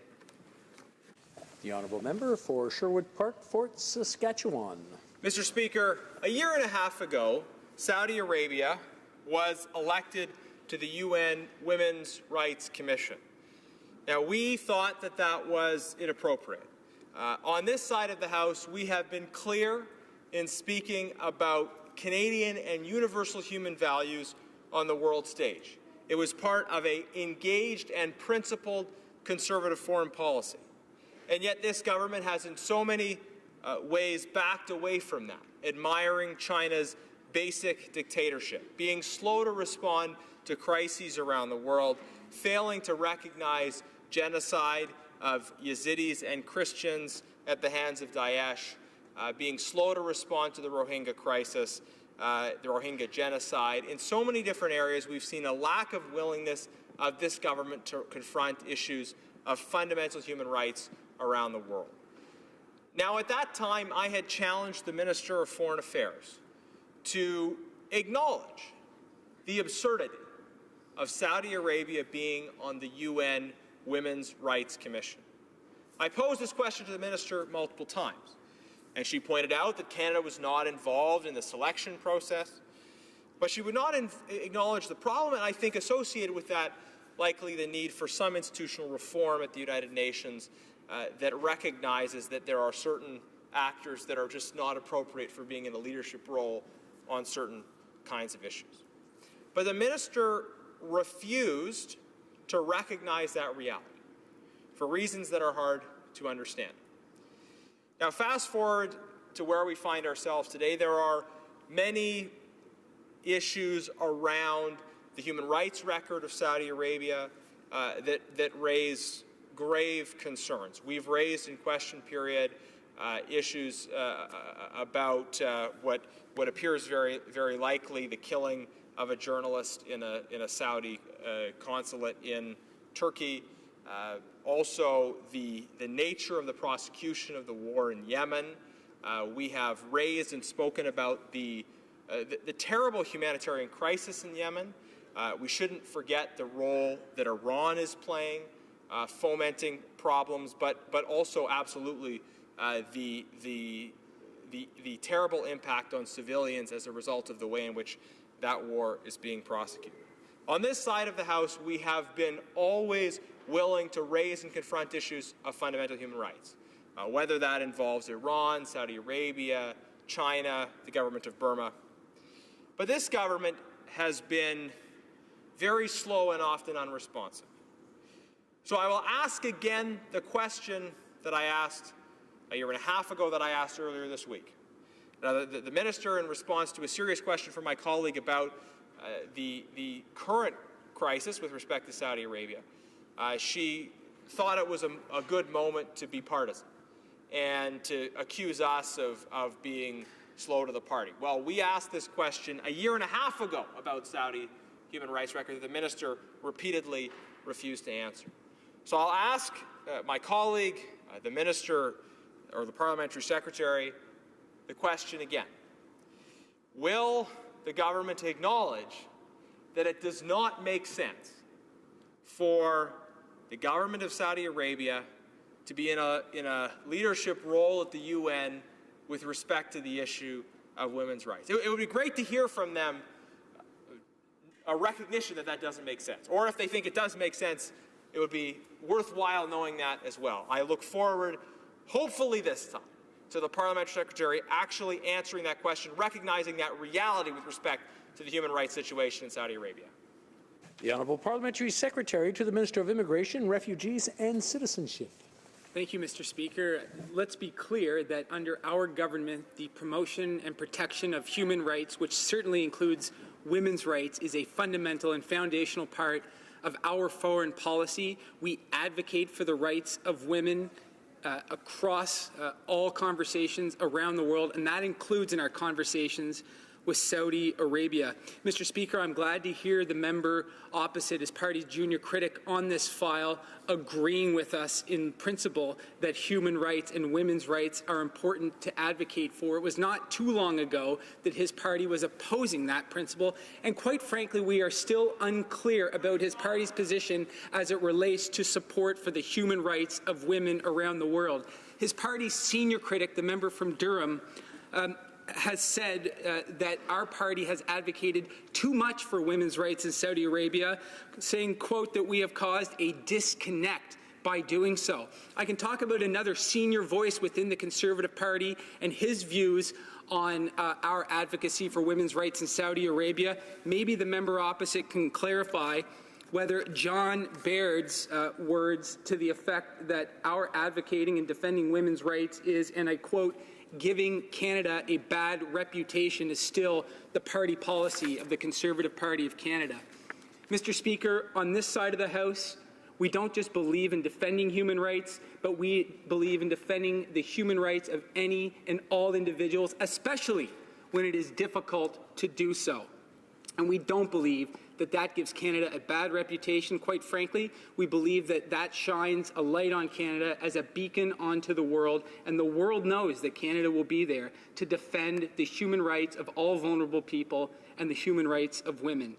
Mr. Speaker, there is a certain irony in the position taken by this member today. On one hand, he wants a public condemnation of the past membership of a UN body.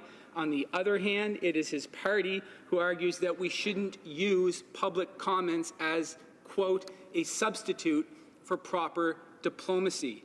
Again, that's a direct quote from his party's senior critic for foreign affairs.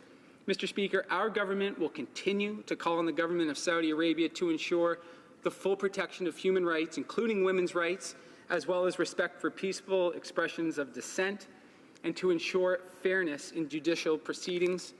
Mr. Speaker, we will never hesitate to promote these values, and we believe that dialogue is critical when we engage in international diplomacy.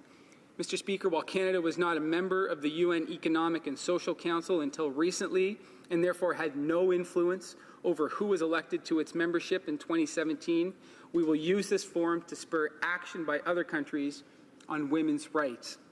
Of course, the Commission on the Status of Women's Diverse Membership sometimes presents challenges. Mr. Speaker, not all governments are willing to move as quickly and progressively on protection and promotion of women's rights as Canada is.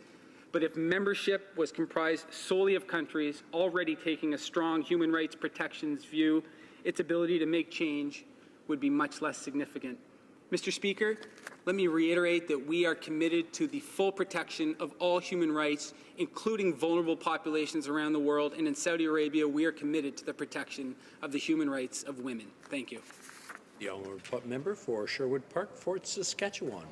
Mr. Speaker, that was quite a striking display from the member across the way. Let's be very clear that Conservatives believe in standing up for human rights. I don't think that needs to be said. I think it's quite obvious. The problem that the member seems to have is that he doesn't like it when we criticize their horrendously ineffective way of advancing these principles when they talk about what my colleague from Durham said, and was quite right to say this, is that tweeting about an issue is not a replacement for actually doing the hard, continuous, sustained work of advancing human rights. When you don't raise this issue in bilateral conversations with another government, when you don't talk about it, and then when you go out and tweet about it without having done that work first, Mr. Speaker, it's not a question of whether or not you should make public statements. It's a question of whether or not that is the only thing you should do. The problem with this government on human rights is that they continuously want it to look like they're doing things. But when it comes to actually doing the hard work, the heavy lifting, they have canceled programs that deal with the advancement of human rights. And we see it again from this member in his... The Honourable Parliamentary Secretary. Mr. Speaker, we will continue the hard diplomatic work of standing up for human rights around the world in each and every fora that we have the opportunity to do so. It is far too easy for the Conservatives to stand up and grandstand on issues, cherry-pick issues, have their critics, their leading voices within the party outside of the chamber say that when we stand up and defend human rights and women's rights that we are giving Canada, quote, a bad reputation. Mr. Speaker, on this side of the floor, Canadians can expect a principled and firm stand in defense of human rights, the rights of LGBTQ2 communities around the world, the rights of vulnerable refugees where they find hardship, and certainly and strikingly, the rights of women and girls in Saudi Arabia and everywhere across the world. Thank you very much. La motion portant que la Chambre The motion to adjourn the House is deemed adopted. Until tomorrow at 10 a.m. pursuant to Standing Order 24-1.